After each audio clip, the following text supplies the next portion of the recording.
opinion, a must-win for Baylor. I know it's only week 2. Oh, I love it. We're talking must-wins. We're talking must-wins on September the 6th. I love it. And I think for several reasons coming into this, right? I mean, just to get right to it, Baylor loses a stinker at Auburn at home last Friday.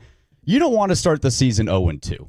And you can't afford to start the season 0-2. I know it's not a Big 12 game. I know there's a lot. You could still go win the conference, make the playoff, but man, I mean, to go 0-2, losing in Dallas to SMU would be a huge problem for the Bears. Well, yeah, you mentioned it's not a Big 12 game, and theoretically, yes, Baylor could lose this game and then go undefeated in the Big 12 and make the playoff, but why would I have any faith in them if they start out 0-2 that they could do anything in the Big 12 this season? Because we saw how Auburn ran roughshod over them all of last game, and I know Baylor's going to get Jackie Marshall, who's one of their best linemen, back in this game, and hopefully that should help, but yeah, Baylor needs to show something, even if it's a close loss. Like, we need to see something way more consistent on them from defense than we saw from them last week to have any hope for their season. Yeah, the run game, Jake, was horrible against Auburn, and you've got Kevin Jennings at SMU. SMU ranked 17th coming in. They're 1-0. This team's coming off a playoff appearance last season.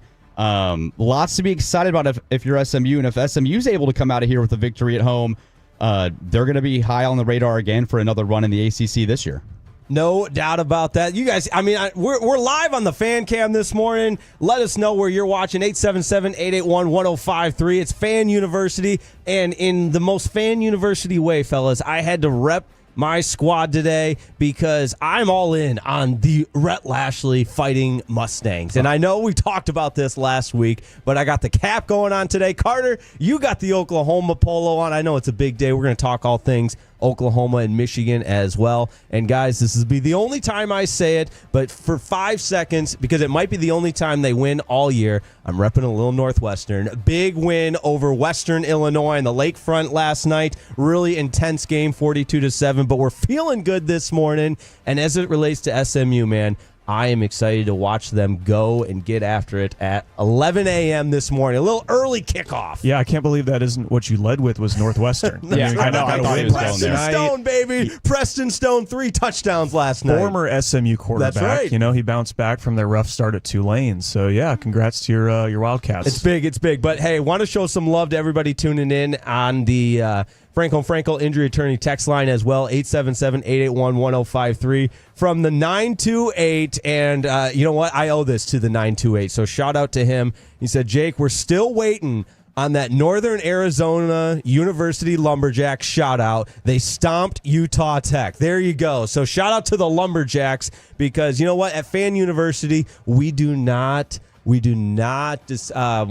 the word? I'm blanking. We do not. We love everybody except for the schools we don't like. That's right. So we'll give a shout out to Northern Arizona there. But guys, we got a ton of games. Yeah, I mean, obviously Michigan, Oklahoma. Carter's repping the Oklahoma polo. That game's tonight. We will get into that throughout the show for sure. Yes, Carter, we're going to give you your love there as our Oklahoma expert. We've got. There's Oklahoma State, Oregon. We'll get a little bit into that, and then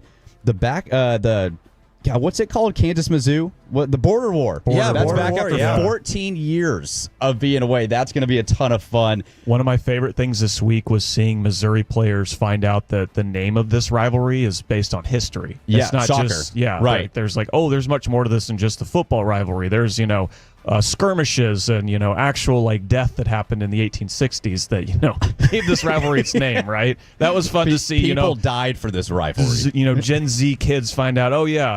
When I didn't pay attention in American history, finally it comes back and I learn what it is. Yes, man. So I'm really looking forward to that game. I'm a little higher on Kansas, I think, than most in the Big 12 this year. Carter, though, Big 12, you had Baylor winning the conference this year, if I'm correct. That's your and still again, and that's why for me the Dave Aranda situation for Baylor this year, being a defensive guy, calling the defensive plays again. If they get ran over again week 2, this is a team in 2024 just to familiarize ourselves with. Before that game they went into Lubbock last year, he was on the hot seat. They were 3-3. This team was not looking like they were going to do anything. They end up winning, getting to 8 wins, getting to the Texas Bowl. had a good year, but if they start 0-2, there's a lot. I feel like that hot seat meter is going to be turned up on Aranda again. I think even after the Auburn game, it's already started to heat up. There was an interesting question I saw posed where whoever loses that game between Auburn and Baylor, their head coach isn't going to last the season. And I really thought it was going to be Auburn was going to be the one to lose that game because I haven't had a lot of faith in what Hugh Freeze had done. And then obviously they go into Waco and they get the win. So to spend an entire offseason talking about how Dave Aranda is going to get this Baylor defense together, and for them to come out in week 1 and stink like that really ratchets things up for him. And then, you have a tough old school rivalry with SMU that I believe SMU is one of these schools is on a long winning streak in this series. And not that it's played every year anymore, but I want to say one of these teams always beats the other one. I want to say it's Baylor. I want to say Baylor had always beat SMU potentially, but if they go into this game and look anything similar to what they did in week 1, then it's not going to bode well for their Big 12 chances. It's not going to bode well for Dave Aranda keeping his job. So Baylor's won 12 straight meetings. There it is. SMU a 2.5-point favorite, though. Why not us is what they're saying. Why not us? Because they looked good in week 1 and Baylor did not. Right. Yeah, and they played SMU's coming off a 42-13 win at East Texas A&M. So what do you take from that? Not much. This is an opportunity for SMU to really showcase we're going to double down on what we did last year, making the playoff. We're here to stay and compete in the ACC. And this game's here in Dallas, and it's cloudy. It's overcast. There might be a little rain going on. It's going to be in the mid-70s. A great morning for football. This is kind of the perfect setup for what you'd want a physical matchup to be on an early morning kick. No, absolutely. A good grind it out, pound it type of game. And on the hilltop, we're going to see how the brand new grass field handles a little bit of rain. That was part of the facility improvements there at Gerald Ford Stadium. So week 2, we get a little test. Looks like a Big Ten game out there, Jay. A little chilly for Dallas Fort Worth in September. Cloudy. Sign me up for that. No doubt about that. Well, the over-under 64.5. So if you think it's going to be a Big Ten game, take the under. Yeah, that's a lot of points. That's a lot of what points. Did I say, though? You can make a lot of money betting the under. I saw a stat in week 1. I always say the offenses are a little bit behind the defenses, and there's no preseason and so on and so forth. I read one note, if you bet the under on every single game last weekend, you would have been up something, 65%, I think, of unders hit. And that's a year-over-year trend. I think that's, for the last 5 or 6 years, if not longer, that's been the case. What I also love about this matchup, too, is you get Waco's only an hour and a half from Dallas, but SMU also gets TCU in a couple weeks, too. So keeping it within the Metroplex when it comes to these games is great. I wish they do more of it. I don't know if this is continuing next season or not. Carter, you might be able to fact check me on that. Which series? Both. I believe SMU and TCU are stopping. Theirs is over. Theirs is over year. For the foreseeable future. It can always be rescheduled, but given how Big 12, ACC potentially changing their conference schedules, TCU and SMU are not continuing the battle for the Iron Skillet after this season. And then as far as SMU Baylor, this is the first time they've played in quite some time. So I'm not sure if this is a home and home or not. I can look more into that. But to your point, these old Southwest Conference rivalries are fun once we get them. We need them. And that's why I hate the fact that SMU and TCU will be ending that. You're 20 miles from each other. You got to play that game. It's a great non-conference game. Good Dallas-Fort Worth rivalry, but tons to get into as well later. We've got an SMU contact. Leah Osimakopoulos is coming on here at 9:20 for SMU. She'll be with us for a little bit to talk that matchup as well. And then Jake's Takes coming up here at the top of the hour. Going to be a ton of fun. Jake, look out. We'll get spicy. Get spicy there too, man. So what's the biggest headline in week 2 that we should be looking out for, you guys think? I'm going, how does Underwood fare in Norman? 6:30. We're getting into plenty of that game. Bryce Underwood, true freshman quarterback. But what do you guys think we should be looking out for here in week 2? That was my number one headline because what we saw from Bryce Underwood in week 1, I mean, you talk about being ahead of schedule. For that to be his first collegiate start and the way he commanded that offense and looked like a seasoned veteran, I was so impressed. And, as much as it pains me to give any kind of kudos and compliments to the University of Michigan. But I'll also add, and we'll get into this in a little bit later in the program on bulletin board material, I'm looking forward to Oregon, Oklahoma State. If you follow along throughout the week, it got a little spicy. There's nothing better than coaches yelling at one another through the media and taking some shots and taking some jabs. And I know Oregon is a huge favorite and will likely, run away with it and win going away. But anytime there's some bulletin board material exchange, my eyeballs tend to focus in on that type of matchup. I think it's interesting you say they most likely are going to run away with that, because the game I'm most interested in is a game between a team we thought was going to run away from their opponent last week. That's Alabama, and they're hosting ULM. They're 30-plus point favorites, right? So the game should not be competitive. We all thought Alabama was going to roll Florida State last weekend. And what happens? Florida State rolls Alabama. Yeah, so I lost a lot of money on that. Let's go ahead and... I don't think you're the only one, if that makes you feel any better. Probably doesn't, but you're not the only one. Yeah, shout out Sean Sharif. I had to sponsor his pizza night the other night because I lost that bet. That's a brutal loss. Alabama will not have Ryan Williams today as well.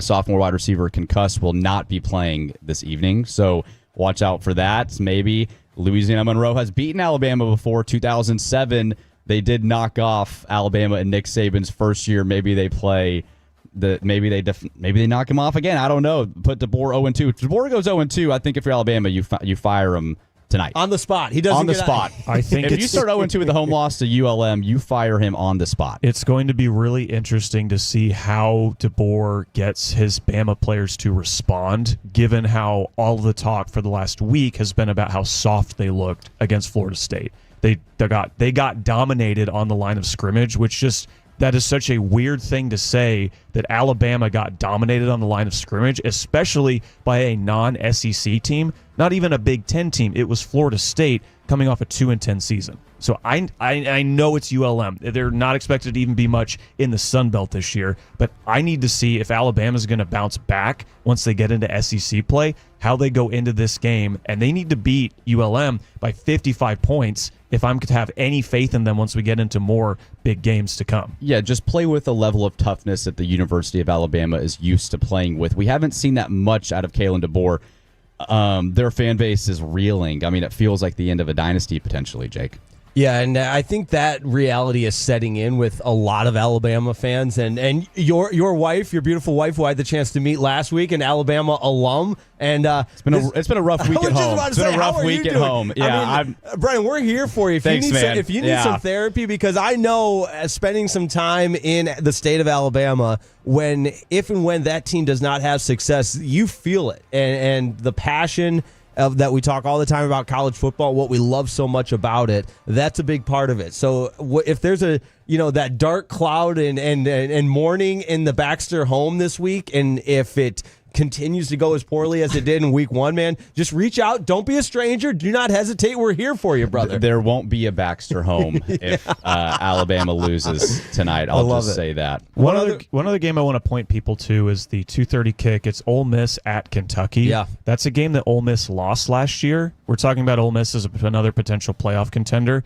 They lost to a one SEC win Kentucky team at home. I forgot about that. Yes. So I feel like Kentucky just randomly has a week that they put it all together. They're never consistently good, but they always have those upset wins. And Ole Miss likes to be the team and especially with Lane Kiffin, to give those kind of teams their upset win. This game is at Kentucky.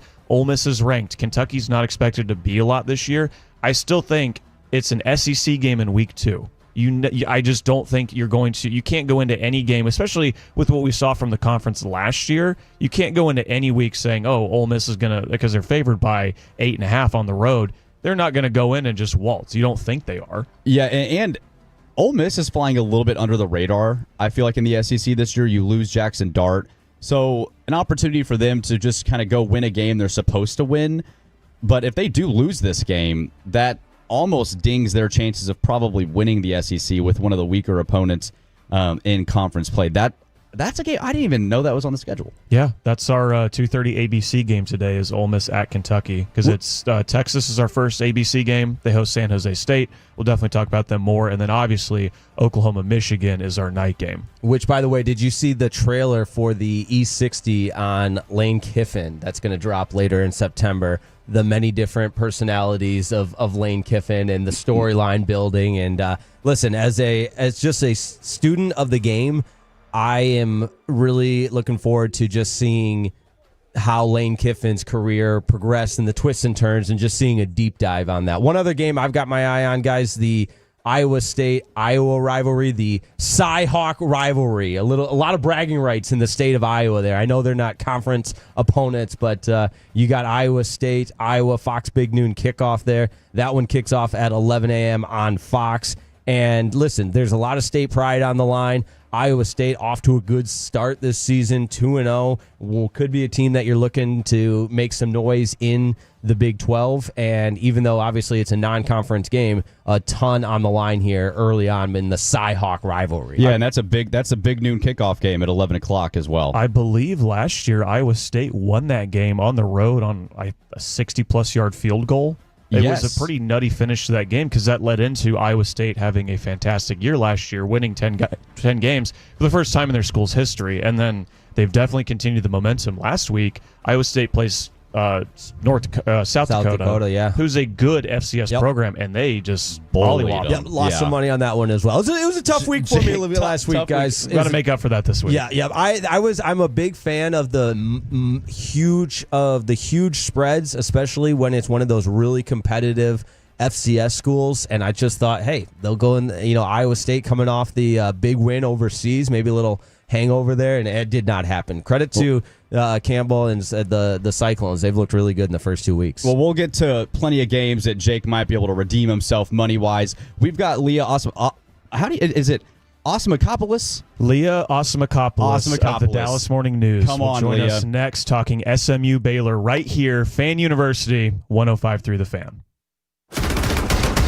It's a must-listen on your lunch break. Rangers manager Bruce Bochy brings us the latest and has fun with the KNC Masterpiece. Wednesdays at 12:30 right here on The Fan and our Odyssey, iHeartRadio, and TuneIn apps. Since I began my program with Men's T Clinic, everybody has noticed the difference. And then the test proved it works. My muscle mass is skyrocketing, my body fat's disappearing, and visceral fat has fallen off the midsection. With Men's T Clinic's individualized and comprehensive...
something else? Okay, now that is a very cute haircut. That's like a little shag. I've never seen it before. Well, I mean, of course you have. It's the Rachel. Oh, is that your name? No, I mean like your name. No, I'm Jen. My name's Jen. Right, but I just mean like this is your haircut. But that's hair on your head. I'm not saying this is your hair. Okay.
SMU. My goodness. Looking for a big night.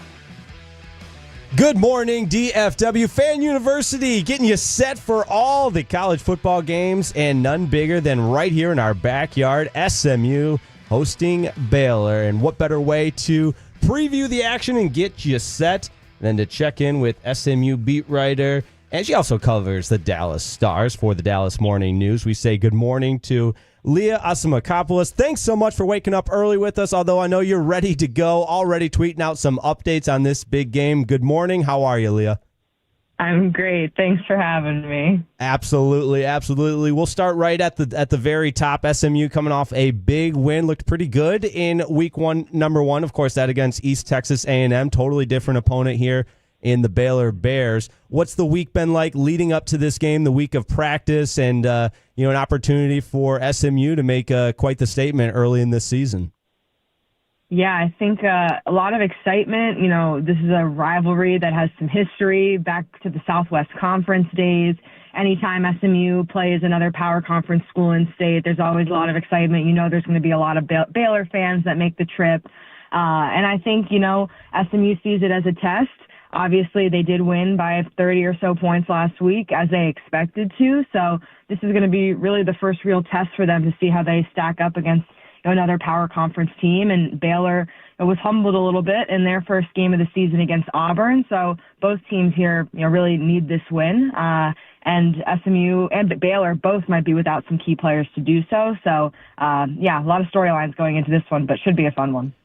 Leah, what were the expectations in the energy around the SMU locker room and the team coming into this year? You make the playoff. You obviously end up losing to Penn State, but a ton of excitement for the SMU Mustangs coming into 2025. How confident do you feel like they are feeling so far into the year? And do you get the sense that they feel like they have a team like they did last year that can make a run in the ACC and another playoff bid? I think they do. Their big message entering this season was, they're used to being the underdog. They're used to being the team that wasn't wanted in a conference that no one thought would, make the ACC title game or the college football playoff. They're used to trying to, prove people wrong. Now coming into this season, they're ranked in the preseason poll for the first time in 40 years. People are, talking about them, talking about Kevin Jennings, talking about what they can do. And, they've been really trying to, not think about that, not think of themselves as, the team to beat, because that's kind of a unique position for them. But I think they do think that they can, make some noise again this year. A lot of new players. They have like 40 plus new players on this roster, almost an entirely new defense. So still some things to get sorted out and what that's going to look like. They also play a much more difficult schedule this year. They're going to play Clemson on the road. They're going to play Miami at home. They didn't have to play either of those teams in the regular season. And they have a non-conference schedule where they're playing TCU and Baylor. So it's not easy. But I think that they feel like, if they play the game they think they can play, they think they should at least be in the conversation to win the ACC again. Leah, looking at this game in particular, I'm looking at Baylor and their run defense, which was absolutely dreadful against Auburn last weekend. But I look at SMU against East Texas A&M, and no one really stood out from the rushing attack. And you obviously lose Brashard Smith to the NFL draft. Who in the running back room is someone you think can really kind of tote the rock for them in this game and beyond? Honestly, I think in this game, it's going to be a lot about Kevin Jennings, their quarterback. Last week, if you look at, what happened against Auburn, it was Jackson Arnold, Auburn's quarterback, who rushed for 140 yards and 2 touchdowns, and they just did not know what to do with him. And Kevin Jennings only rushed, I think, 6 times for 12 yards and a touchdown last week. So we know what he can do. We know that that's a really big part of his game. So that's who I would watch this week. But, SMU is kind of taking the approach they took last year in the running back room, where they've got 4 backs who they think could be, the next Brashard Smith, the next starter. And they're just trying to see who emerges. They're kind of giving them all a shot here. And last year, it really wasn't until probably ACC play that Brashard Smith started to kind of distance himself from the pack. So I think Derek McFall, the one returner, he's a redshirt freshman. He looked great when he played a little bit last year. He played in, 4 or 5 games, including the postseason last year. I think he's one to watch. And they've got 2 transfers who they brought in, TJ Harden and Chris Johnson, and they're excited about them as well. So we'll see. But, I mean, it's tough to replace a guy who rushes for 1,300 yards in a season. It's probably going to be a little more of a committee approach this year. Leah Usimakopoulos of the Dallas Morning News with us on Fan University, getting you set for Baylor and SMU coming up at 11 o'clock. Leah, I want to go back to one thing you mentioned, and obviously you're a radio pro in addition to covering the team. You had a nice little tease there with some key players that are out for both teams. Tell us a little bit about the injury report, and I know SMU had some unfortunate injuries in that opener. What are the Mustangs looking like being a little bit shorthanded here? Yeah, so I've heard that it looks like SMU is going to be without both wide receiver Jordan Hudson and linebacker Alex Kilgore. Those are 2 starters. They lost Jordan Hudson to an elbow injury on the first play of the game last week, which was really kind of a heartbreaking loss for them. He was kind of the player they think is going to be a breakout receiver for them this year, a veteran guy. So they said they don't think it's season ending, but he might miss some time. Alex Kilgore had a pick 6 on some crazy play where it was deflected by Cam Robertson. He kicked it in the air and returned it for the touchdown. And as he crossed the goal line, he was tackled by the ankle and hurt himself there. So I'm told he's probably not going to play either this week, but it doesn't seem like his injury is as long term. So we'll see. We'll see if they're out there for warm-ups, but I would say they're probably doubtful. Baylor is also without one of their top defensive players, Jackie Marshall. The belief is that he wasn't going to play. I don't know what the latest update is from them, but it seemed like he was not a full participant in practice this week. So some key players missing on both sides, and that could definitely have an impact. Okay, and just for your sake, Leah, I did see, I think this morning, that Jackie Marshall was trending towards playing, even with a high ankle sprain. Okay. So, and that would help. That would help Baylor's run defense a ton, but remains to be seen. But you mentioned Jordan Hudson might be out. I know Romello Brinson led the team in receiving last week. Could we see more R.J. Maryland, the tight end, returning from injury in this game as he kind of ramps back up? And I really thought he was going to have a huge season last year before he got hurt. So could we see more of him in this game? For sure. I think they said the plan last week was just to kind of ease him back in. They didn't play him a whole lot because they knew they didn't have to, and they wanted to see how he would do, getting hit for the first time in almost a year. Rhett Lashley really liked what he saw from him, but I think, you're going to see a lot more of him. The tight end room is really an interesting room for SMU this year. You've got R.J. Maryland back. You've got Matt Hibner back, who was a Michigan transfer from that national championship team and really kind of broke out after R.J. got hurt. And if you've been looking at SMU's depth charts, they've been listing RJ as a wide receiver just so they could play both of them at the same time. That's been kind of the approach. They want to see what they can do with both tight ends out there. And we didn't get to see a whole lot of that against East Texas A&M, so I think you can expect that a lot more starting this game and moving forward. Leah, for SMU, if they come away with this with a win, what do you think that does for the rest of the season? You've mentioned the tough road games, Clemson, Miami, but I'm sure this would be quite the confidence builder for the team and Rhett Lashley and company there for the Mustangs.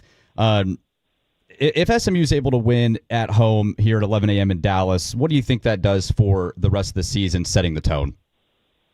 I think it's big. Anytime you can get a win against another power conference team, it's a resume builder. And, SMU's in a very different spot now. They're not just playing where it's not just their conference games that matter. They really have a shot to make the college football playoff, and these non-conference games matter just as much in that. So also, when you're ranked number 17 in the country, you have a lot more to lose. So you lose to an unranked Baylor team, and that sets you back a lot. So I think every game matters, and I know that's a cliche that every team's going to say, but really from here on out for SMU, that is the case. And, if they can, their first two ACC games should be winnable against Syracuse and Stanford. So if they can, escape non-conference undefeated, win those two games, it'll set up probably a clash with Clemson where they're undefeated. Clemson's got, one loss to LSU. So there's a lot on the line here, and, they can't afford to drop any games at this point early in the season.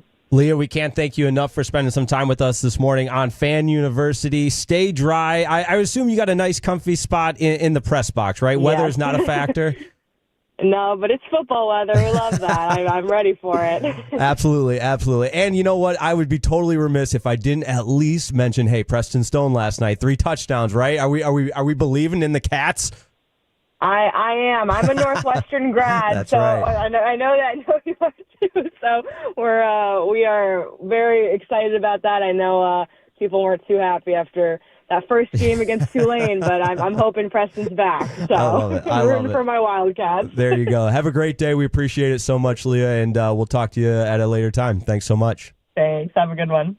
There she goes. Leah Asimakopoulos does a great job for the Dallas Morning News covering SMU and the Dallas Stars. I do think she made an interesting point about how Kevin Jennings, SMU quarterback, is going to be key to this game. No because you think Auburn had 300-plus rushing yards against Baylor last week, and she mentions almost half of those are from Jackson Arnold, right, who just looked like a different player running against that kind of defense. So Jackie Marshall, the edge for Baylor, should be back in this game. That's the last that I saw. But if he's not, if that high ankle sprain that he has and he won't let him play in this game, it could be much more the same because Kevin Jennings, great passer, but he can absolutely run when he needs to. Yeah, if you have back-to-back weeks of quarterbacks rushing for over 100 yards, Jackson Arnold last week, Kevin Jennings this week against that defensive front four, you've got serious problems. And you're going to face some pretty athletic quarterbacks in the Big 12 as well, too. A lot of those guys can run. Sam Levitt in a couple weeks, Arizona State. So Baylor, you lose this one, you're staring 1-3 in the face. Yeah.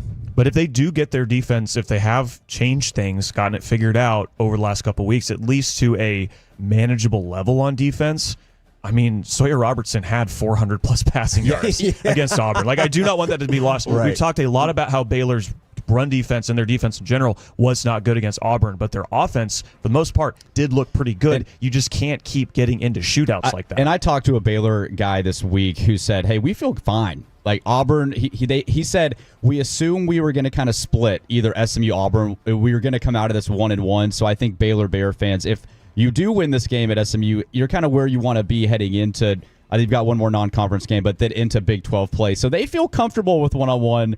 Going 1-1 if they're able to get a win at SMU. Yeah, the last thing I would say to that point really about the entire the entire part of the game that we've been talking about, just schematically to make that adjustment from week 1 to week 2. It's one of my favorite football cliches where the most you learn and the most improvements you make are from week 1 to week 2. So for Baylor, that absolutely has to be at the forefront of the approach this week, both defensively and, to your point, offensively. Keep doing what you're doing, but stop getting into a shootout. And it'll be interesting because a lot of these big teams, and not just Baylor, Auburn, but obviously we saw like Texas and Ohio State open up against each other, LSU and Clemson open up against each other. You get your giant non-con game to begin with instead of your little cupcake like warm-up game, right? So that'll be super interesting to me too, kind of them flipping, seeing what they can do once they get kind of the easier game, and then launching into conference play in a couple weeks. For sure, man. Well, another giant non-conference game, Michigan and Oklahoma. Carter's going to tell you why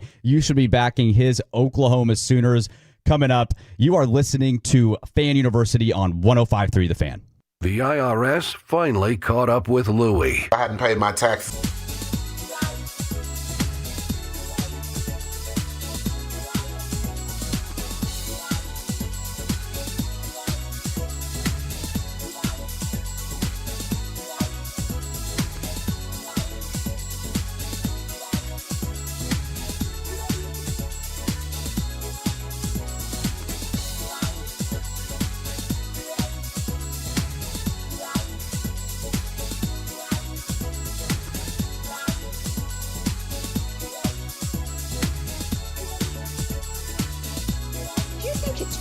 Got to forget something else to remember that Uber Eats has groceries. No, that's absurd. Hey, remember when you used to be pepper lady? Pepper lady? Wasn't it Cinnamon Sisters? Basil Baby. Saffron Squad? Nutmeg Maiden? Paprika? No. Nutmeg Maiden. I just said that. Was it Spice Girls? Doesn't sound right. Was it Saffron Squad?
It's an awesome event for the whole family. Get your tickets today through Ticketmaster.com.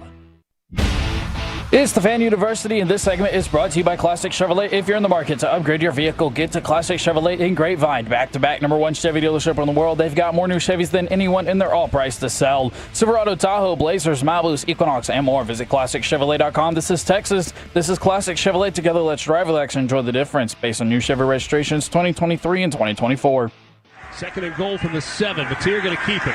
Trying to get to the outside. Mateer inside the 5. Mateer into the end zone for his first touchdown as a Sooner. John Mateer in Oklahoma. Welcome Bryce Underwood and the Michigan Wolverines tonight in Norman. Huge Week 2 matchup. College game days there. You're listening to Fan University on 105.3 The Fan. I am Brennan Baxter. Carter Fremont, you graduated from the University of Oklahoma. Big game for you tonight. Yes, it is. Yes, it is. Very, very exciting. These are the out-of-conference games you dream of. And lots of pressure on Brett Venables this year for a signature win. They got the Alabama win last year, but still went 6-6, struggled to make any real noise in the SEC. An opportunity for Oklahoma to really say they're here in 2025. New quarterback, new offensive coordinator. Mateer had a great game last week. I feel like for Oklahoma, this is a statement game. I know it's so early, but if you're able to beat Michigan at home, Michigan's coming in ranked 15th, Oklahoma's 18th, so top 20 matchup. Must win for Venables in terms of what does that do for the Oklahoma? Take us inside what that does for the Oklahoma fan base and for your opinion of Venables if he's able to win this game. I think it gives you confidence for this season to a degree because you saw how the team wasn't competitive for the most part in the SEC last year. This is a different kind of game because it is out of conference. It's not you could win this game and then still go 2-6 in conference play like you did last year. But I think early in the season, having a ranked opponent come into your stadium, and if you can defend your home turf, especially in a big way, and if your defense can show out like they did in week 1 and like they did for a lot of last year, but with the offense pulling their weight like they didn't last year, I think that'll give you nothing but confidence thinking, especially looking at your early SEC schedule where Auburn's your first game, then you have Kent State and then Texas. I think you could go into that Texas game undefeated if you are to beat Michigan today if you're Oklahoma. Listen, I think this game, it eerily reminds me of the Michigan-Texas matchup from a year ago in the sense that we found out a lot about Michigan and a lot about Texas early on. And I know you can talk out of both sides of your mouth, and I'm guilty of this, relax, it's early, it's still September. But at the same time, that game last year, I believe it was week 3. It might not have been week 2, but it was very early. It was very early. It was definitely September, where all of a sudden you found out who the Michigan Wolverines were and you found out who Texas was. And I feel like this Michigan-Oklahoma game could potentially be exactly that, where, hey, I know it was New Mexico, but that New Mexico team, they're no slouch. And Michigan looked like the Michigan of old in terms of controlling the line of scrimmage, winning the battles up front, owning the trenches. And, oh, by the way, you've got a superstar quarterback, Bryce Underwood, that you paid $10 billion for and is actually living up. And it's one game, so I get it. One game. Relax, Reetma. It's one game sample size. But this has all the makings of, like you said, a statement. Well, and it looks different. Bryce Underwood, you can tell when a ball kind of comes out. This is a true freshman quarterback. Yes, the money was a big deal coming in, but the ball looked different coming out of Bryce Underwood's hand. The guy looks legit. I should say kid. He is a true freshman. But on the road, Venables, defensive guy, defensive coordinator at Clemson, won all the championships. OU comes in, wants to build the foundation on the defense. I just feel like it's going to be a really tough environment for him to go in and thrive on the road. Week 2, you've got to expect some freshman jitters to come. How we kind of saw, I know Arch isn't a freshman, but even true first road start for Arch Manning last week at Ohio State didn't go so well. I would honestly expect a similar type game from Bryce Underwood. in Norman. Do you guys know Brent Venables' record against freshman quarterbacks in his time as a defensive coordinator and head coach? Based on that tone, I'm going to say true and redshirt freshman. I'm going to say a lot of wins and very little losses. You know, you just sounded like my elementary teachers that would ask me if I did the homework. Like, you know the answer to that. No, I didn't do the homework. No, I don't know Brent Venables' record. Well, I think this is an important stat to know. He's 21-5 against true and redshirt freshman quarterbacks as a DC and head coach. I say that with the caveat of he's 3-4 against them at Oklahoma. So he has not had recent success with that. But in his time at Clemson, he tortured freshman quarterbacks. I believe the only freshman to ever beat one of his Clemson teams was Jameis Winston, who then won the Heisman. Yeah, that's a pretty good quarterback. Yeah, pretty good quarterback for the time. So that's something that Venables has had success against. And even in some of those games that freshmen beat them, as in Tennessee with Nico Iamaleava last year, Lenora Sellers with South Carolina last year, those quarterbacks did not have great games. Like I was at the Tennessee game last year. Nico Iamaleava was terrible. They won that game off their defense and their rushing attack and the fact that OU couldn't move the ball more than a yard per play. What you just said, I think, is the Michigan game plan for the later tonight in a nutshell. Defense and the rushing attack. And I know it's one game, so I'm going to keep going back to that, but they ran the ball for over 200 yards against New Mexico last week, and it was Justice Hayes, the transfer from Alabama, who was really, really good. Haynes had 3 touchdowns and 159 yards rushing, but it wasn't like he was, and I don't want to take anything away from him, but it was an 11-man rushing attack where they were owning the line of scrimmage, winning the trenches, and I know that's as football guy cliche as I can get, but that's a recipe for success. John Mateer, 416 total yards last week, 4 touchdowns. The reason they brought him here was to add a level that Jackson Arnold couldn't get to with his arm, but he also brings a lot with his legs. I watched him against Texas Tech last year when he was with Washington State up in Pullman, and he cooked Texas Tech on the ground.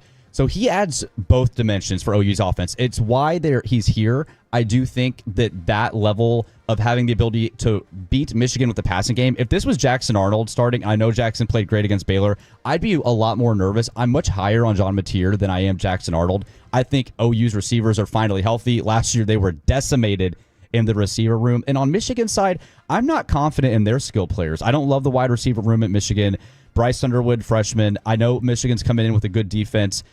There's also the Big Ten SEC debate here again, too. I always kind of forget. I still wish OU was in the Big 12. I want OU to be a Big 12 team, but this is an SEC team. If the Big Ten goes 2-0 back-to-back weeks, Texas and Ohio State knocking them off, and Michigan beating Oklahoma, man, I mean, that debate's going to get ratcheted up as well, too. Well, and you mentioned the wide receivers from last year with OU, that they were all hurt. Well, they're all gone now. Their one player who came back was Deion Burks. It's the only receiver that had, any catches worth anything from last season that really came back outside of some of the true freshmen that had to play because so many guys got hurt.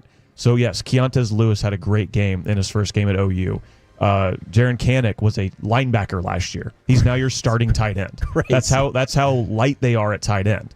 So you are working in so many pieces, and one of the biggest pieces we haven't mentioned because he didn't play in last week's game for more than 2 or 3 snaps, Jaden Ott. Jaden Ott is a running back who transferred from Cal to OU in the offseason, was an All-American, All-Pac-12 player 2023, was hurt last year, then is hurt in the warm-up to this season, so he doesn't play a whole lot last week, but he is a home run threat. And that is one thing about that game that I think you should be concerned if you're an OU fan, is the running game last week for OU was more or less non-existent. I know if you look at the counting stats, they racked up, well over 100 yards, but they were having problems running straight up the middle against an FCS opponent. They had a little more success running around the edges, but if you can't big boy run through the trenches in the SEC or even against a Big Ten team, you're going to have problems. And that's one thing going into this game that I'm a little concerned about as a fan is I want them to establish the run early, and if they can't, Mateer can gunsling. He can, wildly lead you to a win, but you can't rely on that. And I'm afraid that if that happens, that's going to be bad for them in the long run. What do you expect, Carter, for the OU front four on the defensive side of the ball? Michigan, elite run blocking, I'd say average pass blocking offensive line.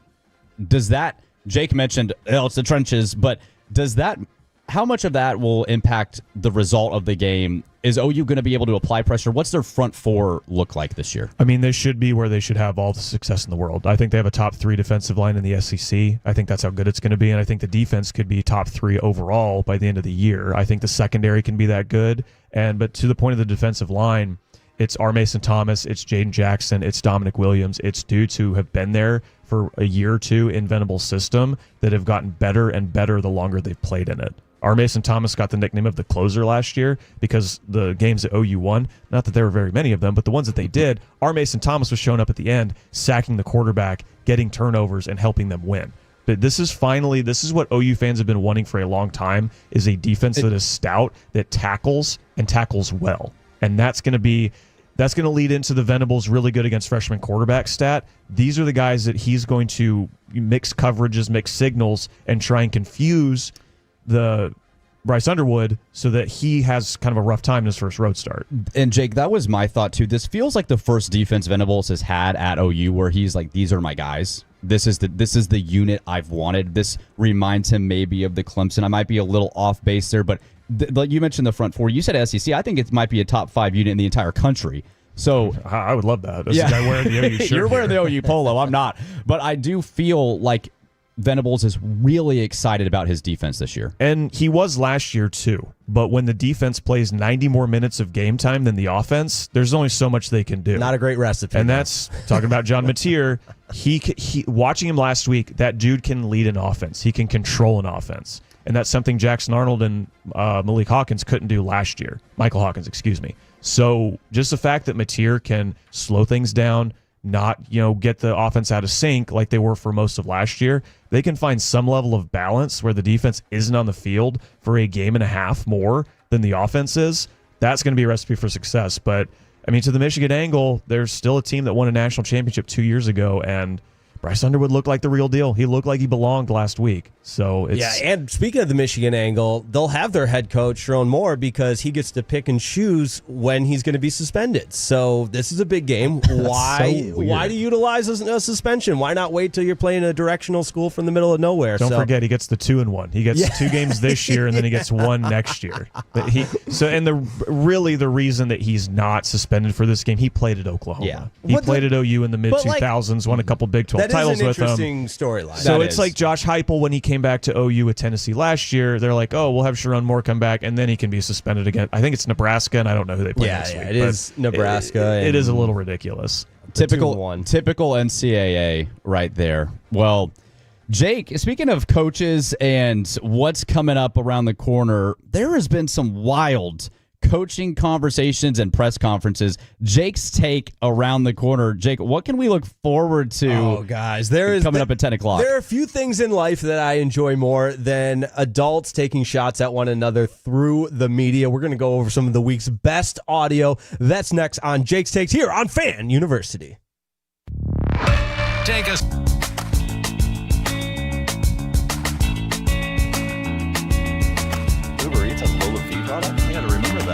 They say in order to remember something, you have to forget something else. Okay, now that is a very cute haircut. That's like a little shag. I've never seen it before. Well, I mean, of course you haven't. It's the Rachel. Oh, is that your name? No, I mean like your name. No, I'm Jen. Your name's Jen. Right, but I just mean like this is your haircut, but that's hair on your head. I'm not saying this is your hair. Okay.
Basil babes. Saffron squad? Nutmeg maiden. Pre-club? No.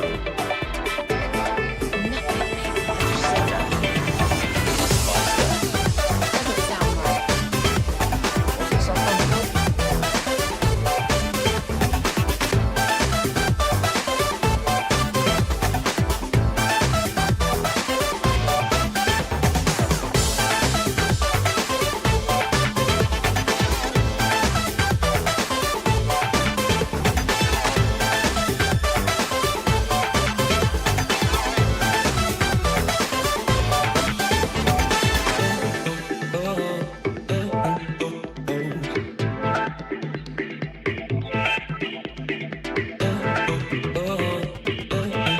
Cost, terms, and conditions, visit krld.fm or call 1-888-851-3177. This is your skipper, Bruce Bochy. Rangers coverage like nobody else, right here on The Fan. KRLD-FM and HD1, Dallas-Fort Worth, an Odyssey sports station. Driven by our D&M Leasing Studios, it's your college football fix. Welcome to Fan University on 105.3 The Fan. You are listening to Fan University on 105.3 The Fan. I am Brennan Baxter here with Jake Riepma. Jake's Takes, 10 o'clock hour. We're an hour till kickoff for SMU and Baylor and Dallas-Fort Worth. Before we get to that, though, there have been some coaches saying some things in between weekly press conferences and a former coach attacking the famed University of Ohio State. Jake, what do we've got going on between Dan Lanning and Mike Gundy? Oh, let's buckle up and dial it in. Jake's Takes, guys. We got Carter Freeman here as well. 877-881-1053. That's the number to get in touch with the show on the Frankel Injury Attorney text line as well. And listen, Jake's Takes can go in a lot of different directions, but one thing that I always love is when coaches find a way to maybe directly or indirectly take some absolute shots at one another. Now we got Oregon versus Oklahoma State. Not really a close match. It's 27.5 point spread. Not a lot on the line here as far as what we expect to see on the field, because let's just face it, Oregon is much more of a power, and the Ducks, the prowess that be, are a better team than Oklahoma State. Now, what is interesting about this game that got pretty spicy was Mike Gundy. Listen, we all remember Mike Gundy for a lot of legendary moments at the mic. Carter, when I say Mike Gundy, what's the first thing that comes to mind? That's why I don't read the newspaper anymore, because it's garbage. I'm a man. I'm 40. Yes. That was a long time ago. Yes, but that is part of a new, Mike Gundy is part of a new commercial for, I don't remember what mobile service, but Mike Gundy is redoing that rant, that's talking smart. about, doing an advertisement recently. But yes, Gundy has been, that is probably his most famous thing is that I'm a man, I'm 40 rant, but so many moments of the microphone, and he's never been afraid to say what he thinks. Right. Whether he's right, whether he ruffles people's feathers, he doesn't care. That's just Gundy. And look, I'm an OU fan. I do not care for Oklahoma State, but I do respect that he's been there as long as he's been there and has taken them to levels that they've been. And because of that, he's been allowed to say as much stuff as he said and get away with it for the most part. He is the definition of the Lifetime Achievement Award / Lifetime Pass because of his accomplishments. He gets the pass. And I don't think there's anything wrong with that. I think he's not the first, he won't be the last. There's a lot of coaches like that. There was also the it wasn't justifying the DUI, but who was the running back? Ollie Gordon, right? Gordon had the run-in with the DUI, and he said, come on, we've all done it, which was probably not the right thing to say. But point being, when Mike Gundy's at the mic, you can usually expect something memorable to take place, and that happened this week. Here's cut number 10, Mike Gundy on the Oregon Ducks. Oregon is paying a lot of money for their team. So from a non-conference standpoint, there's coaches saying they should play teams that are spending the same amount of money. I think Oregon spent close to 40 last year alone. So that was just 1 year. Now, I might be off a few million. Was there a game going on while he was giving that speech? They're replaying highlights underneath it, but yes. Okay. The audio there, Mike Gundy, a lot to react to there, but I might be off a couple million. Just a few million, 40, maybe it's 60. I don't know. I feel like that almost is just insinuating they're going to beat us because they have a much more talented roster. We're at a severe disadvantage.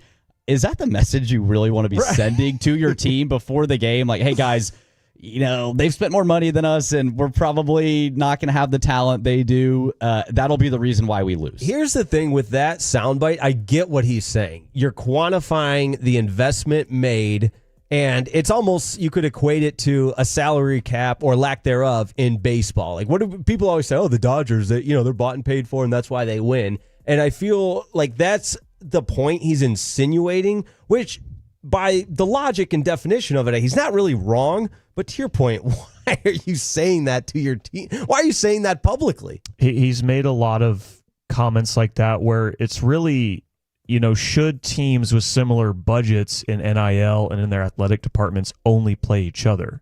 That's kind of the point here. And that goes into something that has been bandied about in college football for several years now, which is, are some teams, all the high, like the bigger SEC teams, bigger Big Ten teams, are they going to split off, form their own super league? That's kind of part of the conversation he's driving down. But my big thing with Gundy here is, yes, there is a big disparity in the amount of money that Oklahoma State has spent on their roster versus what Oregon has spent. Just because they're in different conferences doesn't mean that has to matter. There are other Big 12 teams that would not be 4-touchdown underdogs going into Autzen Stadium. Utah wouldn't. Correct. I don't think Iowa State would be. Right. Yes, there's going to be a difference because Oregon has a Phil Knight. They have a guy like that who's willing to spend that kind of money. But if Texas Tech with Cody Campbell, if they become a powerhouse in the Big 12, they could go up to Oregon and they could be a pick'em. I think this is much more on Gundy and the problems they've had playing football, recruiting, keeping talent. Yeah. And it also hurts that Oklahoma State lost Haas Haney, their quarterback, in the first half of their first game, which I know he was a bit of an unknown going in, but you're already down to your backup quarterback in your second game of the season. Like, that's a bad break, but I think there are other Big 12 teams that would not be this big of an underdog on the road. I appreciate you throwing Texas Tech in there, Card. I was waiting to see. First one that came to mind with a ton of money. I was waiting to see if they were going to sneak in. And this all started happening for Oklahoma State last year before. There's been a lot of stuff going on in administration between the donors. There was talk of, are they going to fire Gundy? The lifetime contract debate. This is not just an on-field problem for Oklahoma State or just talent alone. There's a lot of stuff going on there. This might have been a dig at donors. This might have been a dig at some people. Gundy's not shy, as we've talked about, from using the mic, using pressers to speak his mind. One of the reasons I like him a lot, this might have been more of that. I get the sense this could. I never thought that's a really good point. He's trying to drive a message to donors, like, I need some help here. He's sending a message, I think, here. Well, and to that point, there was a great article from The Athletic this week talking about how a lot of people wanted Gundy fired after last year. After him, because last year he called out, fans of the team saying, well, you criticize our team, you can't pay your own bills. And that rubbed a lot of people the wrong way, talking about fans donating, that kind of stuff. So there was a big movement to get him removed from Oklahoma State last year. Didn't happen. They keep him. He takes a pay cut. They change some other things around in the athletic department. But yeah, some of those things could still be simmering underneath the water. And then when you start losing, they're just going to come more and more to the forefront. Yeah, listen, losing amplifies every issue. Winning cures all. But The best part of this, in my opinion, the Dan Lanning response, the head coach for Oregon, who has just a way with words, has a way, he was kind of famous for the comment he made about the Colorado team with Dion and Coach Prime, that they play for clicks and we're about substance. So, Dan Lanning was going to respond, and I think he hit the nail on the head here. Cut number 11, Dan Lanning's response. I got a ton of respect for Coach Gundy. Ultimately, how blessed are we to be in a place that's invested in winning? If you want to be a top 10 team in college football, you better be invested in winning. And we spend to win. Some people say to have an excuse for why they don't, right? And ultimately, he's a great coach. They've done an unbelievable job, but I want to be a team that's competing at the highest level. And we're really fortunate to be in that situation. Like, how do you? I would break out laughing if I was in the press room and I heard that. I've got a ton of respect, but well, and even after listening to Dan Lanning, it makes me think of my previous thought more that this was Gundy, not an excuse for losing, but a shot at people on. There's other programs that are heavily more invested in financially backing the rosters than ours currently. We need to do something about it. I get also, if you're Mike Gundy, you build a program at Oklahoma State and Stillwater. You're the lesser of the schools in Oklahoma.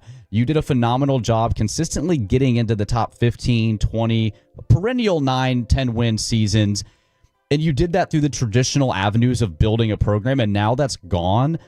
I think that's frustrating him a lot more than maybe he is letting on, but than people realize. They're just in a rock and a hard place, in my eyes, Oklahoma State, that is, because you have the guy who's led you to places that, as a program and as a school, you've never been in football before. Like the last 20 years of Oklahoma State football, it's not just the best part of their history, it's the only good part of their history. And that's not a dig as an OU fan. Oklahoma State was such a bottom feeder before that. If you look at, especially if you look at the OU versus Oklahoma State all-time record, it's one of the most lopsided rivalries in college football. So Gundy's taking you to all these places, but you're right to where college football has changed, and the way that he got you there is not the way to do it anymore. But if you change that, and you don't hit on your next hire, you risk falling back into what you were before. And I think it's going to be, I don't know if this is going to be Gundy's last season or not, because every time Oklahoma State has had a bad season, at least in the last decade, they've bounced back and had good seasons the next year. And it's really hard to go defeated in the Big 12 2 years in a row, to not win a conference game 2 years in a row. I think they'll be a little better than that this year. But now that Gundy's put this out there, you mentioned Colorado and Dion with Dan Lanning in Oregon 2 years ago. They ran the score up in that game. Is Lanning not going to do the same thing in this game?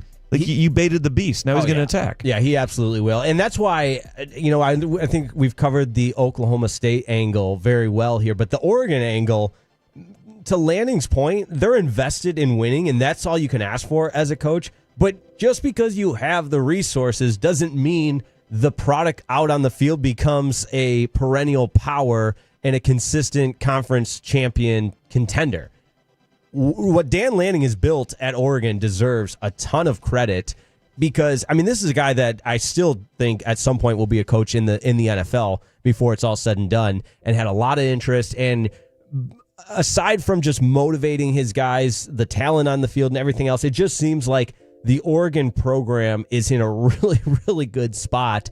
And if you're going to take a shot at how they got there, it's all been, to what we know, within the confines of today's landscape in college football. And this is the game we're playing now in college football. Right. Is it the roster? Is it, if Texas Tech, you mentioned all the money they spent in the NIL. If they go and win the Big 12, it's because they paid so much money. They have a billionaire donor. It's nothing to do with the coaches or the players. So a guy like Lanning that prides himself in building a culture, they went 14-0 last year before the Rose Bowl loss to Ohio State.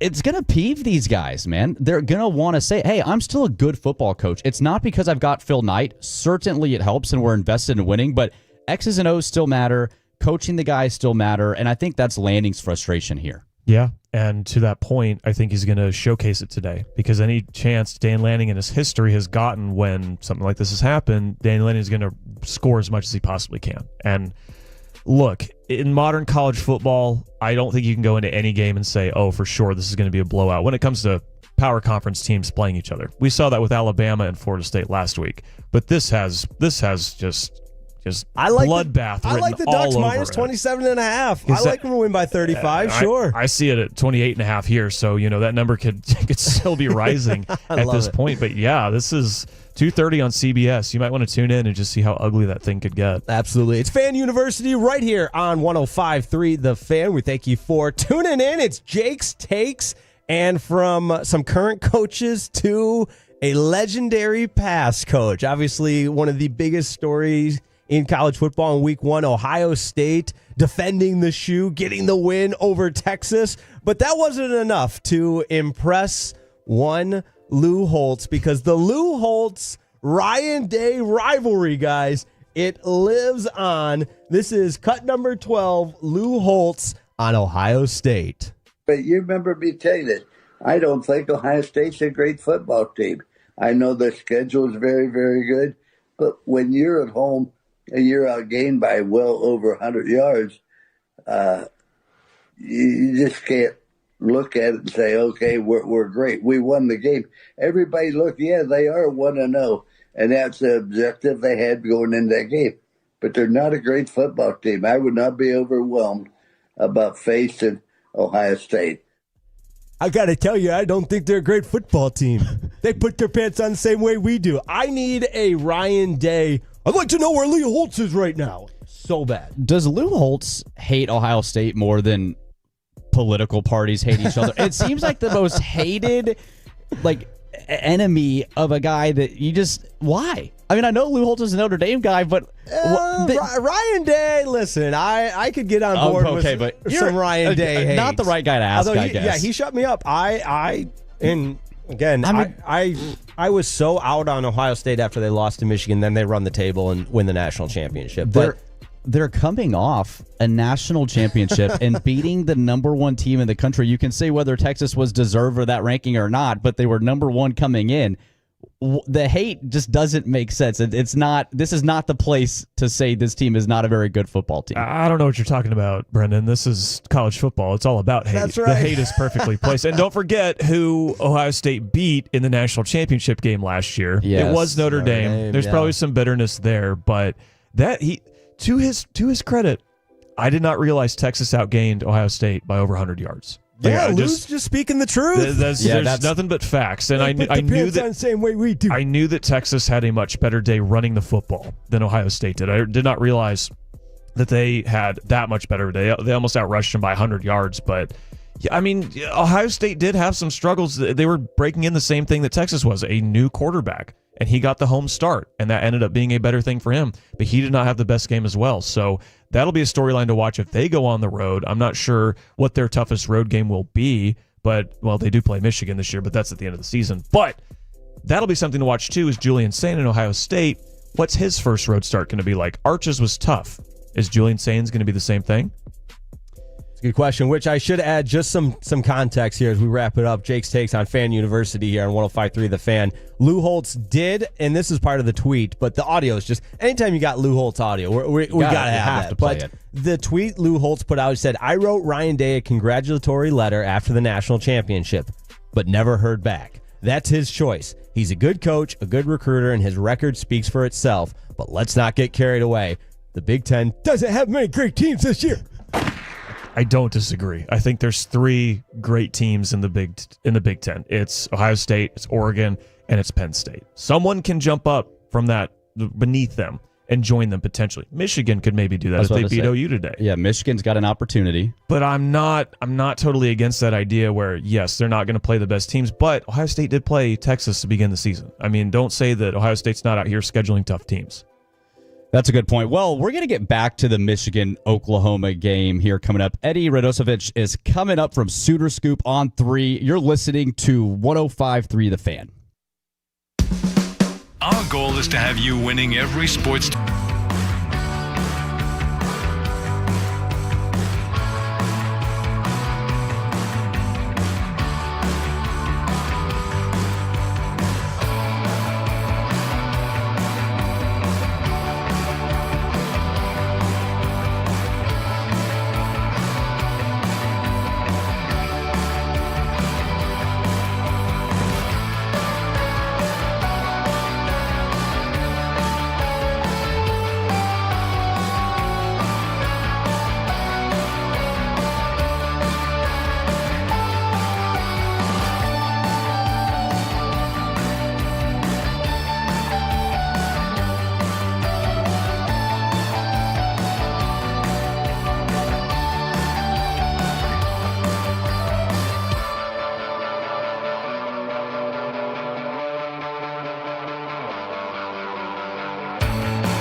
tickets to a home game. Window Nation, proud sponsor of the Dallas Cowboys. 866-90Nation, windownation.com. Sale ends September 30th. Back to 105.3 The Fan. This segment is brought to you by the Frankels. If you've been injured in a car or truck wreck, call Frankel first, 214 or 817-333-3333. With Frankel & Frankel, there is never an out-of-pocket cost, and you only get paid when you win. Frankel & Frankel, the go-to for car and truck wreck attorneys in Dallas. You are listening to Fan University on 105.3 The Fan. We are less than 40 minutes from kickoff. SMU, Baylor, and Dallas coming up here at the top of the hour.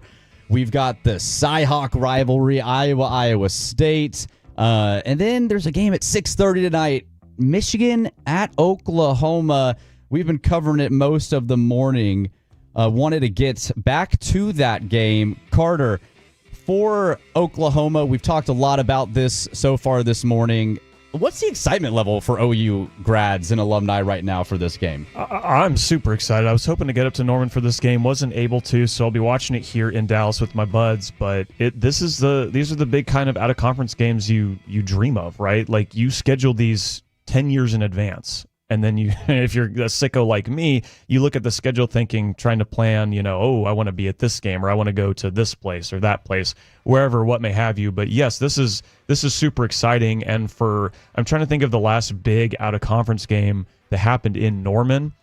I know that we played Nebraska in Norman a couple years ago. Nebraska was not. That was more of if you're an OU fan, that's a big thing, not quite a big national thing.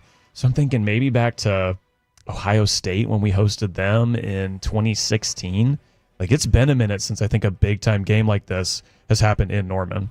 Did either of you see the video of random Michigan fans crashing Oklahoma student? It was like a poker game, and these Michigan fans were singing the Hail to the Victors fight song, the Michigan fight song, in the face of these Oklahoma students on campus. I did not see that, but I'm not surprised. No, I'm not surprised either. And I will put so much money on the fact that maybe none or maybe one or two, certainly less than 10% of that group were Michigan alum. I just guarantee you they were not Michigan alum, which you don't have to go to a school to be their fan. I get that. I'm not saying that. But Shout out Texas.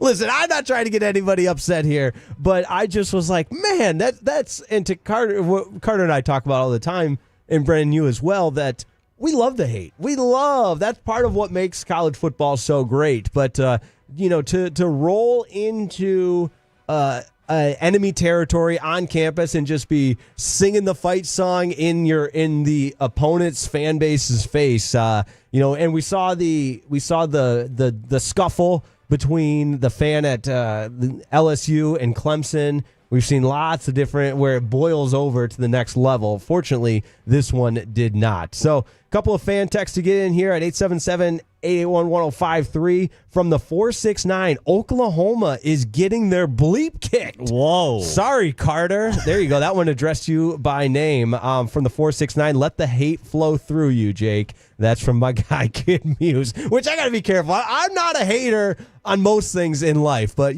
some things do get the blood going, get the adrenaline going, and Ryan Day and the other text of, I was telling you, Rory McIlroy, but this is a college football show. We won't get into any of that. But point being, the hate flows in the midst of a college football Saturday. Sorry, Texter, I completely disagree with you. I know we'll get into our picks in the next segment, but I don't think there's any way a freshman comes into Norman and blows OU out. I think OU could lose close. I could see a scenario where that happens. This game's going to be a close game, no matter what, in a defensive affair, but a blowout, that I disagree with. Yeah, it seems like if Michigan is going to win this game, it would be more of a Big Ten type game than an SEC Big 12 type game. This has the feeling of Michigan's going to want to win a 20-17 game where OU is hoping to. I think if OU scores 30 points, they'll win the football game. I have a hard time, unless Bryce Underwood is seriously that dude this early in his career, going and scoring 4 or 5 touchdowns against OU. Night game, first road start in Norman seems unlikely. Not impossible, but I would have a hard time seeing Michigan do that. And if they do, then they're the real deal. They are Yes, 100% a contender in the Big Ten. Like if they can do that in an environment like this, where there's been a lot talked about with OU's home environment and how strong it can be, and I think a lot of OU fans, and if any are listening, please text in, tell me if you think differently. 877-881-1053. The home environments for some of these big games just have not been as loud, as exciting as I think people have wanted them to be. So this is going to be a big test for the tailgating scene, the fan base, how loud they can get, how much they can rattle this freshman as he comes into Norman for his first career start. Which that's not normal for OU, is it? I mean, I've never been to a game in Norman, but I imagine that's one of the best environments in the country when OU is playing good football. Well, we've got boots on the ground right now, actually, from Sooner Scoop and On3 Sports. It's Eddie Redassovich live in Norman. Thank you so much for joining us, man. And we're talking about the environment in Norman. You're there. You've been there the whole week. What is it like? What is the tailgate scene like? And how loud do you expect it to be going into this game against Michigan tonight? Gentlemen, good morning, good afternoon. This is one of the bigger games I think Oklahoma's had in Norman in quite some time. I mean, I think you look back at last year with Tennessee coming to town with the first SEC conference game, and a game that they kind of threw up all over themselves in the first half with all the turnovers, and then just the sheer magnitude of this game. I think this is the biggest game in Brent Venables' career as Oklahoma's head coach, just from the standpoint of everything that can come from a win, building into this month of September and obviously back into the SEC conference schedule. But yeah, this is a game that I think the Oklahoma fan base knows how important it is for not only the program but off the field with all the recruits that are coming into town, the national spotlight with a week 2 schedule that is probably lesser if we're being honest than what it was in week 1. So there's a lot of eyeballs on Norman America tonight, and it's pretty important. And I think the fan base knows it. It's been buzzing pretty good here around Campus Corner and over by the stadium with College Game Day. Anytime they come to town, it's usually a pretty big deal. So, for a program that's played in a bunch of really big games, this is kind of up there with some of the bigger ones that they've played in here over the last decade. Eddie, I know it's only been a game, but thoughts on John Mateer and what he brings to the table that you didn't have last year? And do you feel like he truly is a difference maker for OU, not only tonight, but this year in general? Yeah, it's been kind of wild since he and Ben Arbuckle, obviously the 29-year-old offensive coordinator that came along from Washington State, kind of almost as a package deal. It's felt like he's been a guy that's been around here for 2-3 years. He kind of has that same aura that Baker Mayfield brought to the program back in 2015, 2016. And I think more than anything, it's just a guy that has some veteran.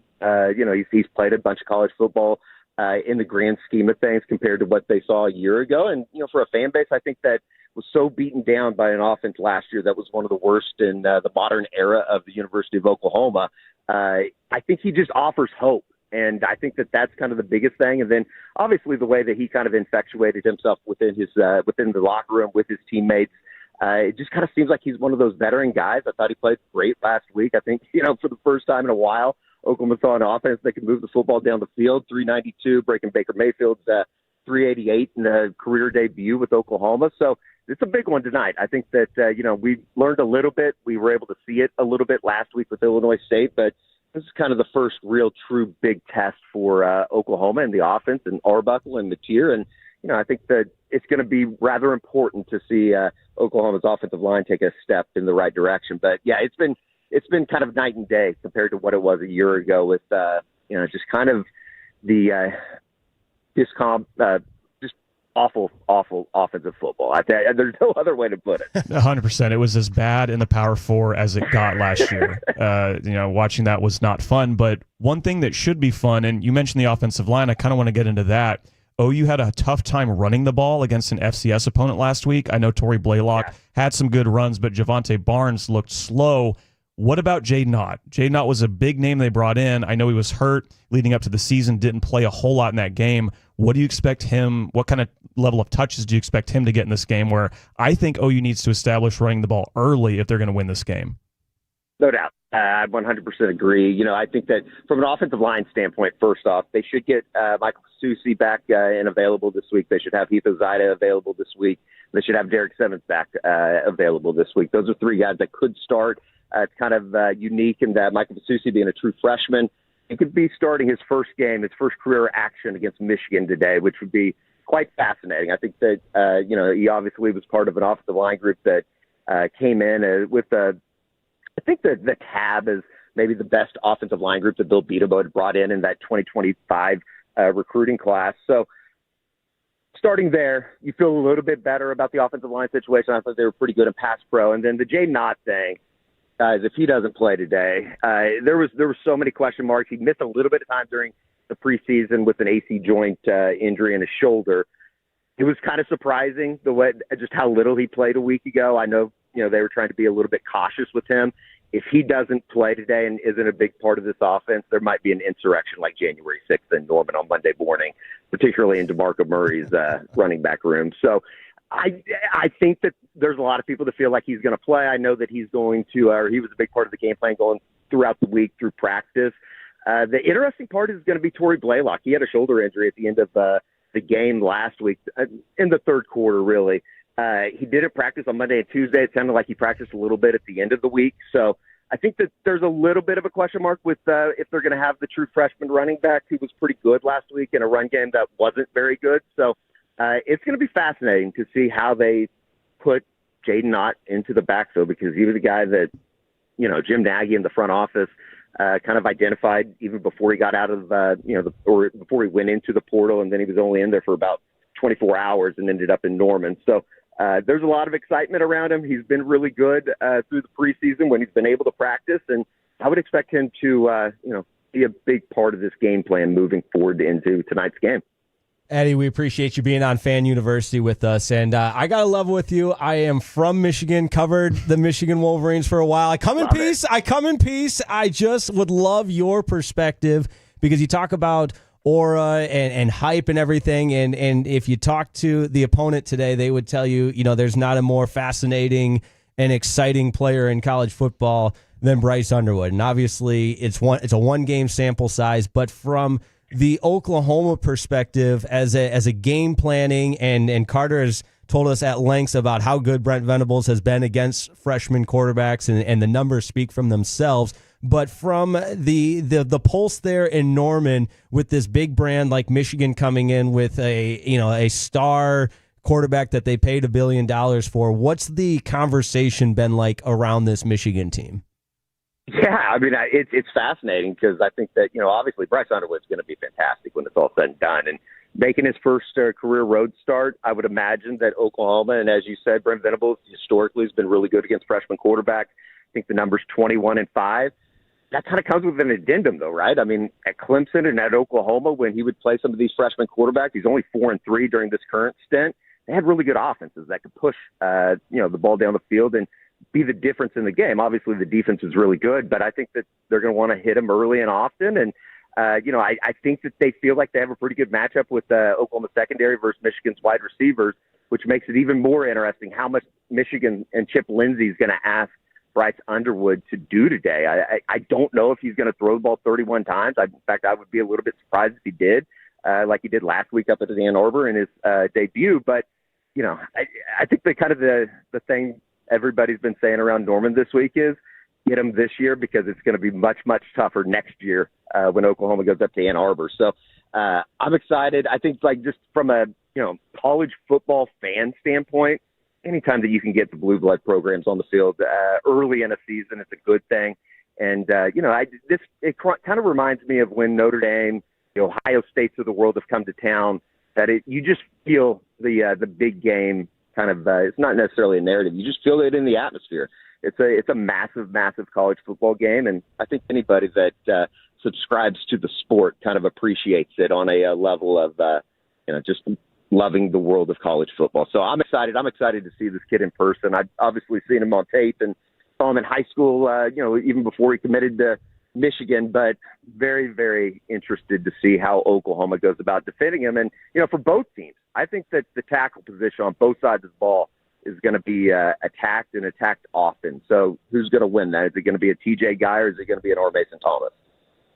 Well, Eddie Redassovich here on Fan University 105 through the Fan. Sooner Scoop on 3 Sports. Kind enough to take some time out of his day to preview this OU Michigan game. Eddie, thank you so much. Enjoy the game tonight. Enjoy the unofficial 40 there on the North Oval, and we hope to talk to you soon. Yeah, guys, I appreciate it. Anytime. Thanks, Eddie. Well, coming up At 10:40, we are going to go through game predictions. You are listening to 105.3 The Fan University, 105.3 The Fan. With the Bosch 18-volt Glide Miter Saw.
must square off in a battle of the badges, benefiting the families of fallen heroes. It's an awesome event for the whole family.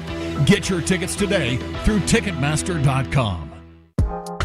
It's the Fan University on 105.3 The Fan, and this segment is brought to you by Classic Chevrolet. If you're in the market to upgrade your vehicle, get to Classic Chevrolet in Grapevine. Back-to-back #1 Chevy dealership in the world. They've got more new Chevys than anyone, and they're all priced to sell. Silverado, Tahoe, Blazers, Mabus, Equinox, and more. Visit ClassicChevrolet.com. This is Texas. This is Classic Chevrolet. Together, let's drive with action. Enjoy the difference based on new Chevy registrations 2023 and 2024. Fan University 105.3 The Fan. Less than 20 minutes to kick off, so that's time. That means it's time for game predictions. Carter, Jake, I am Brennan. We are here to walk through the biggest games of the day, college football preview on 105.3 The Fan. Big game going on in Dallas here, kicking off in a little over 16 minutes. Why don't we go to Baylor SMU first? Last week's standings, by the way, we're not pretty. Do we have to do this? No, let's go right to the game. Forget about last week's standings. I forgot to They're not mention important. this. It was the preseason. Those games didn't count, right? It says the guy that went 0-3 in week 1. We all stunk. Jake just stunk a little more than Brendan and I did. I am happy to wear that for Fan University, and I'll be the guy that, hey, he might say some out-of-pocket stuff, be entertaining, but if I get some picks wrong, I will bear the brunt of that. And week 1 was tough. I picked with my heart, and I learned a valuable lesson. You got to know ball and pick who's going to win. I can't stand Brian Kelly, and I picked against LSU, and I went with the trends, and you know what? Brian Kelly proved me wrong. Look, Jake, to be fair, it was our first show. It was our first week picking games. You don't know what's coming into week 1. Carter and I, not like we did much better. We went 1-2, only 3 ran games. away with it. And we picked different game. You picked Ohio State. And I picked LSU. Yes. So we're kind of, and none all of over us the picked place. Florida State over Alabama. So I don't think any of us feel really bad about that. No, and we've got more games to cover here today. So let's go Baylor SMU first in Dallas, kicking off at 11 o'clock. Big game. We've talked about it all morning. Baylor must win, potentially doesn't want to start 0-2. SMU first real test of the season. Where are we going here?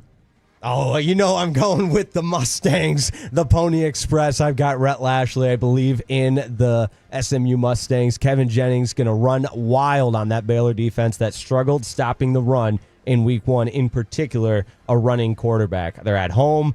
We got the awesome preview from Leah Usmakopoulos. So if you missed any of that, Odyssey Rewind, great information there. I like the SMU Mustangs. I'm sticking with Baylor.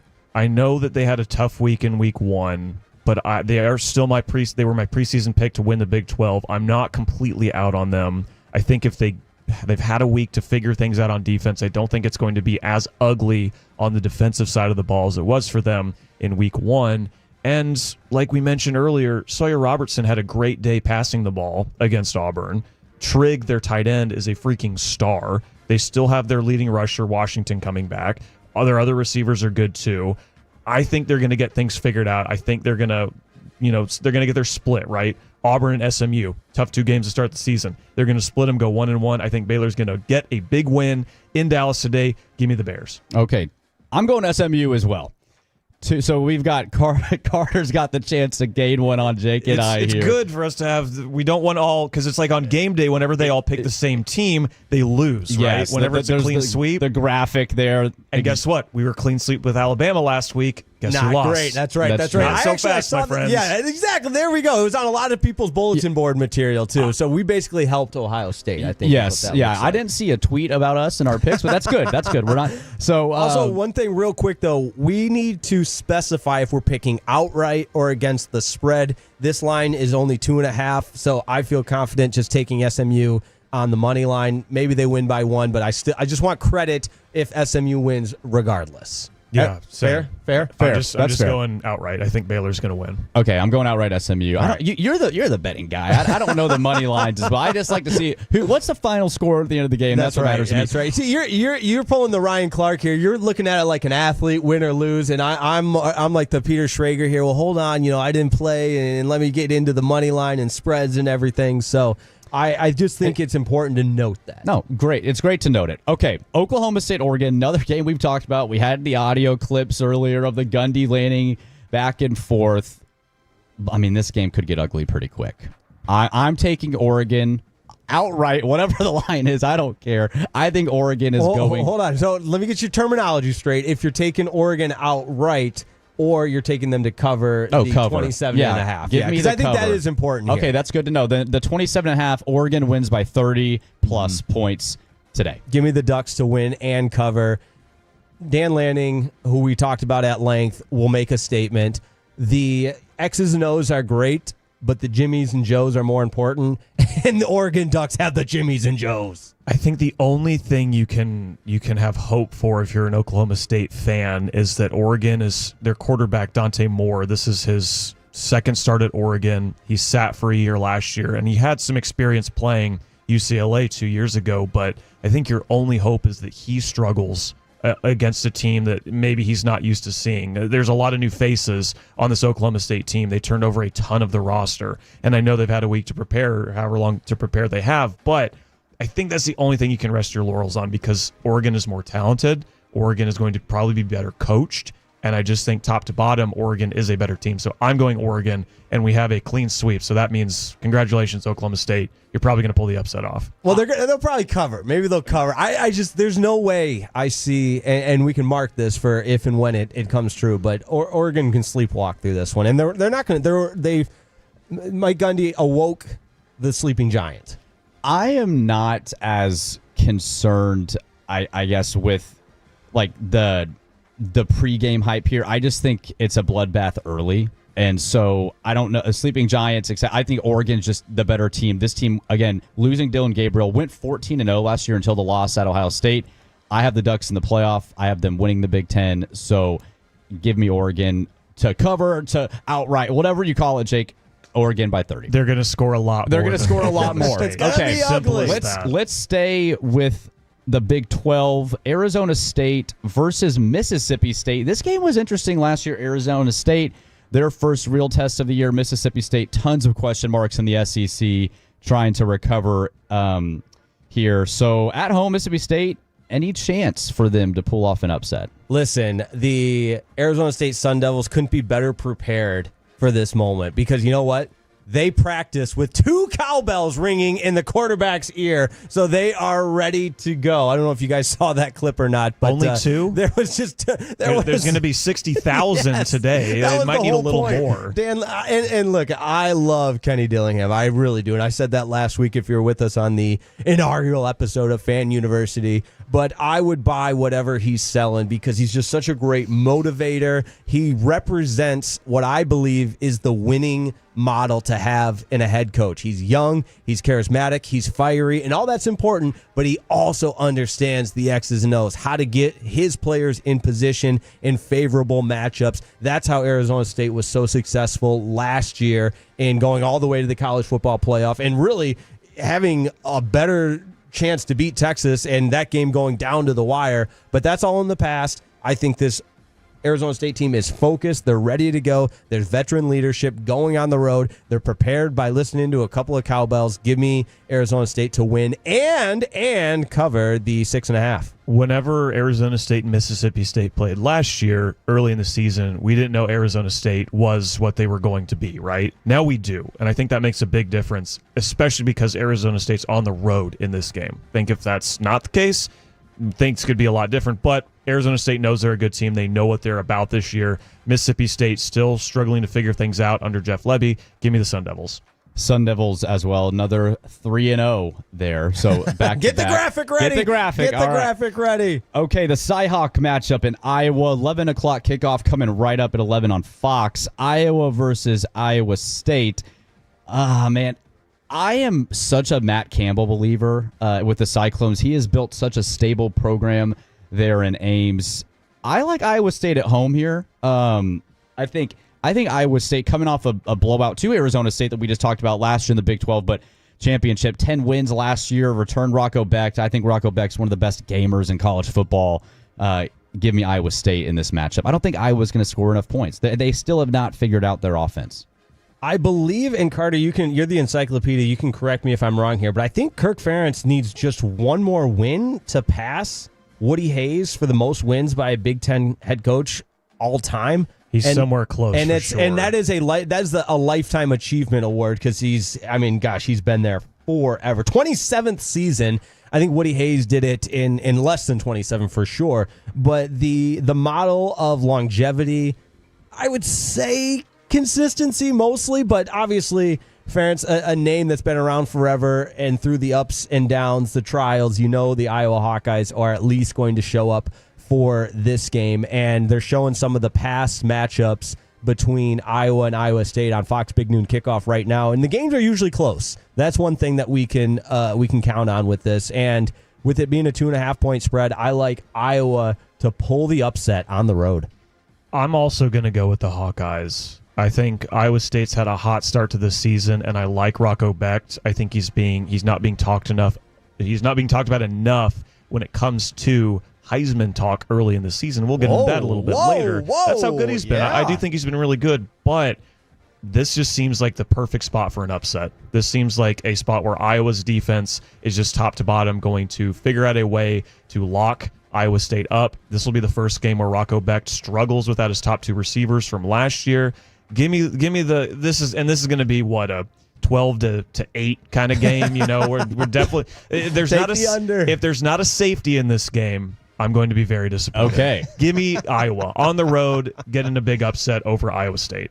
Okay, Kansas, Mizzou, border war is back. Who do we like? I'm all about Jalen Daniels. I mean, his athleticism, the way he can beat you with his legs and the pass, 7 touchdowns, 1 interception early this season.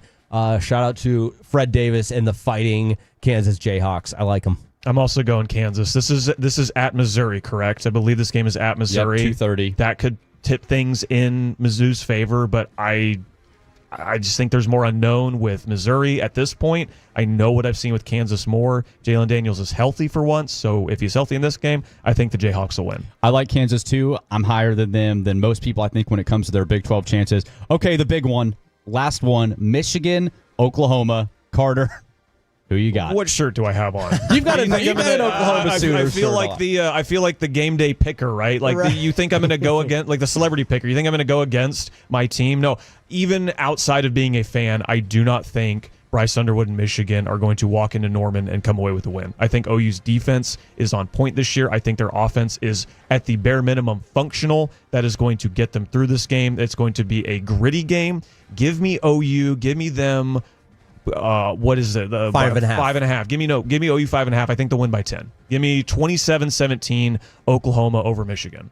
And if not, I'll cry. To the victors. I just want to get Carter going. Just the worst over here. I can't stand Michigan either, but listen, from what I watched in week number 1, and I know it's a tougher opponent, I'll go Michigan to win outright, pull the upset. Michigan on the road. Okay, that sounds like a Big Ten homer there. I'm going Oklahoma at home. Just too much to ask of Bryce Underwood, I think, coming in as a true freshman into Norman. I like Oklahoma to cover at home. So, all right, well, those were our game predictions. Kickoff right around the corner, 11 o'clock window. Texas two-step. What are the confidence meters for the schools in Texas in week 2? You are listening to Fan University on 105.3 The Fan. When your friends say, hey, did you hear? You can proudly say...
say in order to remember something, you have to forget something else. Okay, now that is a very cute haircut. That's like a little shag. I've never seen it before. Well, I mean, of course you have. It's the Rachel. Oh, is that your name? No, I mean like your name. No, I'm Jen. My name's Jen. Right, but I just mean like this is your haircut. But that's hair on your head. I'm not saying this is your hair. Okay, forgive me a little bit.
Doesn't sound right. Was it Saffron Squad?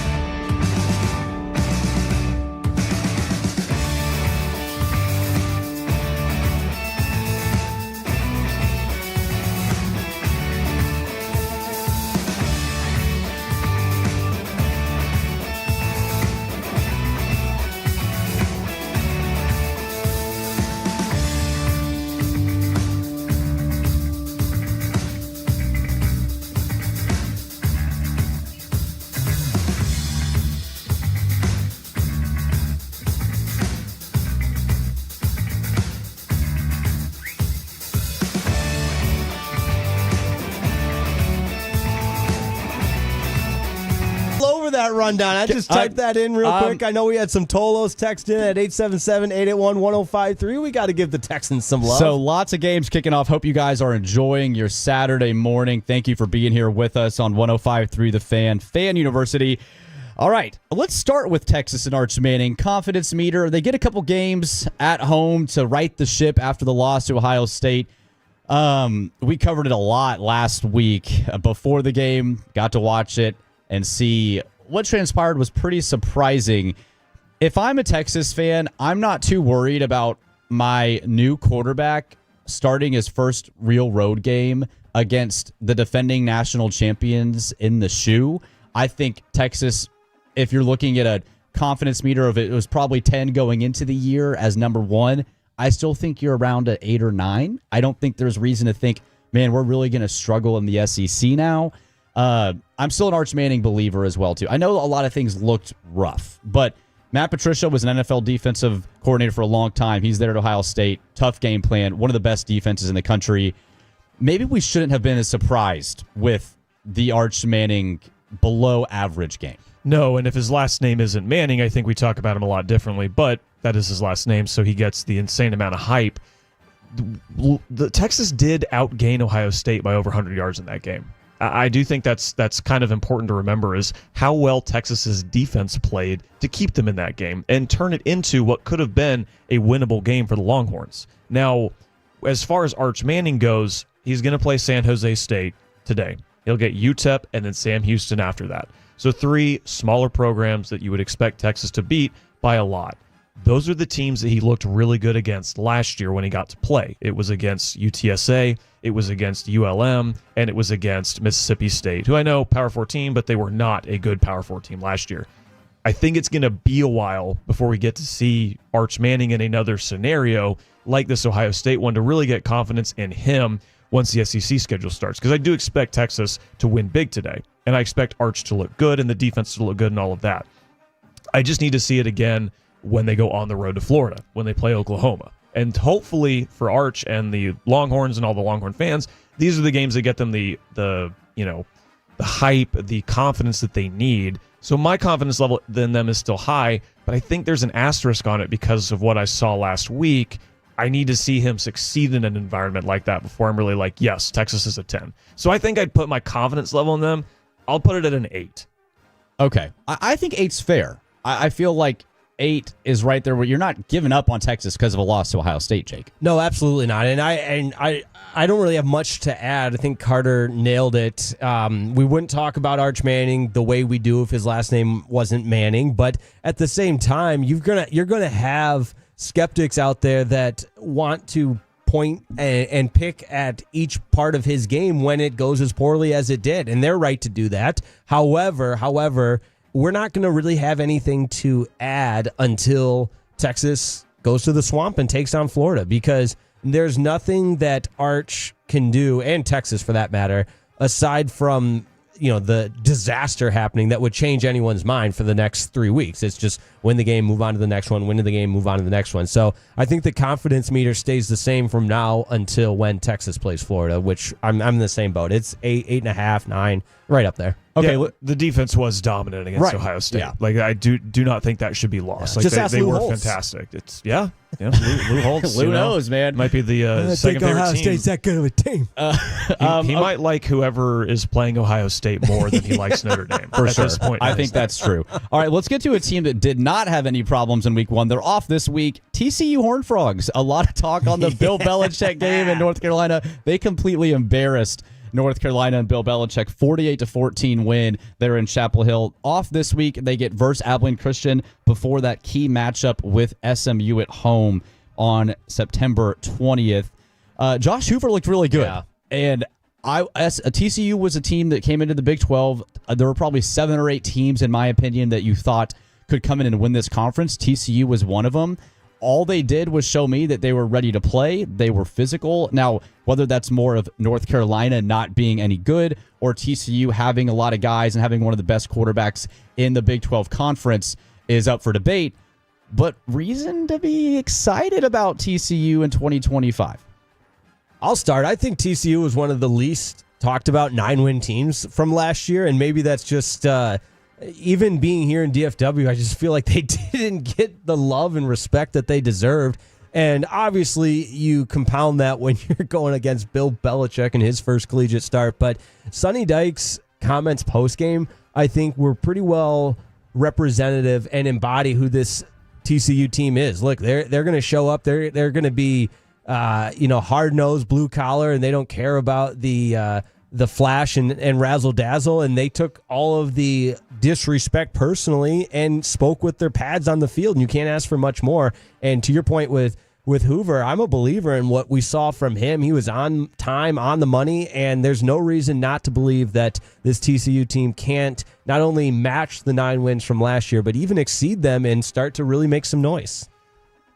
Before the season, even last week, I talked about how I thought TCU would have a say in the Big 12 race. Now I think they're at the forefront of it. Okay. And I don't think that's an overreaction. And maybe that can be an overreaction reality question coming up in Carter's Corner, but I think I'm bumping them up to an 8. I think I'm flipping them a little bit to where I had Baylor before the season. I'm not super down on Baylor even after one game, but I am definitely high on TCU. And I do think this is a good team. I do think it's a veteran team. I think on both offense and defense, there's a ton that you can really like. And even when you're not playing North Carolina, who I don't think is going to be good this year, I think TCU is going to be in every single game they play. My only worry, and I guess it's a good thing they get an FCS opponent coming off of this, but why are they off this week? Why do they have an open week in the second week of the season? Maybe because of the Monday night. Because they game. played Monday night. I'd be North Carolina. Are they playing today? Did they get Charlotte today, or is that next week too? I don't know. I'm not. I'll be honest. I'm not following the North Carolina football schedule maybe as much. So there's enough around North Carolina that we're following outside of their actual football. The Tar Heels do play tonight. Yes, they do. Okay. Yeah, they're at Charlotte. Which what a weird. Is that what a weird I wonder road if game for them. TCU gets an additional bye because of that. That would be interesting to So see. I think every team this year gets 2 open weeks because the season starts in August, I think is how it works. But that is odd to me that they have an open week this early in the season. But regardless, you get this huge win. You don't want to let that momentum go away. Right. And I know you can hem and haw if you believe momentum's real or not, but you get a huge win like that. You want to keep those good feelings going. So then you have an open week to celebrate for a week. Come back, you have Abilene Christian, but then it's SMU and Arizona State. So TCU's schedule kind of tightens up pretty quickly. Yeah, for sure. Okay, well, let's get to Baylor confidence meter. Carter, you mentioned TCU rising. Baylor, big game kicking off against SMU here in Dallas, Fort Worth about right now. After the demolishing defeat against Auburn in Waco, must win for Baylor in my opinion. I'm down on Baylor. I think Dave Aranda's in trouble. I think the Baylor defense is in trouble. I know Sawyer Robertson threw for 400 yards, but doesn't excite me too much right now based off what I saw game 1. I'm going to give Baylor about a 5. Still haven't played a Big 12 game yet, obviously, so you could even start 0-2 and then run through the Big 12 and make the playoff. But Baylor, the confidence meter I had for them going in, I picked them to beat Auburn at home last week. They lose. I'm down to about a 5 on Baylor.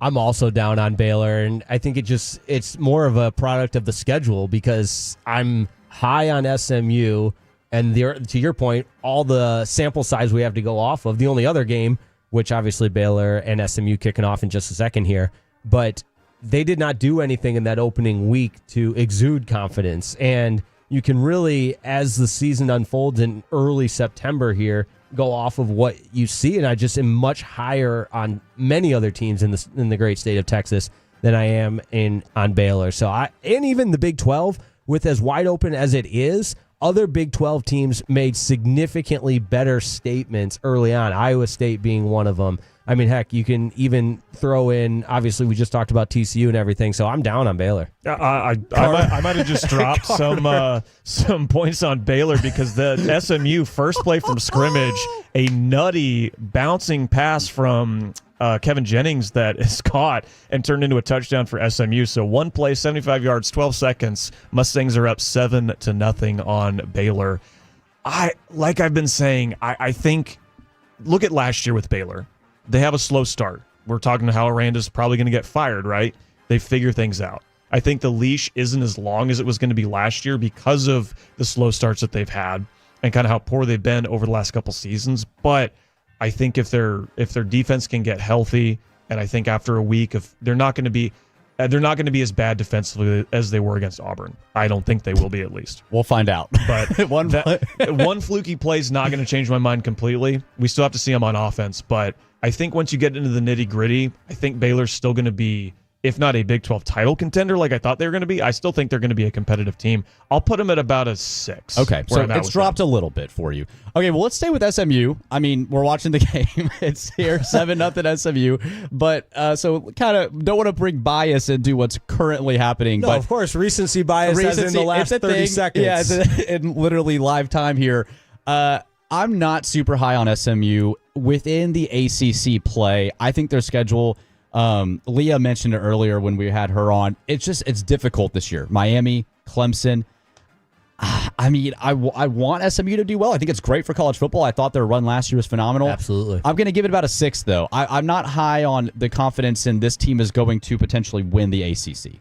I'll say this about SMU in the sense that the point about them not sneaking up on anyone, they're all of a sudden the hunted instead of the hunting or whatever that saying is. You guys know I get every saying wrong. That's just kind of who I am. Words are hard. Right. I give it my best effort, but the momentum, and Carter, you made the point, how much do you believe in momentum? I am a huge proponent of the old Mo. I think the old Mo means a lot, and Rhett Lashley has found a way to get things rolling. And listen, I know we're only 2 shows in here, but if I get pegged as the SMU guy, that's fine because you are wearing the hat. I'm wearing the hat. I believe them. Those uniforms look great today, by the way. Big fan. They got the Dallas in the cursive script across the top of the uniform, and the white helmet with one of the best logos in sports, the Mustang logo. It's loud and proud there at midfield. All good things from SMU. Go ahead, Carter. I'm still high on SMU within the ACC. And I say that with the caveat of they do play TCU in a couple weeks. So I think that's going to tell us a ton about most of them. But my concern with SMU is we had Leah Osmakopoulos on earlier. She mentions the defense is pretty much completely new. I buy into SMU being able to figure that out. The running game, today you could look at Kevin Jennings as a guy who's going to run the ball a lot against a defense that couldn't stop a lick last week. The rest of the team, the rest of the running back room, that's where I really need to see how good their offense can be is based on who can step up from that group. Because you had Brashard Smith, 1,300 rushing yards last year. That's a big thing you got to replace. And no one really had anything amazing last week against East Texas A&M. You'll see today if they can get back into that. But someone needs to step up from that running back room for me to have more confidence in them. But I do think they'll be competitive in the ACC. I'm at about a 7 with them. Great point. I wanted to get to a Tarleton State, huge win against Army. Real quick, though, on Tarleton State, act like you've been there before. The locker room celebration was, as Joe Buck would say, a disgusting act. They were doing and I don't know how much trouble I feel like getting in this morning, so I won't describe it in detail, but they were not just stomping the Army logo, but using other parts of the body to disrespect the Army logo, which... You make a big win, just act like you've been there before. I mean, celebrate with your teams and move on. You're 2-0. So that was a huge turnoff for me for Tarleton State. Could be some bad karma. Yes. They play and I know listen, I say all that because it was probably 2 or 3 guys that get caught on a cell phone footage in the locker room. And, we see that time and time again. In today's day and age, the locker room used to be a sacred space. You wouldn't have your phone out. Remember when Antonio Brown got in trouble for having his phone out? And now it's just not that anymore. So these types of things happen. I understand that, but it was a bad look for Tarleton State. I mean, even TCU, after beating North Carolina on last Monday, Bud Clark, their safety, had his phone out in the locker room making fun of Bill Belichick and his girlfriend, right? So it is weird how that has become much more normal. Right. The locker room should be a sacred place. And that was the whole point of, when you were in that space, it was a safe space. And it's just, in today's, kids are on their phone all the time. I understand it, but crazy times we live in, man. Yes, that's crazy my old times. man yelling at clouds segment. You knew you were going to get at some point old man yelling at clouds from me. So keep the locker room sacred, guys. Well, we're going to head back to the Michigan-Oklahoma matchup later tonight. Tony Garcia, Michigan beat writer from the Detroit Free Press, coming up on 105.3 The Fan. You are listening to Fan University. Sean and RJ, the KNC Masterpiece, G-Bag Nation.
course you have.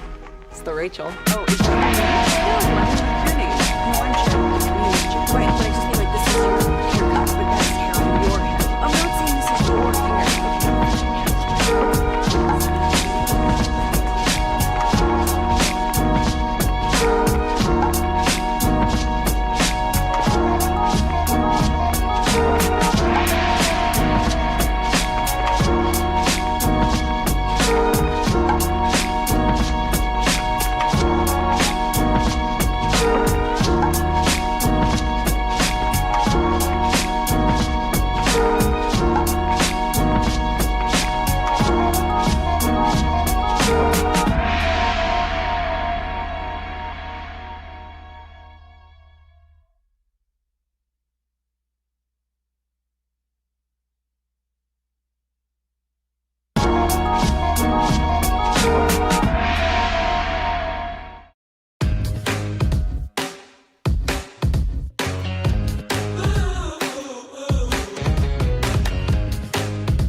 For 12 months. Just call 877-BERKEYS or visit Berkeys.com. Berkeys, we're there when you need us. Back to 105.3 The Fan. This segment is brought to you by the Frankels. If you've been injured in a car or truck wreck, call Frankel first, 214 or 817-333-3333. With Frankel and Frankel, there is never an out-of-pocket cost. You only get paid when you win. Frankel and Frankel, the go-to for car and truck wreck attorneys in Dallas. 105.3 The Fan. Fan University, Michigan, Oklahoma at 6:30 tonight. And we are joined by Tony Garcia, Michigan beat writer from the Detroit Free Press. Tony, how's it going, man? How you feeling about Michigan, Oklahoma tonight? What's up, gentlemen? I'm pumped. Here in Oklahoma City, just about 15 minutes up the road from Norman, maybe 20. Got some breakfast, walked around town a little bit, doing a little bit of work and some more just deep dives into some of the roster stuff before we get going in a few hours here. Tony Garcia with us on Fan University. And listen, Tony, I had to toss it over to Brennan for a nice, soft introduction. But what the people need to know here in DFW is not only are we getting boots on the ground from Tony Garcia, but we are getting coverage from arguably one of the biggest Jays of all Jays. You're diving deep into the notes. You got every single storyline you could possibly imagine. You've probably taken some photos you're going to put on Instagram. Did Tyson the dog make the trip with you? Are you riding solo? Or give us a little bit of a look into the life of Tony Garcia covering this game. Jake, you are so ridiculous, man. No. Oh, don't worry. I've been talking smack about you the whole commercial break, and I said, guys, we need to make fun of Tony about this, about that, and everything else, because that's what you get on Fan University. No, good. And I did come on because I miss you, and you don't call anymore. I invite you to my wedding. Can't hear from you, nothing. You didn't come to my engagement party, man. Come on. I was out of town. We're not doing this live on the air. We're taking this off air. But no, Jake. It's boots on the ground, as you say. I've never been to Norman, so just excited to sort of see the atmosphere at Owen Field. Talked to Bob Stoops earlier this week, just sort of about the Sharon storyline. Obviously, he played for the Sooners in 06-07. And then how he and Kevin Wilson, who's now an offensive analyst, former head coach at Indiana and Tulsa, but he was the OC at Oklahoma and sort of in charge of recruiting the Kansas area when they went to the JUCO ranks, Butler County Community College, to get Sharon. So just a cool story there about how they sort of, back in the days when the transfer portal was not readily available. So you had to they lost 4 players to the NFL in 2 years off the offensive line. They had to rebuild quickly. And so I'd say that, that's sort of one of the storylines that I've been watching and looking into, but excited to get down into town and see the environment. Well, Tony, you're talking to Carter Freeman here, a proud Oklahoma grad. So if you need places to eat in Norman, just let me know. We can pass those along to you. But as far as this game goes, all the talk is about Bryce Underwood, and rightfully so, going into a huge road environment in his second career start ever. How do you think Chip Lindsey and the Michigan offensive coaching staff is going to make this game easy for him? And who are the targets you think he's going to rely on if Michigan's going to go into Norman and get a win? Well, what I would say is Chip Lindsey did a fantastic job of getting Bryce Underwood into a rhythm week one against New Mexico. He completed 6 of his first 7 passes, all of them like behind or right at the line of scrimmage. The only incompletion during that time was Underwood was sort of forced to roll right, and it was maybe like a 10-yard, 12-yard little seam route up the middle that he sort of overcooked to Channing Goodwin. But it was a lot of one read plays, quick outs, slants, hitches, bubble screens, just trying to get Underwood into a rhythm. And I think there's going to need to be more of that if he is going to settle in here the same way at Oklahoma. But it also is sort of dependent on the run game, right?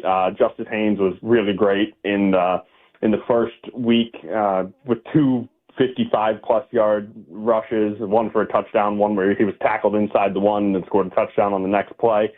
So Michigan's going to have to obviously establish the ground game just to get the eyes off of Bryce Underwood and force Oklahoma to sort of pack the box, force him to stop the run, and then he'll have some more one-on-one matchups on the outside. But I'm curious to see if Underwood uses his legs at all. I think that Michigan was sort of playing coy a little bit in that opener with New Mexico, not showing anything about Bryce with his legs. Now, he is capable of running. They have said since the offseason they don't really want to run him that much because, as Sharon says, if you got a running quarterback, you better make sure you have 2 quarterbacks because that's how quickly that can end. But if there were a game for him to sort of bust out the dual threat ability, I would say it's tonight. Tony Garcia, Michigan beat writer, Detroit Free Press, joining us on Fan University 105.3 The Fan. Tony, you mentioned kind of not showing Bryce's legs. There was a lot of talk about Bryce, the $10 million guy coming in, true freshman, but you can tell when it looks different out of someone's arm. It just felt like Bryce has the it factor. I'm not trying to over-dramatize one game, but there seems to be a lot of reason to be excited if you're a Michigan fan for this opportunity to go in on the road and feel like this guy and this kid has it. He feels like a gamer. Is that fair to say? Yeah, I mean, I'd say he's 1 for 1 in that regard. And like the talent was never, for those who are in and around the program, was never really in question. I mean, he was the number 1 recruit in high school, and I got a chance earlier this summer to go to one of his private workouts in downtown Detroit with his quarterbacks coach. Very impressive. I mean, he actually, thanks, Jake. He actually works out with Michigan State quarterback Aiden Childs. They have the same trainer, which that's sort of a unique little wrinkle. And Aiden Childs has been in college for 2 full years, was a starter for a full year at Michigan State, kind of supplanted or supplemented at least DJU at Oregon State 2 years ago. And Bryce Underwood was every bit making every throw that Aiden was. And Aiden is like a big physical guy with a lot of tools. And Bryce was still 17 at the time. And he was kind of the star of that day. I mean, there was no throw literally on the field that he couldn't make. I mean, sometimes he was going a little bit too long on some of the deep shots to his receivers. But the only receiver he had of his on that day was Fred Moore, who's kind of deep down the depth chart a little bit. Well, I mean, he's kind of like a 4th guy, I'd say, for Michigan. So it's not like he was throwing to I didn't finish answering the question before. Marlon Klein is someone who's going to have to get going. Samaj Morgan is an option. Channing Goodwin had a 39-yard catch last week. So Michigan's going to sort of mix and match with the guys who do this. But, yeah, I mean, Bryce Underwood does seem to be a gamer, but it's one thing to do it at home against New Mexico. It's a whole nother to do it on the road in Norman. Tony Garcia with us on Fan University, and TG, I want to at least, I would be remiss if I didn't bring it up. I'll get your prediction and everything on the game in a minute here, but we've kind of had fun with the Sherrone Moore suspension and how it feels a little pick and choose. Hey, this is a big game. You can coach this one. Maybe sit out of some later games, but the distractions around the University of Michigan. You thought it was all perhaps in the rearview mirror when the suspensions and the punishments were handed out. Obviously, Michigan appealing it, but there's been another wrinkle where there could be an involvement of some, let's just say, some sources that were not exactly well-sourced in the whole story. And so another feels like wrinkle developing in that whole saga, combined with the fact that the coach is looking at a suspension, not for this game, but in the near future. How do you think Michigan goes about handling the noise that just never, ever goes away from this program?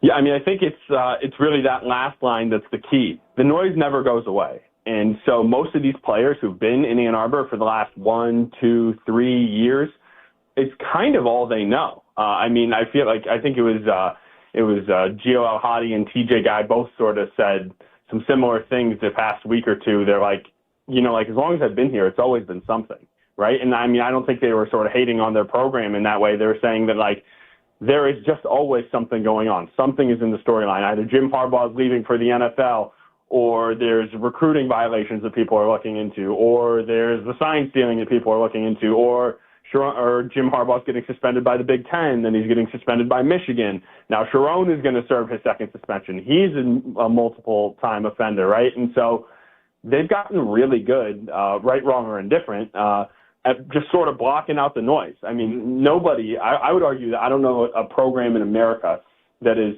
capable of fueling themselves quite like Michigan off of what they deem like outside hate or what have you, whether it's self-inflicted or not. Right. I mean, they started the Michigan versus everybody mantra in 2023. It worked perfectly. I mean, they really felt like they were up against the world, and then they won the national championship that season. Last year, the fact that team won 8 games without being able to throw a forward pass, I think the more we get away from it, will be seen as one of the more remarkable jobs, even in this era where they were 40-3 in the 3 years before. And so Michigan is 13-0 in its last 13 night games, 18-2 in its last 20. Back when you and I were growing up in Michigan, I mean, Michigan was not winning a lot of big games, primetime games, especially early in the Jim Harbaugh tenure. Right. That has completely flipped in the last 3-4 years. And so they are not bothered by these distractions. I asked Samaj Morgan about what Sharon was saying about the impending suspension a few weeks ago. And Samaj, I don't know if he was joking. I mean, he literally acted like he had no idea what I was talking about. Like he was unaware. And I was like, I'm going to put a pin in that, and we're going to come back to that. But no, I mean, they really, really insulate themselves extremely well. Tony Garcia, Michigan reporter, Detroit Free Press. Tony, thanks for being here, man. Good luck in Oklahoma tonight. Be careful out there. It can be a rowdy bunch, Carter tells me out there. Oh, come on. We're nothing but friendly unless we lose. Then we might get a little angry. All right, thanks, fellas. And Jake, have Carter text me some of those food wrecks. I want to try something later today. We'll see. Your performance today at first as a Fan University, I don't know if it warranted that. I'm kidding, TG. You know we got you, man. Appreciate you. Always a pleasure, my friend. Thanks, Tony. Later, bud. Thanks, fellas. That was Tony Garcia. You are listening to Fan University on 105.3 The Fan. Coming up, Carter's Corner. Carter's going to give us some overreactions or realities. Who needs more wins? That and much more next on Fan University 105.3 The Fan. Here in Texas,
badges benefiting the families of fallen heroes. It's an awesome event for the whole family. Get your tickets today through Ticketmaster.com. It's the Fan University on 105.3 The Fan, and this segment is brought to you by Classic Chevrolet. If you're in the market to upgrade your vehicle, get to Classic Chevrolet in Grapevine. Back-to-back #1 Chevy dealership in the world. They've got more new Chevys than anyone, and they're all priced to sell. Silverado, Tahoe, Blazers, Malibu, Equinox, and more. Visit ClassicChevrolet.com. This is Texas. This is Classic Chevrolet. Together, let's drive, relax, and enjoy the difference based on new Chevy registrations 2023 and 2024. It's a run for Arnold. Oh, he bided his time, and he is in the end zone. What patience from Jackson Arnold for an Auburn touchdown. Jackson Arnold with a big win at Baylor last week. Auburn coming into the year 1-0. Former OU quarterback Carter.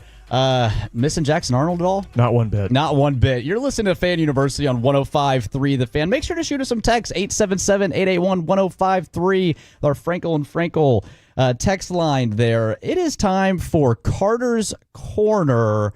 What do we get into, Carter? Some overreaction reality? Who needs wins? What's going on in Carter's Corner today? Well, we're going to get all into that right after this wonderful intro that I made. Oh. Carter, anything? Oh, that's right. You don't come on the radio. Carter? Carter Goodell. He's Carter Freeman. Carter Freeman? Any chance I get to play my own intro, I am absolutely going to take. So, yes, that's true. We are here in Carter's Corner. I love to do a little college football overreaction or reality. Quick update on some of the games going on right now. Arch Manning and the Texas Longhorns had a bit of a rough start.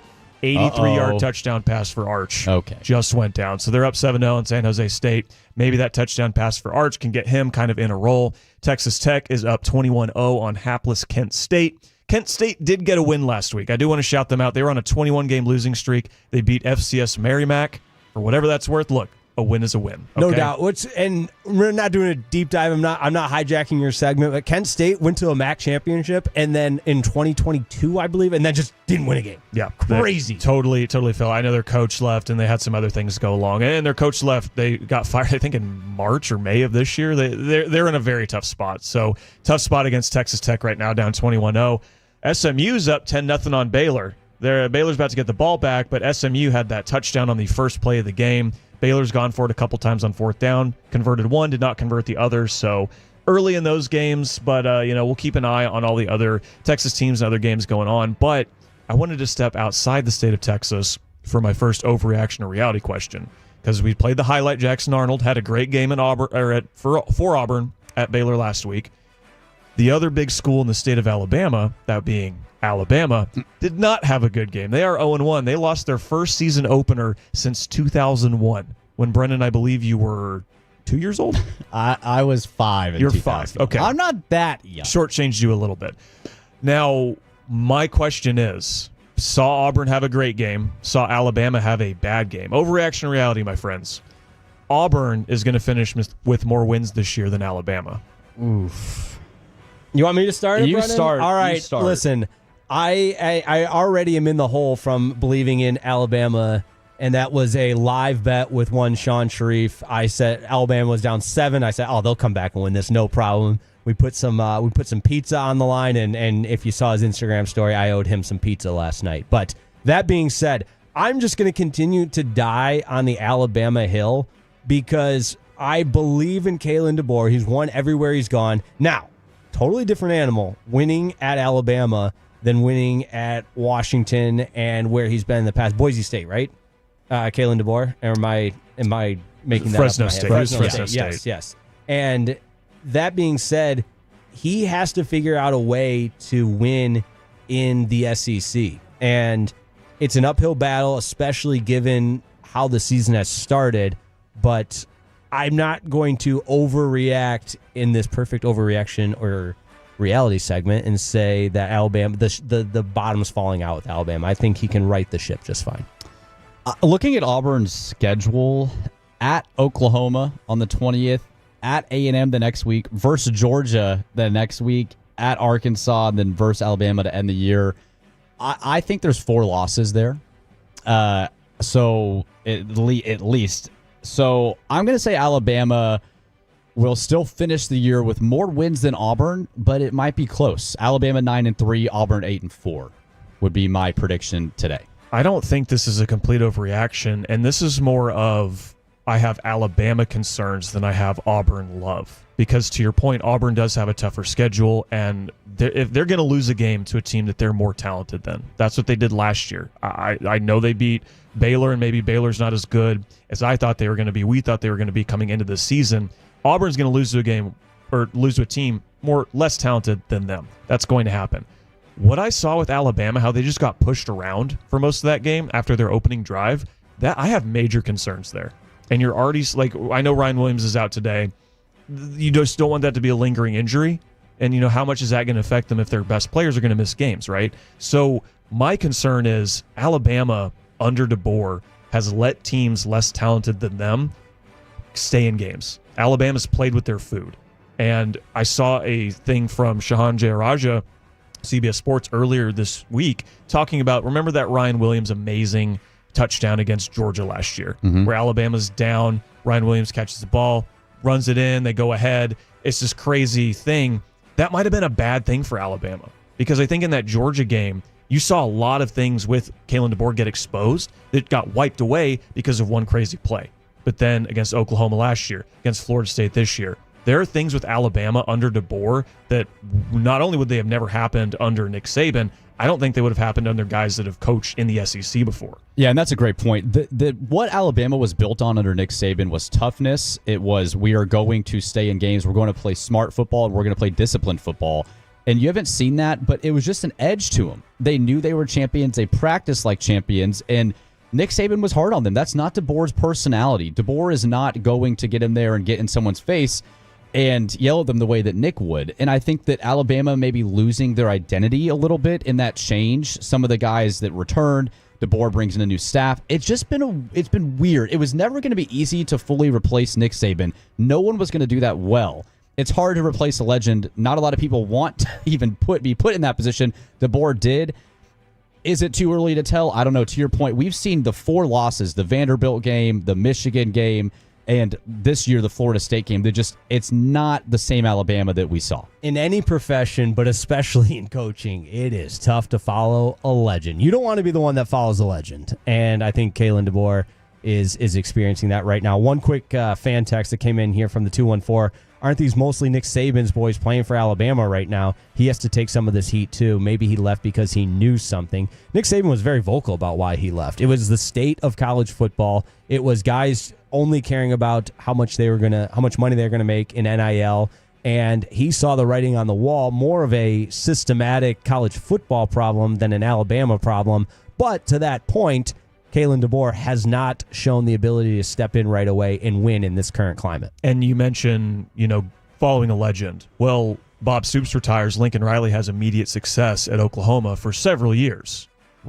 Urban Meyer retires at Ohio State. Ryan Day comes in, has immediate success, still has immediate success. So I think this is a semi-reality. What I could envision is, because Alabama they play at Georgia too. They play Tennessee, who they lost to last year. They get them at home. They play at South Carolina, who nearly beat them in Tuscaloosa last year. They get Oklahoma at home. They get LSU at home. I'm seeing a scenario here where that last game of the year, the Iron Bowl, whoever wins that game will have a better record.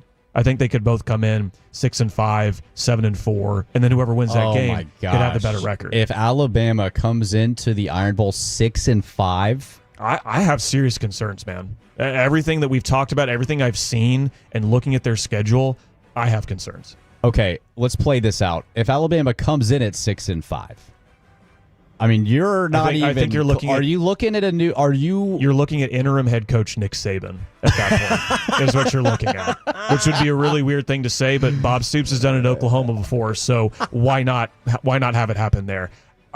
If Alabama and Kalen DeBoer has a $70 million buyout, that is a huge sum to pay. If you go 6-6 in your second season at Alabama, I think you're getting fired. I don't think it matters what your buyout is. 6-6 is unacceptable. For sure. 7-5 with a win against Auburn might give you 1 year. Which my head coach has gone 6-7 in 2 years, and he's still employed. There you go. So let's pivot to that game, though, for my next question. Oklahoma, Michigan, huge game tonight. Both coaches, I think, need a win in this game. Sharon Moore had kind of a rocky first season at Michigan. Brent Venables had a rocky first 3 seasons at Oklahoma.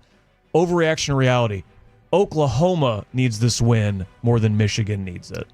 I'm going reality here. I think Michigan, when you look, they won a championship 2 years ago. I know Sharon wasn't the head coach then, but he was on the staff. They did have a rocky year last year. The sanctions outside of the field have been a problem. He's going to serve some time in suspension, but Oklahoma and Brent Venables, it's time to show. Texas had their moment. They made the playoff last year. You get Texas the last 2 years, and you haven't really had your moment in the SEC. You beat a Bama team last year that turned out to not be that good. And so I think for Brent Venables, this is a huge game. It's in Norman. It's a night game. Game day was there. The hype's around the program. New quarterback John Mateer. Oklahoma needs this win because they need to tell us, and I think the SEC, we're here this year. We've brought in Brent Arbuckle. We've brought in John Mateer. It's time for OU to take that leap in this conference, and they need to do it tonight. You don't lose this game and then go think, okay, OU can have a good year. Like, Michigan is not the Michigan of 2023. This is a big deal for OU tonight. It's unequivocally Oklahoma. They need this win more than Michigan, so that is reality, because I hate the term house money in sports, but the Michigan fan base, the success they had that Brennan alluded to, combined with their future, they can sell a fan base on the future of Michigan with arguably the top quarterback developing in Bryce Underwood and the direction of that program versus it needs to be right here and now on September 6th, 2025, like it does for Oklahoma. So I say reality. I think it's reality as well. We're going 3 for 3, which probably means Michigan's going to win if that's told us anything from earlier in this show. But I do think if Michigan loses this game, and especially if it gets out of hand, I think we should start having more questions about Sharon Moore. And he won't be coaching in the next 2 games. He'll be suspended for them. So maybe those results of those games won't be on him. But you've seen he was on the staff when they won the title. But then he comes in last year, and they just look unprepared, unready to play in certain games. They get that miracle win against Ohio State, which I think wipes away how they lost to Texas to begin that season, how they lost to Washington on the road. I think if this game gets away, and I know you can say freshman quarterback, but Michigan's defense is still very good. On the line of scrimmage, they're still very good. They still have talented skill position players. I do think this is more important for Venables than it is for Sharon Moore, but I think if they lose in a big way, we need to talk more about Sharon Moore and how things aren't. Talk about transitions, going from Saban to DeBoer. I think that's something that needs to be talked about more, is how the struggle that they've had going from titles to Sharon Moore. Yeah, I want more time on Sharon Moore because with everything that went on in Michigan with the Stallions drama, the suspensions, Jim Harbaugh leaving, all of that, it seemed like he inherited something that wasn't clean, right? Jake, you well know this. It was not the perfect program, even though he was a part of it. Well, even though he was a part of it, but he became the head guy. It's different when you become the head coach. He inherited a program he inherited Michigan, so of course he inherited a program that wasn't clean. No need to be repetitive. He inherited Michigan. That's not a clean program, never will be. No, I will say this too. One other, I guess, argumentative point with that. Sharon Moore did a lot of heavy lifting in Harbaugh's last year because he was suspended so much. And not that you become the head coach that way by osmosis, but from a practicality standpoint, he had plenty of instances in which he was the head coach. Think of that Penn State game where Michigan ran the ball 300 times and the quarterback never had to throw the ball downfield, and you had Sharon Moore's emotional post-game presser and everything on the field where he's crying his eyes out because everyone doubted them and everything else of all the self-inflicted stuff. But point being is, I agree that Sharon Moore, the transition, it has a lot of elements to it. But I look at Harbaugh's last year in which Sharon Moore so many times was called upon to act as the head coach. Well, it's going to be a big one tonight. I'm really excited to see it. I do think my Sooners are going to end up winning it. But, gosh, if Michigan goes in and gets a win there, that probably spells the beginning of the end for the Venables era in Norman. Interesting. That's a take. If they can't beat if they can't beat a true freshman at home in his second career start, you think they're going to go into the SEC and win games? No, I don't. And that's why I think this is a bigger deal for Oklahoma. Well, coming up at the top of the hour, we'll talk John Mateer, some Heisman opportunity for Oklahoma. That coming up more. You're listening to Fan University on 105.3 The Fan. Tolo means turn it on and leave it on. Thank you for making...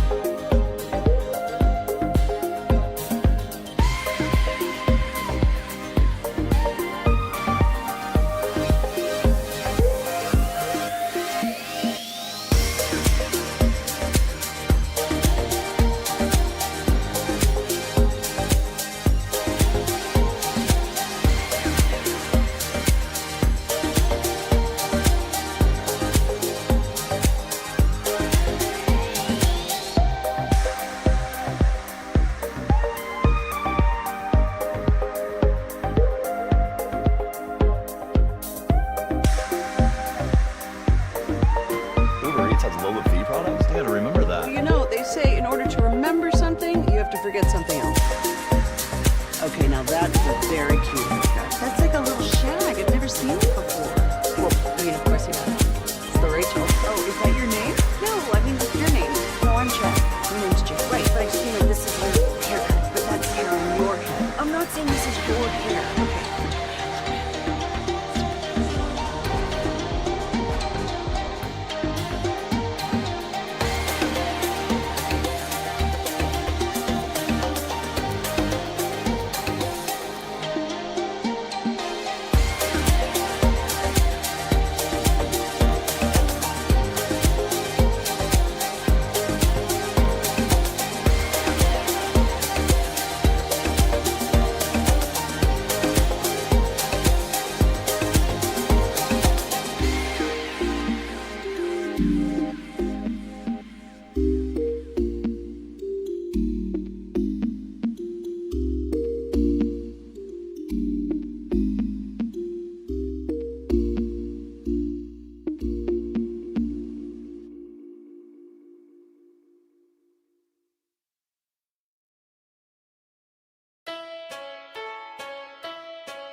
He's looking that way, lobs into the end zone, jump ball, easy pitch and catch. Good call, Coach. I had a feeling he was going to make an impact in the fourth quarter. He waited a long time to make a play. You are listening to Fan University 105.3 The Fan. That was a Garrett Nussmeier touchdown last week at Clemson. We're getting into Heisman talk. We know it's only week 2, but we're here to overreact a little bit to the performance from week 1 in the first, I guess, quarter and a half of week 2. Arch Manning silencing some haters there early in Austin, playing well. Longhorns up 21-0 on San Jose State. Florida State had the big win against Alabama last week, 28-0 over East Texas A&M.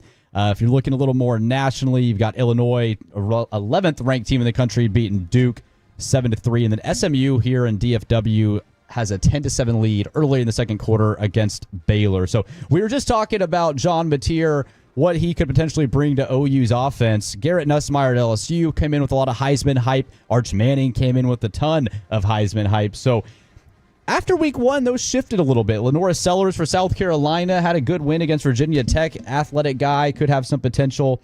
So we're going to get into who's the Heisman. It's week 2, but we're here to figure it out for you guys. So whatever we say in the next 15 minutes, take it to the grave, because that's why we're here on Fan University. We appreciate you guys tuning in on 105.3 The Fan. Garrett Nussmeier, Carter, if I'm correct, I believe he was your he was one of your top Heisman favorites, might have been the favorite coming into He was the my year. favorite. Okay. Yes, I did think Nussmeier would win the Heisman this year. Week 1, he proved me right for 1 week only. You know, I'll saving grace for 1 week. Like, I'll enjoy it while it lasts. But for 1053thefan.com, I'll do weekly recaps of all the big games, all the important, the best, the worst. And in those, I do Heisman rankings. So, yes, after week 1, Garrett Nussmeier was my number 1 ranked quarterback. And not just because of the numbers that he put up, because if you really look at his numbers, they're not like super impressive. It's not like last year where Ashton Genty came out of the gates with 300 rushing yards and 6 touchdowns against Georgia Southern, or Travis Hunter had an interception and 3 touchdown catches, right? I don't really think anybody in week 1 had that kind of game, which I still feel like it's a bit of a jumbled mess as far as the Heisman candidates. But of all the quarterbacks who won, or all the players that impressed the most, I thought Nussmeier going on the road to Clemson, and in the second half, them silencing that crowd, moving the ball well enough to go ahead. The defense played a big part in it, holding Clemson scoreless, but Nussmeier didn't turn the ball over. Should have had 2 touchdown catches. One of them was a crazy catch that turned into a fumble or an incompletion. We can get more into that later, but as of right now, I think Nussmeier had the best week 1, so I have him as my favorite. Well, and so much, Jacob, of the Heisman is your signature win. To have one week 1 in Death Valley, Clemson's version of Death Valley, against what was at the time the 4th-ranked team in the country, who should be an ACC favorite and playoff team, that already stamps, like, I've got the tough road win. Not necessarily a big Heisman moment, but a huge win that definitely helps if LSU continues to play well throughout the rest of 2025. And Garrett Nussmeier never had that before. So for him to do that week 1 of a season where he came back to school, I think is huge for his chances. It absolutely is, but listen, I have a lot to. We all have a lot to say about the Heisman Trophy. The September Heisman's always a fun conversation, but we can all admit, because it's a voter-driven award, the human element factoring into it. When we're talking about the Heisman Trophy and who's going to actually hoist the trophy at the end of the season, I would argue very few, if any, people will remember a week 1 win. And now there's no way to quantify or prove that wrong or prove it right for that matter. But so often the Heisman Trophy winner has some type of Heisman moment, and it has to be later in the season, because that's just the way human minds operate. Recency bias is a real thing. Yeah, but it's not often we get these top matchups week 1 so early, so we haven't had them in the past. It might be a Chick-fil-A kickoff game where it's such a blowout. The teams weren't really in the top 10. One team in the top 5, another team unranked. This was a top 10 matchup on the road week 1.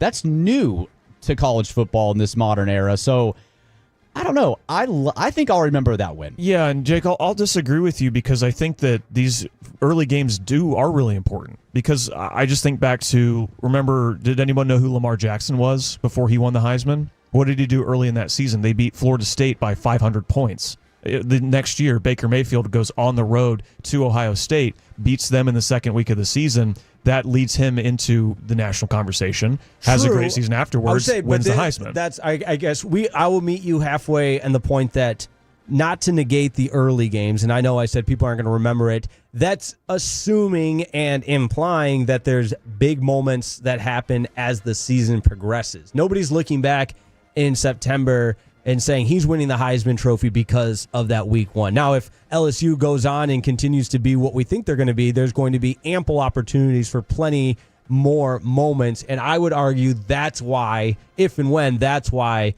Nuss wins the Heisman Trophy. It's a perfect springboard. But when we look back at it, it'll be like, this is where it started, and he wouldn't have gotten to where he ends up had that game not happened. I mean, look at Joe Burrow whenever he won the Heisman at LSU. They beat Texas in week 2, and that ended up being a fine Texas team, but that was still a road win over a ranked opponent at the time. So I think they're hugely important.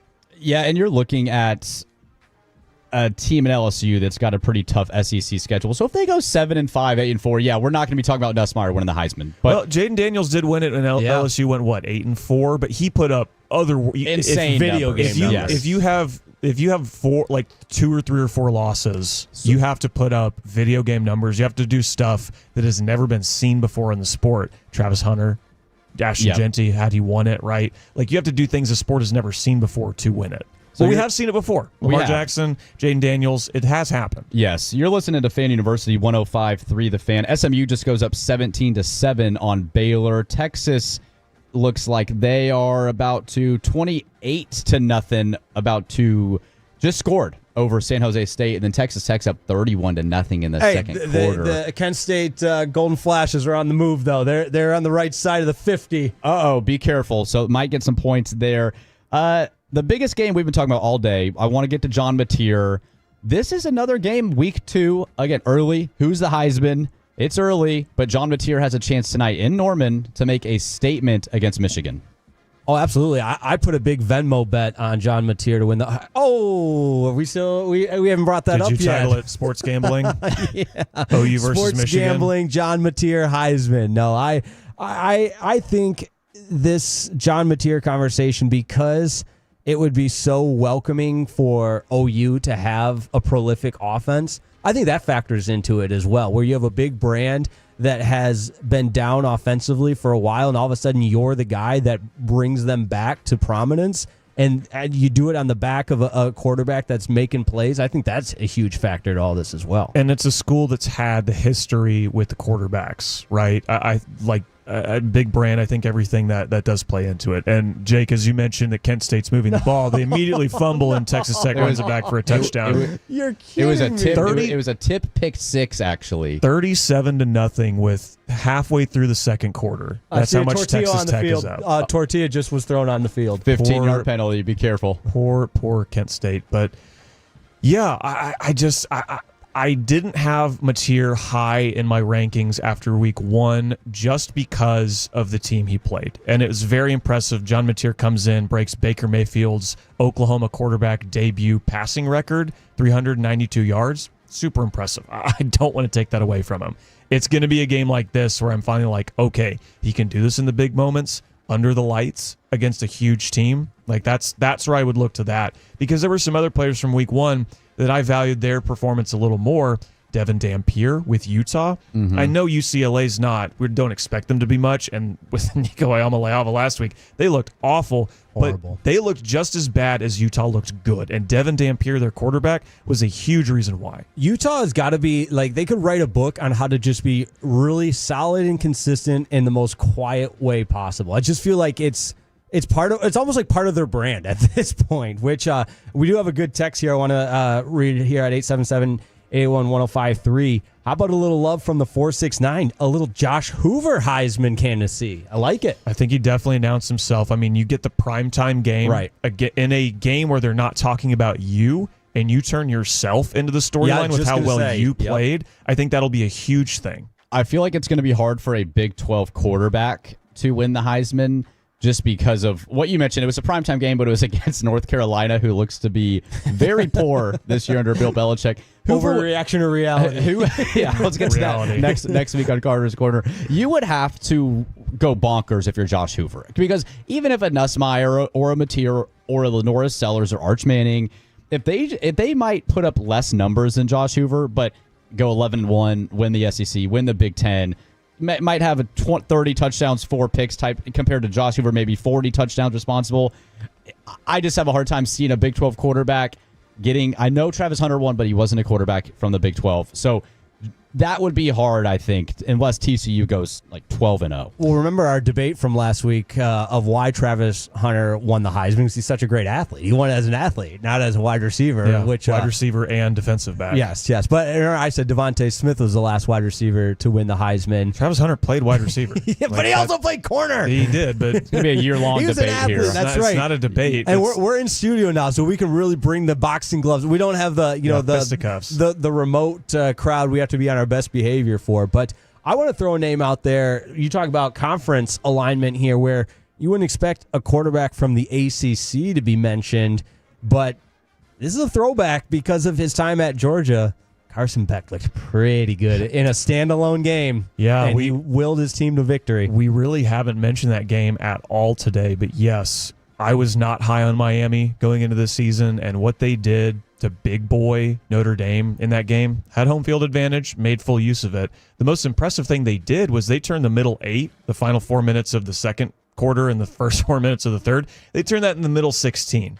And Carson Beck was a huge part of that. He's, if not the superstar stud athlete that we thought he may be when he first stepped into the starting role at Georgia, he can get the job done. And he's got great receivers and a good running back and an awesome offensive line to really put up numbers this year. I was shocked by the Miami-Notre Dame game. I know that Mario Cristobal did really well at Oregon, and then you have Cam Ward. You lose Cam Ward to the NFL. Carson Beck transfers from Georgia. I wasn't really that high on Carson Beck. I thought it was more of a product of Georgia and the skill around him. But he played well. If Miami makes a run, if they beat Clemson, if they go to the ACC championship game, yeah, that's a guy that I think his odds shot up significantly. And for sure, there's no reason that if he has a great year, he could not win the Heisman. I think another really impressive part about Miami that we're not talking enough about was, I mean, you talk about their ability to utilize the home crowd. The most impressive part of that game to me from Miami was preventing Michael Irvin from getting a 15-yard penalty on the sidelines. I mean, he was going ham. He was out there. He was barking. He was ready to go, and they kept him on the sidelines. Really impressive. I thought he was going to suit up. Nope, they managed to keep him away, and just whittle down that game and end up beating Notre Dame. But another on that same Sunday, though, that was a Sunday night game last week. Lenora Sellers also played on that Sunday with South Carolina. They beat Virginia Tech. I do think Lenora Sellers is going to be another name definitely mentioned in the preseason. He had a very good game on Sunday as well, so I do want to throw his name in the mix. But Rocco Becht is playing right now against Iowa with Iowa State. Their quarterback, I mentioned him earlier in the show. I do think he's had a really good start to the season.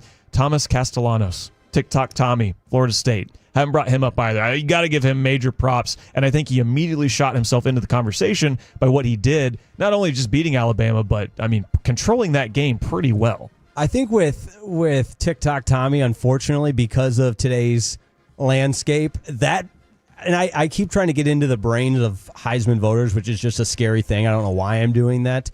But that could factor into it, too. Oh, we like his TikToks, and he's vocal, and he what do they say? He talks his talk and everything else. It's like, I get that, but just make it about what's done on the field. And to his credit, 1 game sample size. He did it. Well, Florida State is up 35-0 on East Texas A&M right now. Castellanos is 6 of 9 for 226 yards and 3 touchdowns. So six attempts on 226 yards, or 6 completions on 226 yards. That's crazy. Yeah, do that math real quick. Yeah, I'm trying, man. I'm having a hard time. I did go to Texas Tech. It can be a struggle sometimes. Man, that's actually a great underdog to watch out because they get at Clemson November 8th. They have versus Miami October 4th, and they have at Florida November 29th. So you're talking about Heisman games that you could have the moments later in the season. They're there for Florida State, and you've already got the Bama win at home. Who knows what Bama will end up finishing, but this is a guy that if they go 10-2 and he knocks off, let's just say a Clemson and or Florida Miami, I mean, that's going to be one of the best resumes in the country for a quarterback, especially a team that went 2-10 last year. You have the chance to say, hey, I'm the difference. I'm the reason we've switched from 2-10 to 10-2, 11-1. All of a sudden, it seems like this Week 5 game that is Florida State hosting Miami is going to turn into this big. That could be an early, we talked about Week 1, some of these games as, Heisman matchups, right? Jeremiah Smith, who we haven't even mentioned because he didn't have that great of a game for Ohio State versus Arch, or Cade Klubnik versus Gary Nussmeier. Carson Beck versus Tommy Castellanos in Week 5, Florida State Miami. That could actually be, quite a narrative changer in a way that I don't think any of us were really expecting coming into the season. Which we talk all the time on this show about what makes college football great. Rivalries is certainly at the forefront of that, and a renewal of Florida State Miami would just be really, really healthy. And by healthy, I mean solid hatred, which fuels college football. And it's like the Florida teams are always all terrible at the same time, or they're all really good at the same time, it feels like. Yeah. And the other Florida team, the Gators, they got DJ Lagway sitting right there, who we haven't brought up at all. They beat, an FCS team last week, but they got an early game at LSU, which, again, versus Nussmeier. We get a lot of these matchups pretty early in the season. Great point. And college football is better when Miami's good, when Florida is good, when Florida State's good, when Texas is back, and Disagree. And USC. When the college football is good when my team is good. Okay, that's it. For the national scope of college football, it's better when the big brands are playing well and playing each other. It's a ton of fun. We're going to get into some of those big brands. What is going on the bulletin board? That and much more next. You're listening to Fan University on 105.3 The Fan. The more time you give, the more. That's rosaries. No, that's absurd. Hey, remember when you used to be a, what was it, Pepper Lady? Pepper Lady? Wasn't it Cinnamon Sisters? Basil Babes. Saffron Squad? Nutmeg Maidens? Paprika? No. Nutmeg Maidens. I just said that. Was it Spice Girls? Doesn't sound right. Was it Saffron Squad?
SV products? I got to remember that. You know, they say in order to remember something, you have to forget something else.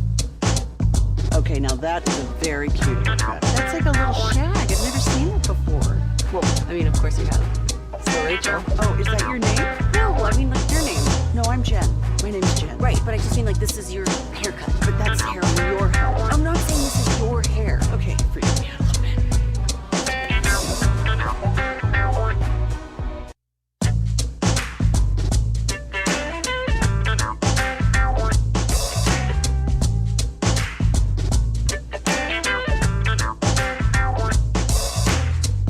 Energy can have you on the road in 3 days from initial application. Visit SISUEnergyLLC.com to apply today. That's SISUEnergyLLC.com. Back to 105.3 The Fan. This segment is brought to you by the Frankels. If you've been injured and a car or truck wreck, call Frankel first, 214 or 817-333-3333. With Frankel and Frankel, there is never an out-of-pocket cost. You only get paid when you win. Frankel and Frankel, the go-to for car and truck wreck attorneys in Dallas. It is 12:23 Fan University on 105.3 The Fan. SMU up 24-14 on Baylor late in the second quarter. Texas up 28-7 on San Jose State and Austin. Then Iowa State driving against Iowa 6-3 there, kind of a Big Ten score. And then Texas Tech up 38-0 on Kent State. Some other games going around the country today. We've got Michigan, Oklahoma coming up at 6:30. Oklahoma State and Oregon at 2:30. Bulletin board material there. We talked about it earlier in the show. If you missed us, we talked about Dan Lanning, Mike Gundy, what's going on there. There were some other coaches going on too. Jake, what's going on the bulletin board this afternoon? Listen, that's one of my favorite parts about college football. All the bulletin board material, whether it's written, whether it's audio, whether it's the gamesmanship, whatever it is, which, by the way, Iowa State just scored a touchdown, which is huge when you talk about the Cy-Hawk rivalry because, you know, points are going to be at a premium there. But bulletin board material, whether it be coaches, whether it be players, you got TikTok Tommy running his mouth, but he backed it up against Alabama, so credit there. But where we want to start with for today's bulletin board material, by the way, 877-881-1053. If you saw some bulletin board material you want to share with us, let us know. But the exchange between Dabo Swinney and Brian Kelly after the Clemson-LSU battle. Now, LSU came out on top. One-score game, 17-10 the final. I think there could be some ramifications for this down the road, whether they meet again or what have you, maybe in a college football playoff scenario. But there is no love loss between really Brian Kelly and anybody, I would imagine. But check this out if you haven't heard it yet. Here is Dabo Swinney recapping what he saw transpire between LSU and Clemson, cut number 13.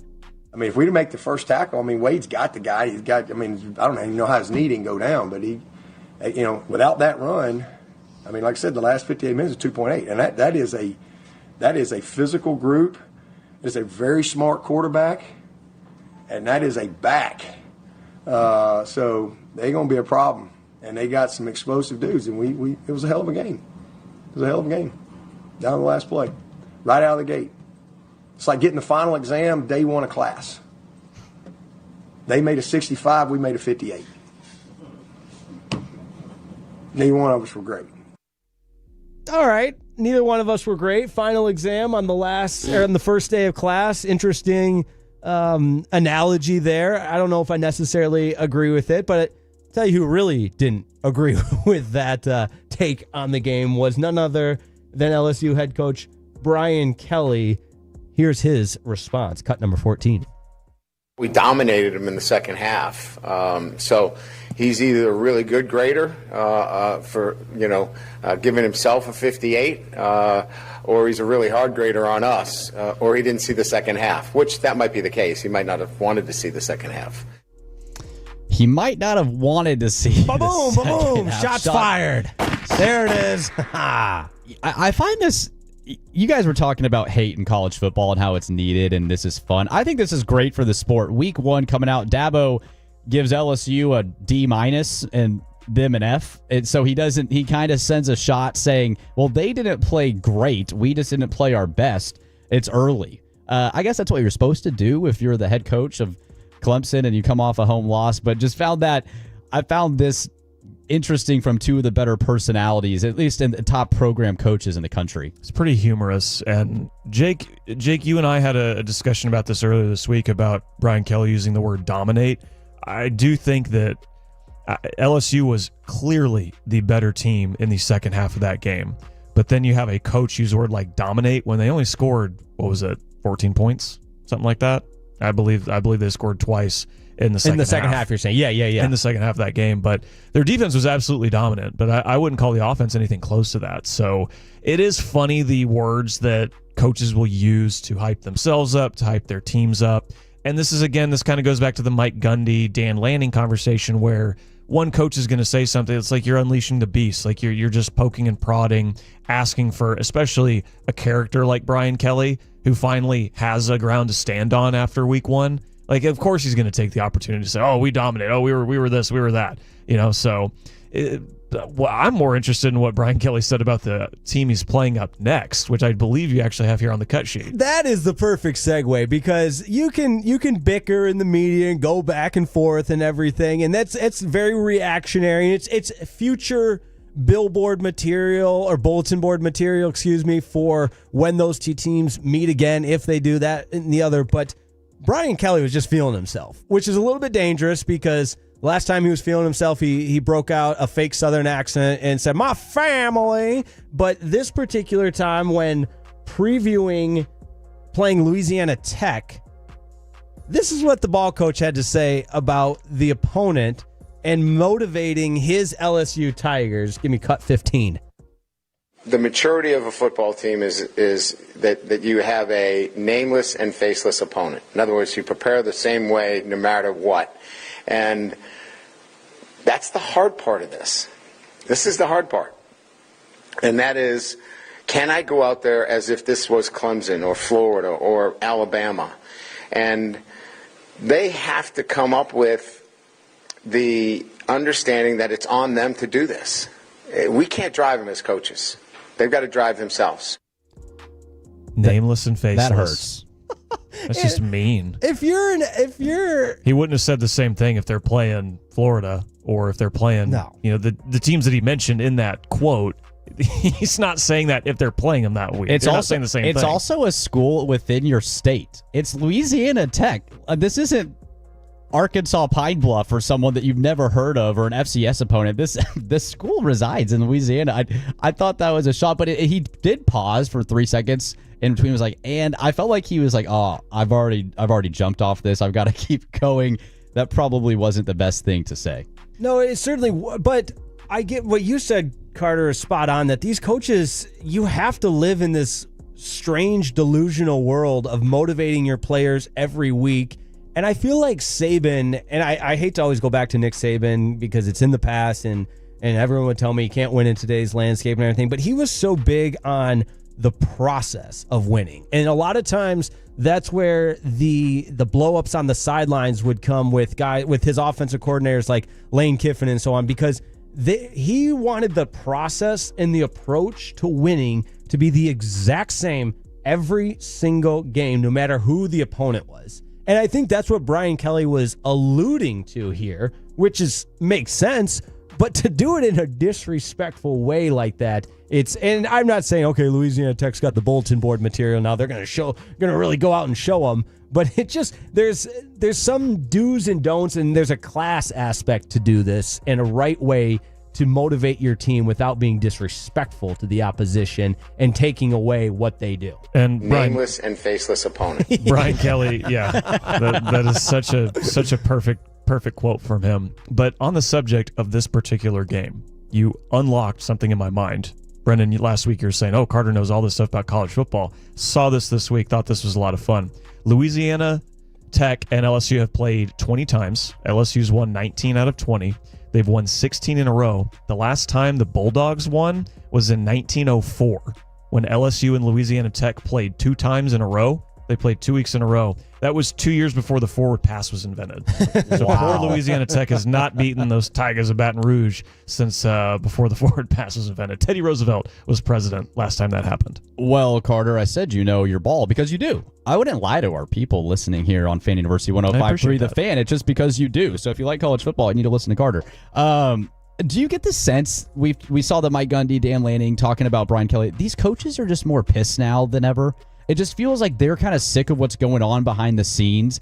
There's a little more edge. I get the sense when I listen to coaches talking to their pressers of like, man, this is really different than what I'm used to. They're having to essentially readjust their entire careers in a span of a 3-season model that's changed.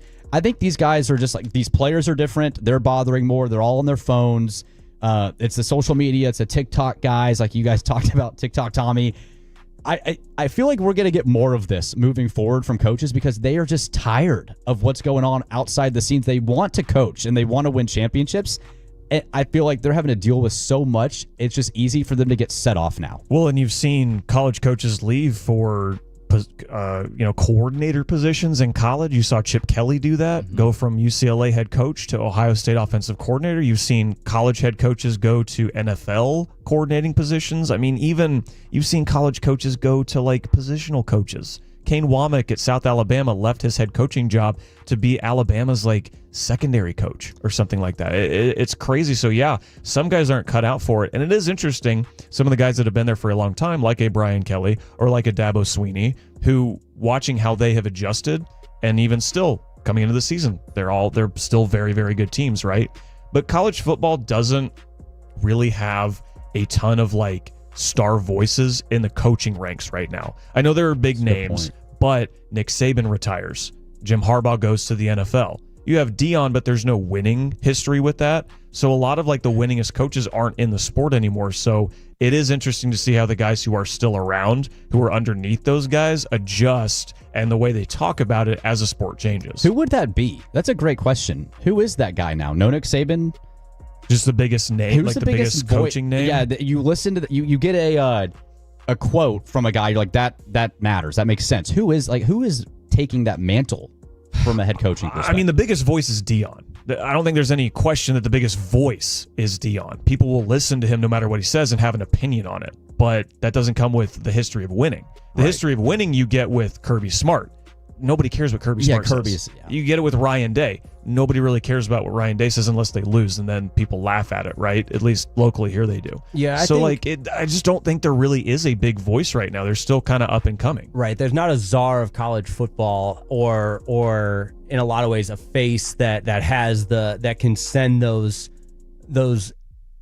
ripples nationally. It's very regionally, and you triggered my memory on some things about coaches reinventing themselves or having to figure out how to coach in this new landscape. Bill Belichick's an example of having to do that, the college landscape. I didn't bring him up for a reason. I'll give you another one. Rich Rodriguez for West Virginia, a coach that had all kinds of success in 2007 and with West Virginia, then obviously failed at Michigan, worked his way back up between Jackson State, Arizona, then everywhere else he's been. But now in today's climate, I mean, he had the soundbite this summer about, I don't want kids on TikTok. And I just don't know if that old school roll up the sleeves, rough, tough, hard-nosed football coach resonates anymore. So to your point, having to relearn how to be successful in this profession, it's fascinating to see.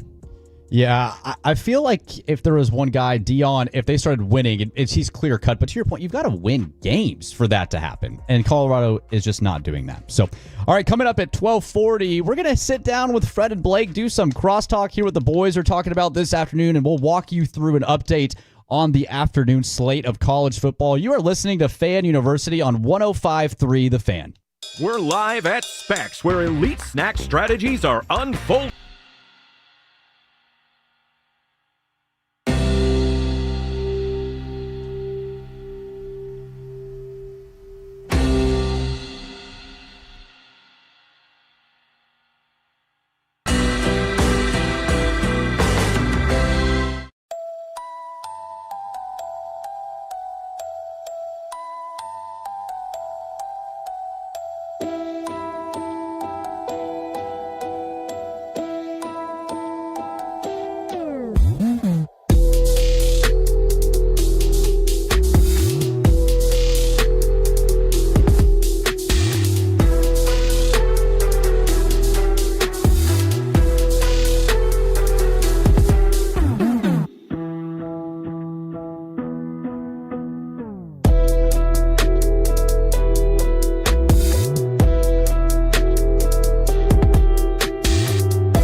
It's an awesome event for the whole family.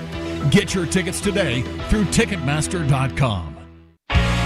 It's the Fan University on 105.3 The Fan, and this segment is brought to you by Classic Chevrolet. If you're in the market to upgrade your vehicle, get to Classic Chevrolet in Grapevine. Back-to-back #1 Chevy dealership in the world. They've got more new Chevys than anyone, and they're all priced to sell. Silverado, Tahoe, Blazers, Malibus, Equinox, and more. Visit ClassicChevrolet.com. This is Texas. This is Classic Chevrolet. Together, let's drive, relax, and enjoy the difference based on new Chevy registrations 2023 and 2024. You are listening to Fan University on 105.3 The Fan. I am Brennan here with Jake and Carter. It's 12:43. We've got Blake and Fred set to join us. They'll be on air from 1 to 5:30. Rangers playing the Astros after a big win last night in extra innings at 6:30 this evening.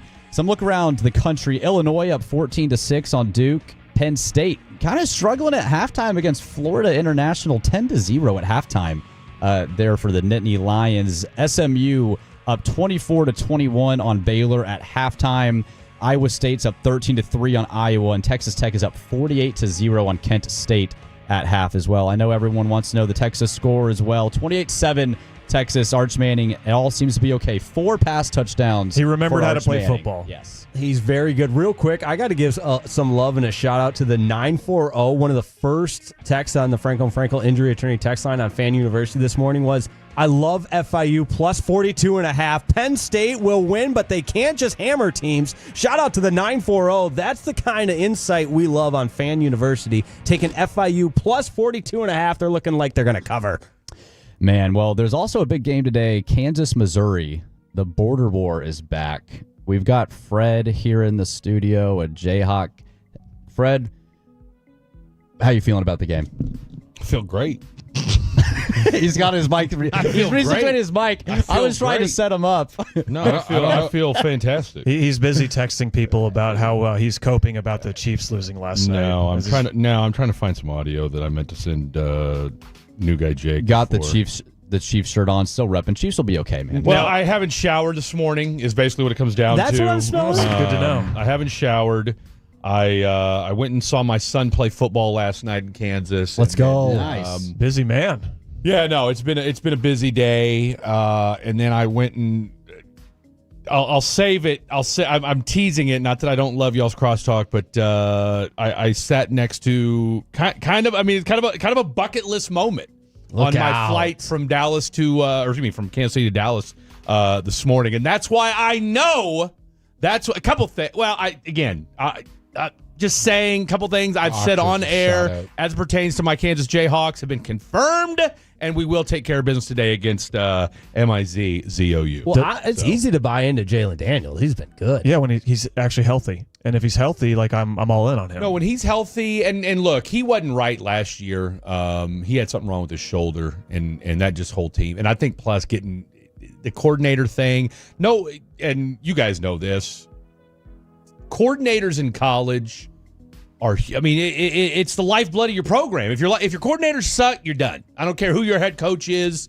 It doesn't matter. You can be Kalen DeBoer if your coordinators are garbage. It doesn't matter. So this year we've got much better coordinators, and we're going to win today. So to all my Mizzou fans, kiss my ass. Yeah, there it is. That's the hostility. That's what I was waiting for. I like seeing the shirts from Missouri people and from Kansas. It was a shape of the states, and it just says the worst state or this state sucks. Look, I'll tell anybody to listen, and people at K, and with all jokes aside, like KU and K State people, and actually me and Deuce Vaughn talked about this before he got cut. Was KU and K State people don't mind each other. They really, really don't.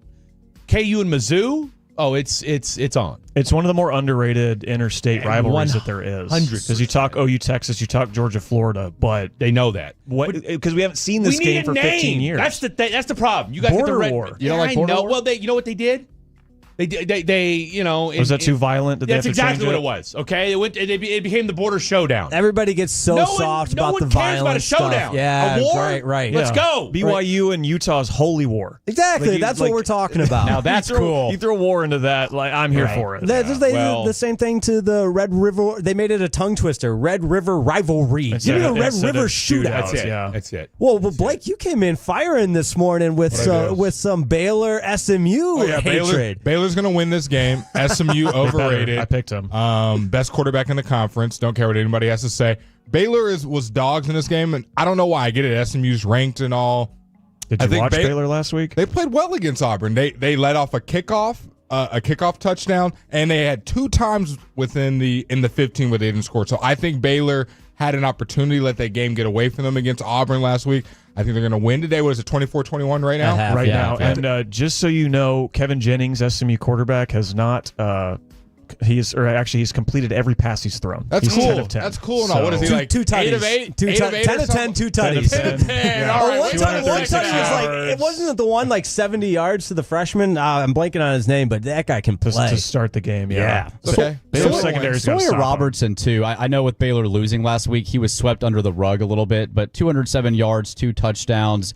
Baylor's offense is looking really good. They had 21 points in that second quarter alone. They've responded, and that's the big thing is their defense keeps letting Baylor down early in the season, but their offense keeps responding. I don't know what the point spread was for this game, but I have a feeling it was high because neither of these teams are really known for defense. I didn't expect defense coming into this game.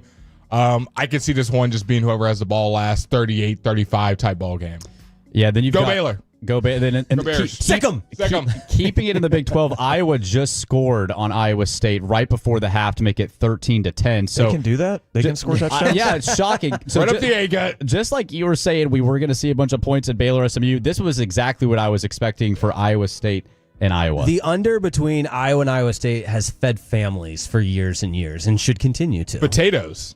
Close. Corn. Exactly. You're thinking corn. Did you get the under Corn on this is one, where Jake? all You're thinking of Idaho. Idaho with the is fighting taters. Idaho. Yeah. I mean, come on. Potatoes, corn. Idaho is the potato Wheat. state. Yeah. I got to get a map and have Blake point out where the teams are. And Dude, what that states. would be such a fun video. We should do that. We should make a YouTube video. Some doing social that. media content. Yeah. Maybe we'll get that worked out.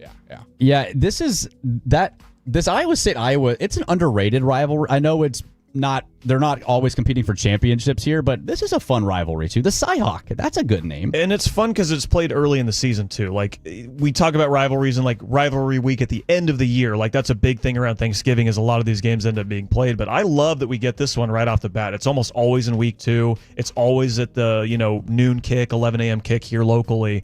And you just get hard-nosed 1920s football. No bias. What was the game y'all were most excited for going in to this weekend? No bias to the guy that's wearing an OU hat and OU polo. I mean, that's a good game that everyone's... Michigan. It's the only ranked matchup this weekend. Yeah. And I think for both head coaches and both teams, it's really going to set their season on a particular path. I think 100%. if OU loses, I don't have any faith in them to go into the SEC and win games. Yeah. And then I'm going to start having questions about Sharon Moore. I know they're starting Michigan is starting a freshman quarterback, second ever career start. On the This is road. a game OU should absolutely win. And if they don't, then I'm like, Auburn comes to town in 2 weeks, and they're probably going to, I don't think Auburn's going to be all that, but if you can't beat Michigan, why should I think OU can beat Auburn? I agree. This game controls the narrative for these two teams going into how they stack up against their respective conferences. So I agree. You two, gentlemen? Michigan became so much more interesting after the week 1, and I know it was New Mexico, but Bryce Underwood, for all of the hype and flipping from LSU to Michigan and being pretty much crowned as one of an elite quarterback without playing a game, and then to go out and actually show it really amplified the excitement for me for this Michigan-Oklahoma game. So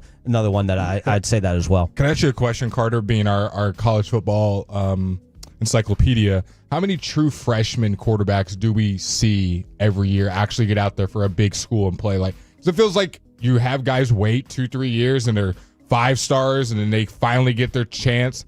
Bryce Underwood, true freshman, was in high school 365 days ago.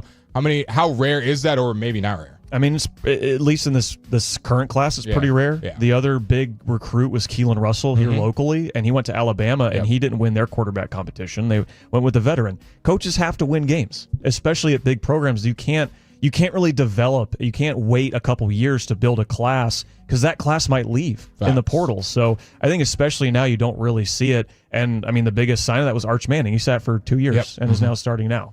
And I think you saw Bryce Underwood in his first game. I mean, he's processing things quickly. Yes. He's getting the ball out under 3 seconds, which is what you don't expect to see with a true freshman. Like, he might have the athletic ability and some of the stuff you can do outside the pocket, but the fact that you can drop back 1-2 seconds, get the ball out, I think is a good step. But like Carter said, in OU, man, it's going to be tough. Against that defense, I think that's a top 3 defensive line in the conference in the SEC. It's going to be loud. It better be. The tailgating scene so far, I mean, we saw OU with game day. It looks nuts. It looks as loud as I've seen it since I've been a fan there, and it needs to be. Yeah, it's going to be a ton of fun in Norman. Well, Fred and Blake, what do you guys have coming up here at 1 o'clock? Frederick, what you got for us? Great question. Obviously, we'll get into... when was the last time we were on? Wednesday. So obviously we had, we haven't had a chance to kind of wax nostalgic yet on Thursday night's game. Raise your hand if you said the Cowboys would cover the spread. Okay. It was I did not say that. I'll stand by. It was the biggest spread it was the biggest spread in the whole entire slate. It was Thursday night, Shoddy's first game. I thought, why not? I took him to cover. Why not put a little action on it? And I have to say that because for college football last weekend, I went 0-5, including a pizza bet with Sean Sharif. So I need to redeem myself. You need to bounce back. I'm 1-1 so far. Obviously, I took the Chiefs yesterday. That didn't work out, but I feel better about the Cowboys pick. Where are people at after week 1, right? As far as this Cowboys team is concerned, after what we saw. And I think, and Blake and I were texting throughout Thursday night, I don't know that there was any big surprise, if we're being honest with ourselves, right? I mean, if you're being honest, you knew that this offense could be good.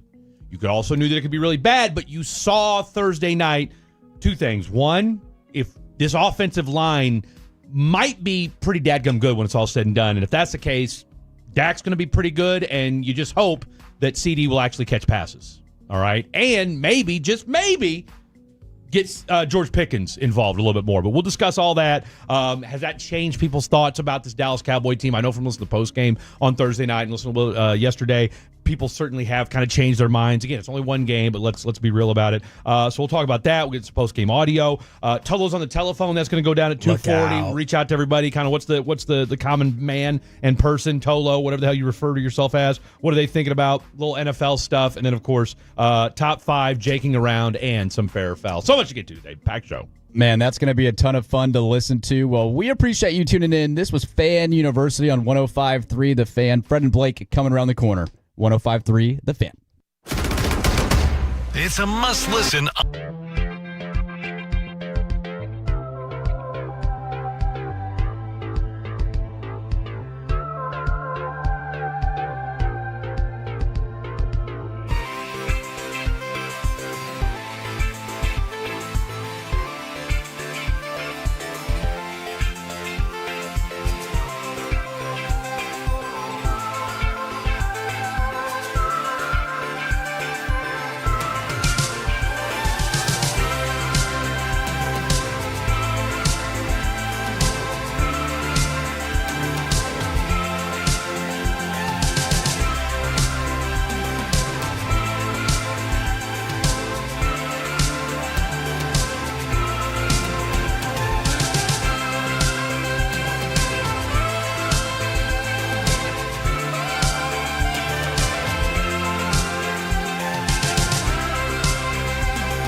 products? I gotta remember that. Well, you know, they say in order to remember something, you have to forget something else. Okay, now that is a very cute haircut. That's like a little shag. I've never seen it before. Well, I mean, of course, it's the Rachel. Oh, is that your name? No, I mean, like your name. No, I'm Jen. My name's Jen. Right, but I just mean like this is your haircut. But that's hair on your head. I'm not saying this is your hair.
Bruce Bochy. Turn it on and leave it on. Your home of the Rangers. 105.3 The Fan. KRLD-FM and HD1, Dallas, Fort Worth, and Odyssey Sports Station. Driven by our D&M Leasing Studios. Thanks for turning it on and leaving it on. 105.3 The Fan. Welcome in, DFW. Glad to have each and every one of you on board on this absolutely tremendous, dreary, temperature-wise, it's fall, people. Temperature-wise, it is fall, and it is football season. It's a little what? What's the word I'm looking for here? Not muggy. It's definitely not muggy, but it Gloomy. just feels Dreary. gloomy, but it feels a little damp. Feel a little damp outside? I'd say dreary. Right? I don't know. I just moist. I don't want to go there just yet. I don't want to. We all know moist when we feel it, okay? And I just don't know. I think that it felt when I that woke up way. this morning, phenomenal, phenomenal. This is the weather I live for. This is, little overcast. You said something the other day when we were on this past Wednesday, Fan After Dark. You guys know what the deal is. We debated whether or not autumn was better than spring. This is my favorite. This is my favorite time of the year, right here. I think it might be. When you factor in sports, I think you have to factor in autumn. I think you're right about that. Pumpkin spice season. How we feel about pumpkin spice season? 877-881-1053. 877-881-1053. We've got lights on today. I'll tell you what. Let me tell you guys something right now. All right? If me, Blake, and Carter can come together and squash our beef, it's time for Ukraine and Russia to get their beef together. You know what I'm saying?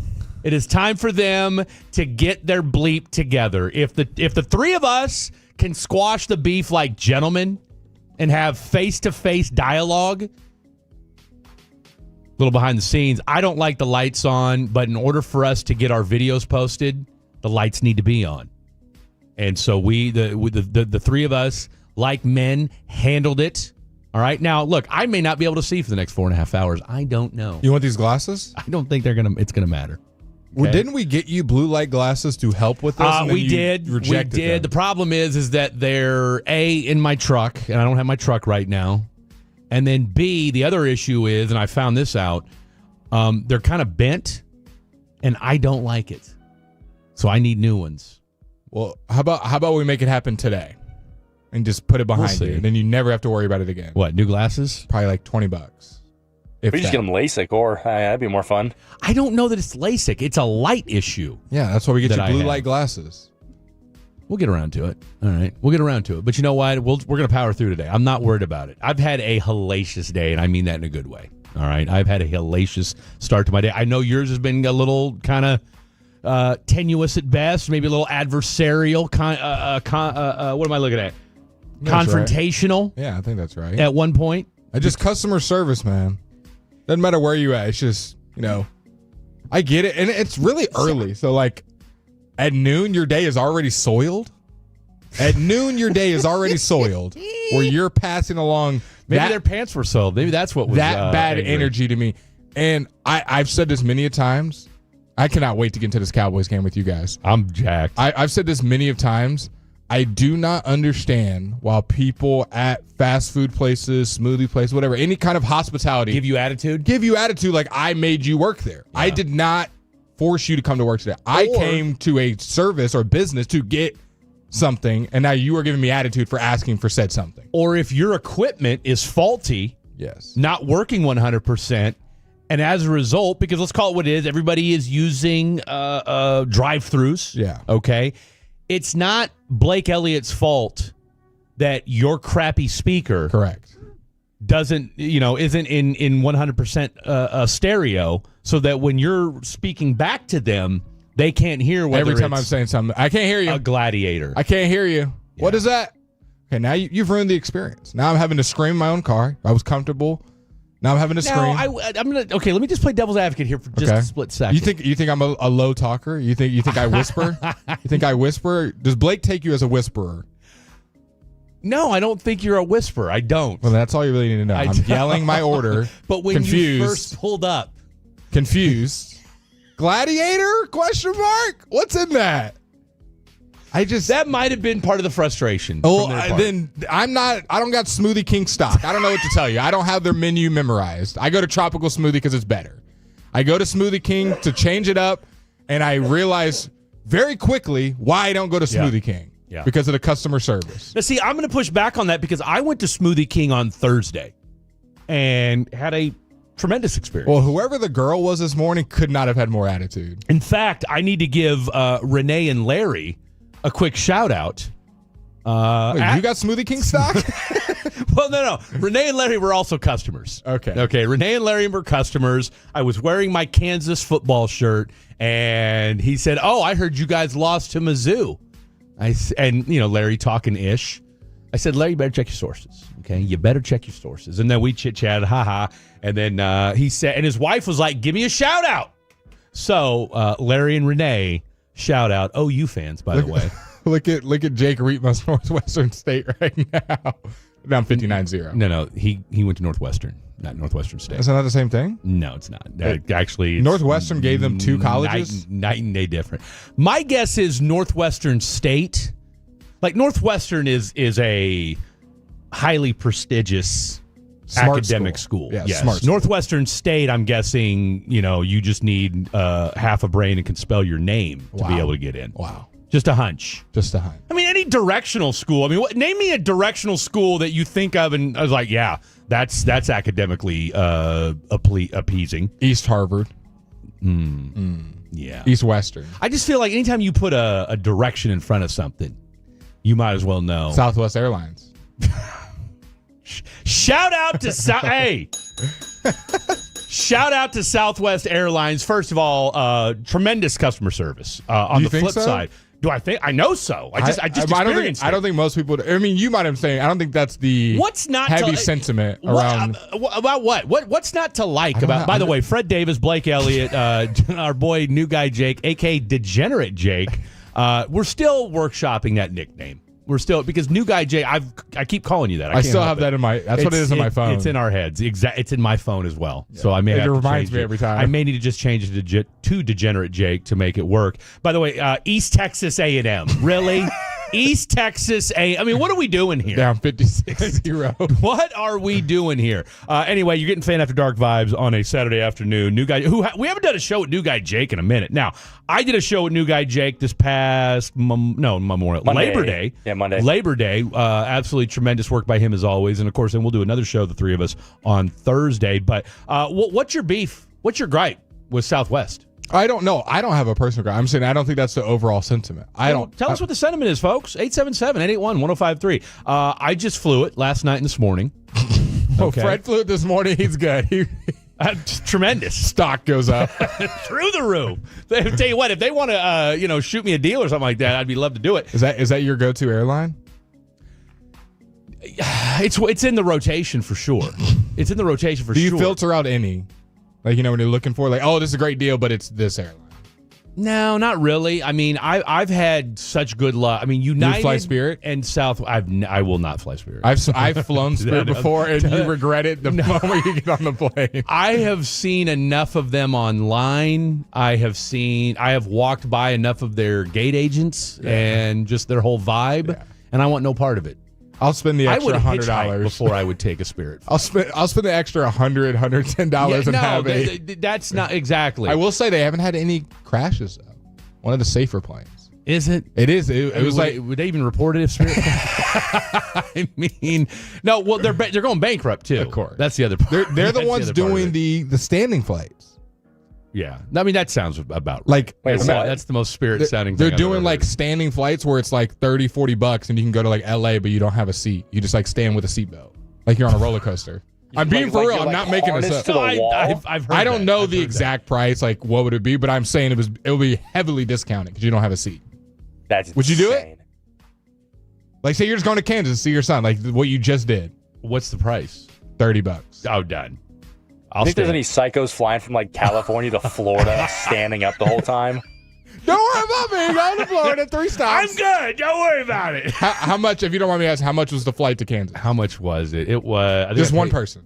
Oh, man, I think I paid like $280. Okay, so if it was $80, would you do this Spirit? Oh, in a heartbeat. Okay, if you 150. Depends on how the $80 experience went. 150. You have no idea, and they say it's 150. If you told me it was gonna be there and back, if you told me it was gonna be $150 round trip, and I was gonna have the same exact experience I just had with Southwest, you have to stand. Except I got to stand. Do I get a drink? Water. No stand there and hold it the whole time. What's that? Yeah, stand there and hold it the whole time. No flip tray. No, but I think you get to lean onto something, don't you? I feel like you get to lean look forward. really Yeah, you lean on a wall. Lean on the guy next to you, who's also standing. Do they still have? I mean, I wonder if they're going to still do it though. Now they're going bankrupt. I think that's what they're trying. They're trying to get out of bankruptcy. Stand up flights. I would think about it. Yes. If it was $100, so no questions. $100, I'll do it. You don't really care what the stipulations are. It's an hour because, like yesterday when I flew. Now, for whatever reason, it was a little bit longer today. But yesterday, I want to say it took me right at like an hour and 20 minutes. What if you were like the only one doing it? The rest of the flights seating. I'd be like, how much did you guys pay? And then I would see if there were any open seats, and I'd be like, hey, if No, you gotta stand, buddy. No, you're stuck. Nice try. You're not going anywhere. That would be terrible if everyone else was sitting and you were standing. Not everyone got this ticket? Yeah, no. I'm the only one? I'm the only one. Huh. All right. That's fair. Maybe. Not really. Last man standing in the NFL right now is Justin Herbert. And well, he's the latest man standing, is what he is. I mean, we've still got a bunch of games tomorrow and Monday. You think there'll be some more undefeated teams after tomorrow? Yeah, I mean, I don't expect there to be, eight ties, 9 ties, 10 ties tomorrow? No, I do feel confident that we'll have some teams separate themselves tomorrow.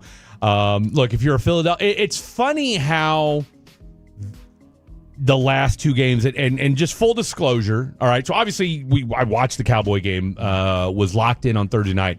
Last night, I was not. I'm going to watch the Chiefs game in its entirety tonight because I was at my son's game last night watching him play football, so I did not really get a chance to watch the Chiefs game. I mean, I watched the last quarter, basically. And I'll sum it up. The Chiefs couldn't stop the pass. They couldn't stop anything. I mean, trust me, I talked to my dad this morning. He gave me the rundown, and, of course, I had to listen to him complain about the Chiefs for pretty much the entire 12 minutes we were on the phone together. But and so my plan was this. Chargers O-line looked fantastic as well. Here was my plan. I was gonna splurge the $8 and get the Wi-Fi and just watch Chiefs highlights all morning on my flight. Okay?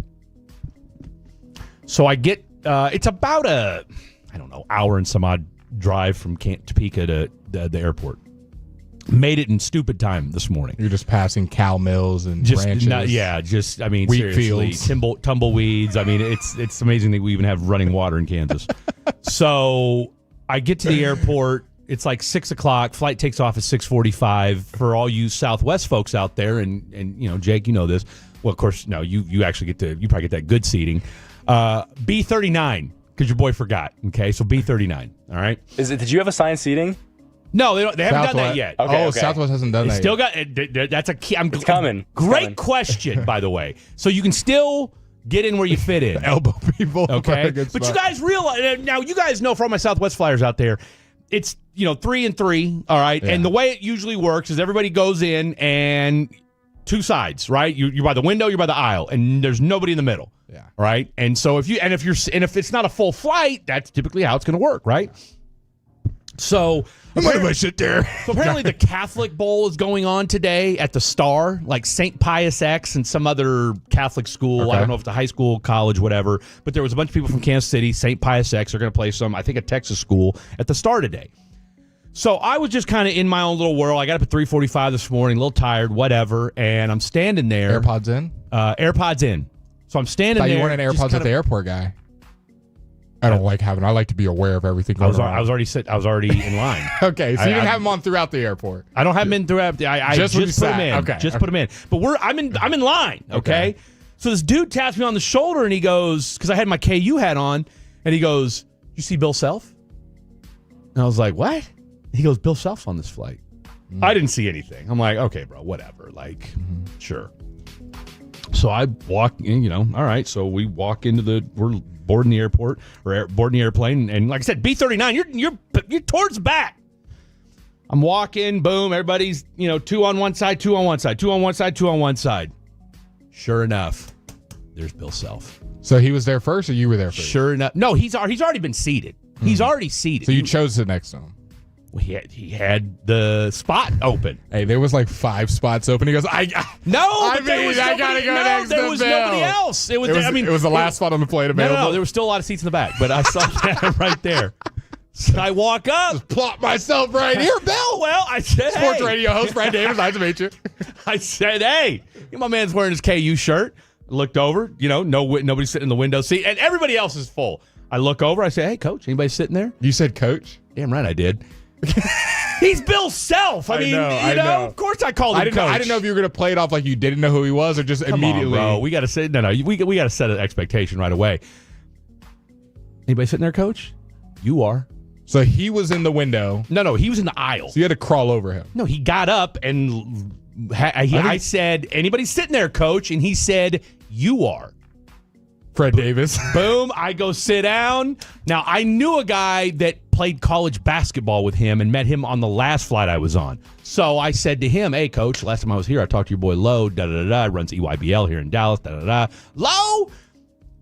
Conversations off and running for the next 2 hours. Me and Bill Self. You'd have thought me and Bill Self you'd have thought I was on the staff, okay? Wow. You would have thought I was on the KU staff. Wow. For 2 hours, me and Bill Self, yucking it up. Most interesting thing he said was what? I'll tell you off air. Okay. I will tell you What's off the most air. appropriate thing you can tell us on air? Because he will that we're back. Football? Basketball? The whole state? You really think we talked much football? I don't know. Do you really think me and Bill Self are talking football? We talked a little bit. We'll talk a little bit. I'll tell you some of the stuff he told me off. I mean, again, it's not for public consumption, but he did say Darren Peterson, who was the number 1 recruit last year, best recruit he's ever had. And he said, this kid's unbelievable. What did he eat? Gonna be. What's that? What did he eat? Nothing. What a dog. Nothing. No water? Nothing. No water, no coffee, no gulps. snack. Just vibes. That's what he was on. So he raw dogged it right in front of you. Dude, we talked the entire time. Here's the funny part. Both of y'all were just eating air for 2 hours. Well, I was drinking coffee, you know me. But so he asked me, we're talking. He goes, so what do you do? Oh, Fred was like, no, here's the thing. No. Here's the deal. So he asked me, he goes, what do you do?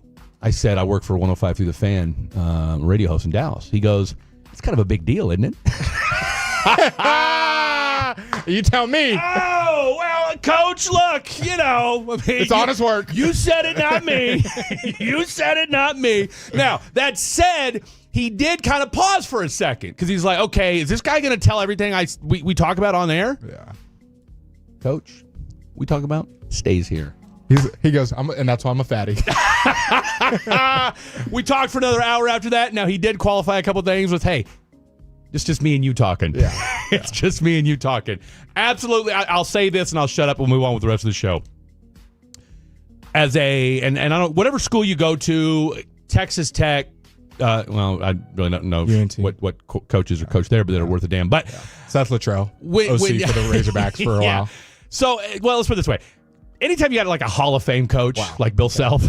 Great, thanks. He could have been any number Brent of things. He could have been any number of things. All right.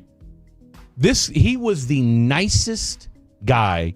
We talked for 2 hours, and it was. Was it all sports related? All sports related.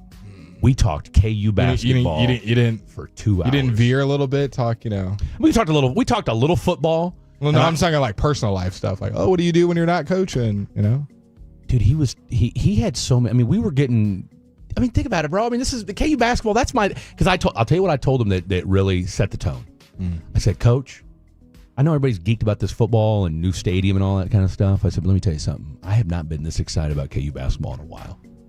And he goes, I'm glad you said that because we've lost some enthusiasm around the program. I'm glad you said We've lost some voices. Why don't you go ahead and do a rally? But it's true, though. Hell, you're a Texas Tech guy. KU basketball has not been what it's supposed to be the last couple years. Well, did you ask him what his game plan is against the Red Raiders next year? How he plans to stop JT Toppin in the post? We're not worried about him. Oh, okay, yeah. Okay, we're not worried about him. Speaking of enthusiasm, I've got a lot more enthusiasm for the Dallas Cowboys on how they played on Thursday. We're going to break down what we saw in that game as well as lay out the show, what we got for you guys on a fun Saturday evening. We got you all the way until 5:30. You're listening to Fred, Blake, and Jake, Fan After Dark on the weekends. Cowboys reaction coming up next. Take us with you wherever you go. Now heard on the iHeartRadio app, YouTube, Twitch, the TuneIn app, our Odyssey app, and of course with the biggest mother of a radio signal in DFW. Thanks for making your favorite travel buddy 105.3 The Fan.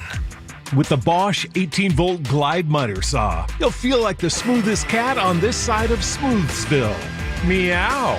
And when you can make cuts this smooth, the more you Bosch, the more you feel like a Bosch.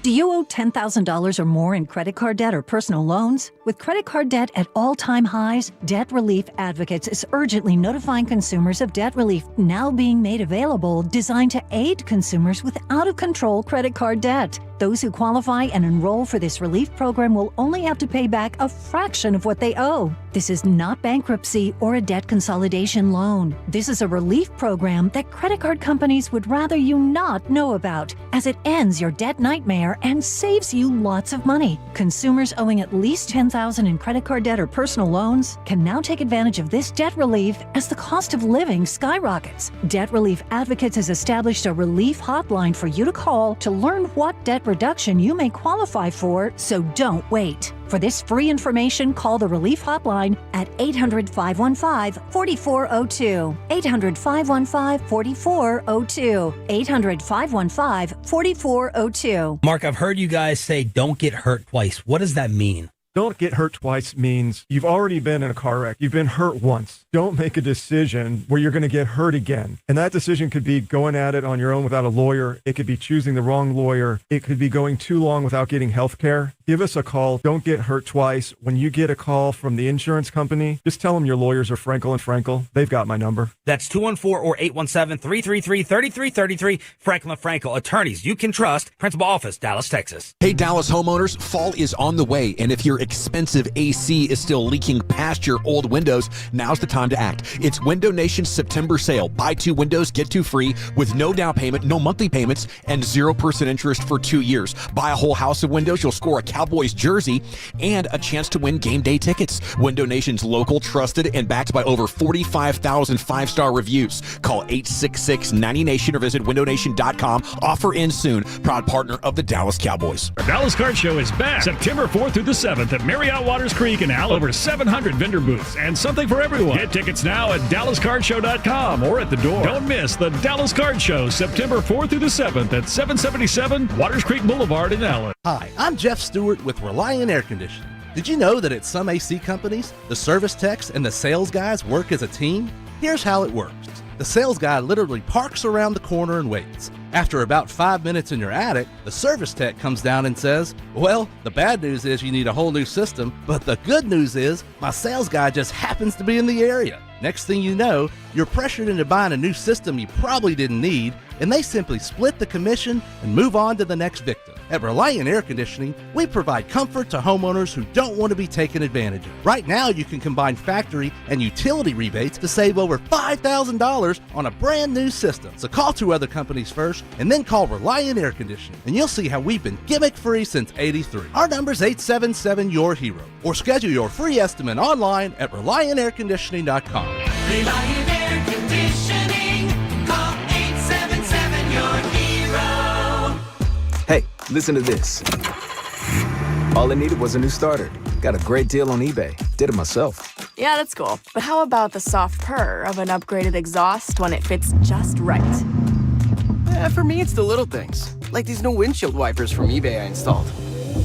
From small fixes to big upgrades, eBay has all the parts you need at prices you'll love. Guaranteed to fit every time. eBay. Things people love. Eligible items only. Exclusions apply.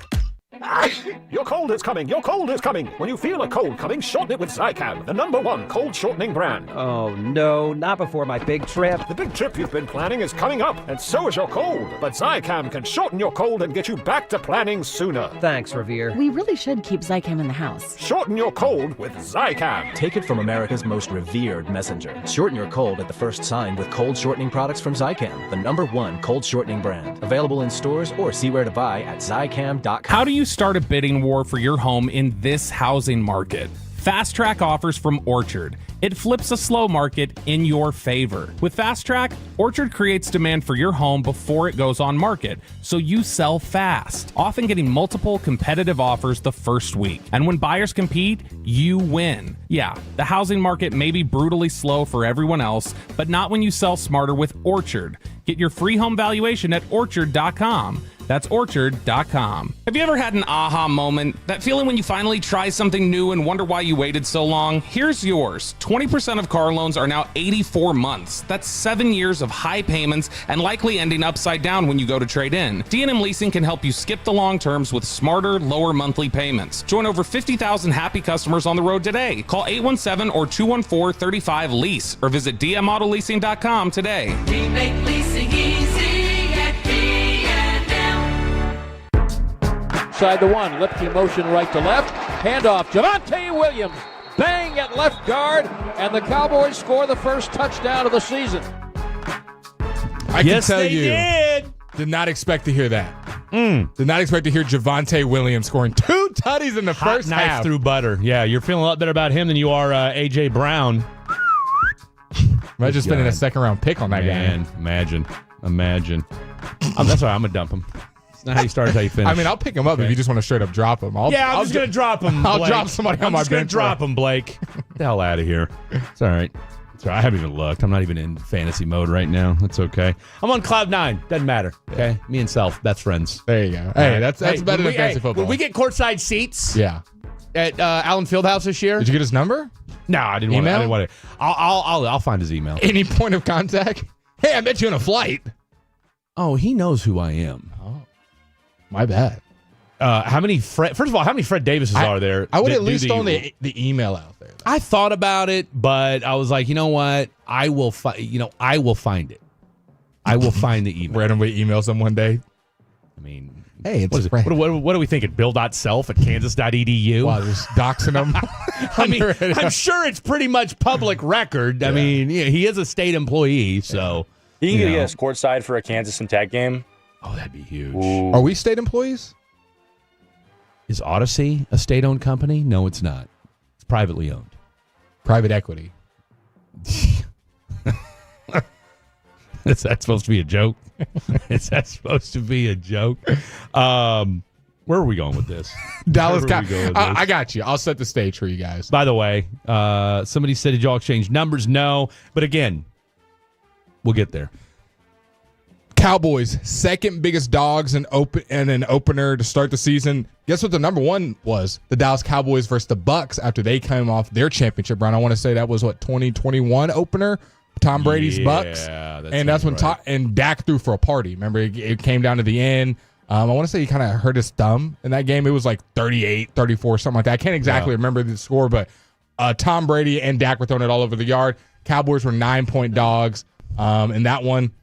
And this one, they're 8.5-point dogs. The only other spread that was even close was the Broncos-Titans game, which we all think the Broncos will cover. Cowboys come out, first drive, offense looks potent. And I'm texting Fred, and I'm going, wow, this offense, it looks good. And you saw Schottenheimer's influence on the first drive. I thought that was important. You saw the motion. Yeah. You saw... I will keep repeating this until it's next week's game. Javonte Williams impressed me. Now, I'm not saying, oh, my gosh, he's Saquon Barkley or he's a top running back. But I thought he was going to be not very good. And to me, he was more than okay. I'd have to look at his yards per carry. Maybe one of you guys can read it to me. But I think it was like 4 right at. But it felt like good runs by Javonte Williams. Now, a lot of the stuff was up A and B gap and kind of up the middle. There wasn't much like outside juice. Like, do I think Javonte's a home run hitter? No. I don't think anyone... No, he's not. No one mistakes him for that. but I thought he did very good on what the game plan was. So I want to first give him his flowers. Shout out to Javonte Williams because I doudted him. You did not doubt him. I told you believed he in could him. be Rico Daddle. And you poo-pooed on it. I did. And he can be at least that. Javonte, I think, did a lot better than all of us expected. I'm not talking about the fantasy output and 2 touches. That's cool and all. But I'm just saying overall as a running back, I thought he did his assignment. He kept the defense honest. He did. Right? Because they ran the ball a lot more than I thought they would. There was a good amount of times where it was like, okay, they're running the ball again. And it wasn't like 6-yard gain or 6-yard loss, running up the middle and it's 3-yard loss. It was like, okay, here's 3-4 yards here, 5-6 yards here, 2 yards here, 8 yards here. It was nice chunks being picked up in the running game. Well, and I think that offensive line. I think if you had to give a game ball out to anybody, I'm giving it to Cooper Riley and Clayton Adams. Yeah, that Connor offensive line, huh? Connor Riley. You said Cooper Riley. I said, Connor. It's okay. We got a lot of Coopers and Connors and Tylers. Connor BB, Cooper BB. Yeah, what are we saying here? No, I thought the offensive line. And let Tyler and by the way, let's put some respect on Tyler Guyton's name. Huge respect. All right. Not only did he, pimp slap, the pimp slap that went viral. That was a violent one, bro. That was because it was a great pass block first. Tyler Guyton straight up locked the guy up. And here's the thing. Do we know who that was? Pass rusher? I don't. Hunt, something like that. I don't remember. Eagles pass rush was non-existent on Thursday. Well, hell, it was so bad they went out and got Zadarius Smith yesterday. It was not good. I mean, that tells you all you need to know about that. Because we were talking about that leading into the game. It's like they don't have these marquee pass rushers. It's probably the first time under Jalen Hurts they haven't had a marquee pass rusher. That and I mean again, we'll get to Spitgate at 2 o'clock. So we're gonna have Jake and Around at 1:40 because we got if you guys are going a little action on the afternoon day games, then make sure you stick around at 1:40. We'll put a little parlay together for you. But not having Jalen Carter completely changes the game plan. Changed everything because their D line was already a little bit weaker coming in this year. If you've studied their offseason and kind of their movement, and you lose their let's be honest, their best player on defense. We like Quignon, Zach Bond, and DeJean, but Micah. He is their best player on defense. Don't get it confused. Jalen Carter is a game wrecker. And him being out and the interior of your offensive line already being the strength of the Cowboys offense, like those 3 guys in the interior is where you're probably going to win a lot of football games. That is the trenches. Yeah. Those guys are studs right there. First-round pick. BB's been phenomenal, and Tyler Smith is an all-pro. Then you have Guyton and Steele both holding their own. Now, did Steele get okey doke here and there? Yes. I thought Guyton played phenomenal. The interior offensive line, shout out to Clayton Adams. Shout out to Connor Riley getting those guys ready because I did not believe in Javonte and I did not believe in Guyton. One, being fully ready, healthy, capable, and both of those guys proved me wrong. Both of those guys, I think, did a B+ to A job. I thought they did their roles exactly what was needed in Thursday night. Obviously, they didn't win. But there's a lot to feel good about. And we're gonna get to why they didn't win in the 2 o'clock hour. We'll talk more about CD and that whole situation there. But I'm trying to think who was it. Was it Nolan Smith, okey doke, Terrence Steele a couple different times. All right, but for the most part, I mean, look, I thought Terrence Steele played well. I thought Tyler Guyton I was, and you and I talked about this on Wednesday. I was concerned about him playing major minutes only because you hadn't seen him all training camp. Big spot to step into. Big spot against a solid Philadelphia D line. You're thinking Jalen Carter's going to be there, and then third. Again, it wasn't like this guy was some shutdown, Great Wall of China left tackle to begin with, right? So. You don't know what you're going to get out of Tyler Guyton to begin with, and, let Thursday night tell it. I mean, this guy's a 6-7 year vet the way he played. I mean, hell, he had fewer penalties, if I'm not mistaken, than Tyler Smith did. Can I give you some numbers coming out of I want to hear some numbers. Todd Archer put out the Cowboys. Speaking of penalties, this is right here. Cowboys fans, if you hear nothing else Blake says in the segment, listen up to this right here. The Cowboys had 4 penalties in Thursday night's opener. That is the fewest they've had in any opener since 2015 when they had 3 against the Giants. And the 42 penalty yards that they allowed were the second fewest in the past 12 seasons. No, I'll tell you what, that was you talked about a disciplined football, man. And that's really, and that's what I wanted to see on Thursday night. Disciplined football. Did the Cowboys, we're going to get to lose a game that they had a great chance of taking out the defending champs? Yes. But did they play pretty sound football, running the football? Did they not create dumb penalties? They had a holding call here and there that pushed them behind the chains. I want to go back to that first drive, and then I'll hand it over to Fred. That first drive, first two drives, if you will, kind of that first quarter, you saw Schottenheimer's influence with the motion. I texted it to you. Kevontae Turpin was going to be involved in his offense. Now, did he take advantage of all his opportunities? Maybe not. Could he have had some bigger pots? But I see them but I thought trying for what they to used him for. I thought it was perfect. You see him in the orbit motions. You see him going across the line of scrimmage because just the threat of Kevontae Turpin getting on the jet sweep, Zach Bond has to respect that and kind of lean over. Those Reed Blankenship kind of has to... Tolbert. Can we get rid of Tolbert? I mean, I know you've been. I know you've been uncharacteristically sick of him, and after watching him the other night, that block, that made me that. I hate to be this guy, and I would talk. I would say to Tolbert's face when we get in the locker room, like, "Hey, what were you thinking on this?" But I don't have the opportunity because we're not there right now. That felt like he sold that block. Turpin passed me on the depth chart. He gets a screen pass, and Tolbert acts like there's not a DB out there, and Turpin gets blown up on the screen pass. Then on the CD pass, so we'll get to it 2 o'clock. The should have been the game-winning post route. Yeah. Did you see where Tolbert was on that route? Right in front of him. I mean, I'm not going to say that. I mean, hell, and I'm sure it was in CD's purview as he's trying to catch that ball, and you got your guy running literally right up underneath it too. Probably didn't help. Probably didn't help. No, probably didn't help. CD's got to catch that. We're going to get to that. He's got to catch that. Tolbert, but it helps when your teammate's not in the way. Blake is not an offensive coordinator. Blake is not in the Cowboys game planning room. But I'm going to use my somewhat brain to say I have a feeling Tolbert's route was not run under CD Lamb for this post route right here. I don't know that we've ever hankered for Mingo more than after Thursday night. Because Mingo might eat. Yeah. Because now, I'm telling you right now.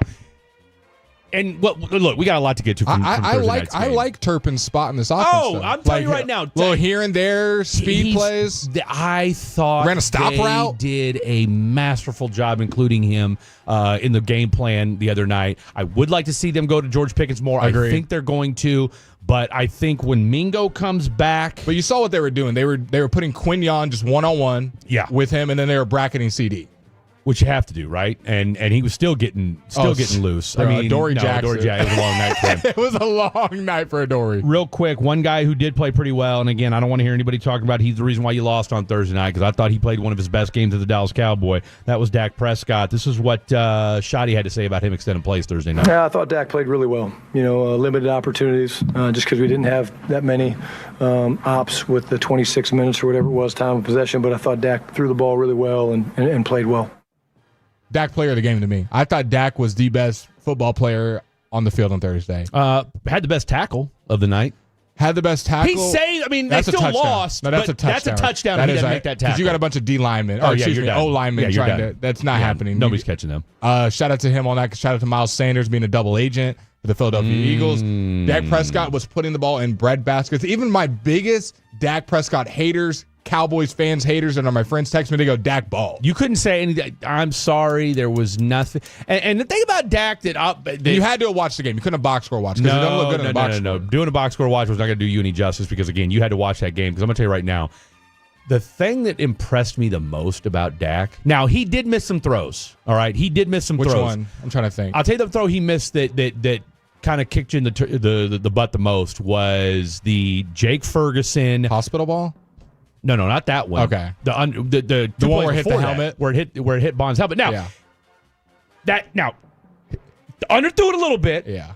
That said, if Jake Ferguson, who we just paid you $50 million, you need to make that catch. Go snag it on top of it. He don't see the ball. He can't see the ball. You need to make that. I'll say this much about the receivers on Thursday night. Pickens really didn't get a chance other than the pass interference, which, again, that's what he does. His receivers didn't help him out a whole lot the other night. His receivers. Are you talking about Jalen Hurts? No, I'm talking about Dak. Oh. His receivers didn't. There's going to be times where you're going to throw it into tight windows, and your receivers got to go out there and make a play. And I felt like Thursday night, Dak threw the ball as aggressively as I've ever seen him. Trying to fit it in pockets. And that fourth his quarter. guys did not help him out. Well, we got a lot to get to, though. 877-881-1053. 877-881-1053. Coming up next, where are you taking us, Degenerate Jake? We got some spreads for the college football afternoon and night slates. We got some college football props, NFL props, and I've got some beef to solve with a Tolo next. Hi, I'm country singer Lori Morgan, and when it comes to remodeling my bathroom, I trust Zentex Remodeling Group. As a family-owned and operated business, Zentex installs bathtub, showers, and accessibility systems all in as little as one day. Save $999 on your new bath or shower system or 0% interest for 24 months, plus a free Kohler toilet with purchase. Just one call away.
Wasn't it Cinnamon Sisters? Basil Babes. Saffron Squad? Nutmeg Maidens? Paprika? No. Nutmeg Maidens. I just said that. Was it Spice Girls? Doesn't sound right. Was it Saffron Squad?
Texas Event Center in Allen. Watch North Texas police and firefighters square off in a battle of the badges, benefiting the families of fallen heroes. It's an awesome event for the whole family.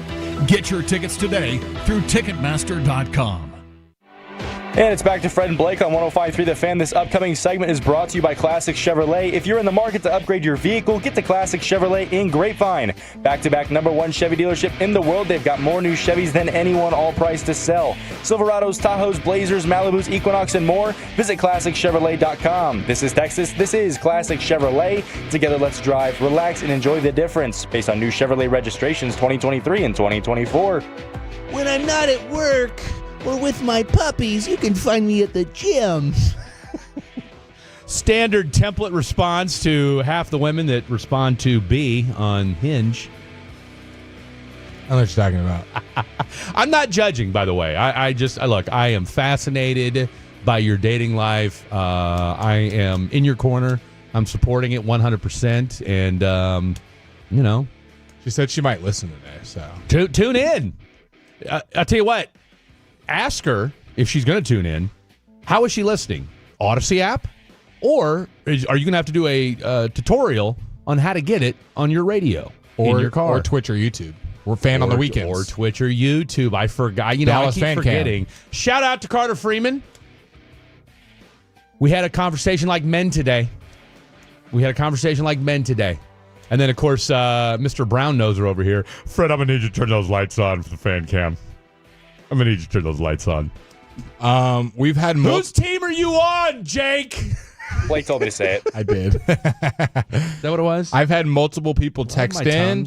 I've seen multiple tweets about it. They said, package Tolbert, Mozzie, and Miles Sanders, and I'll take back whatever you can get.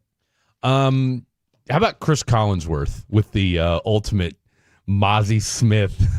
I mean, if you're on the inactive and you're a first-round pick, I mean, that's the closest thing to getting cut. Okay, Chris Collinsworth. I'm a Chris Collinsworth guy. Okay, I know that's not popular to say in today's football world, but I love me some Chris Collinsworth. Package Tolbert, Mozzie, and Miles Sanders, see what you get. The responses were a 2037th at best, a pack of Newports, and I'd take it. I'll take that. A janitor. I heard Walmart needs a greeter. A pack of Black & Mild wood tips. That's what you're getting. The Browns would trade for you. And a couple helmets. I would take all those returns. I would Would you take any draft pick any year? I think you're limited to like 2030. We'll take some sixth grader.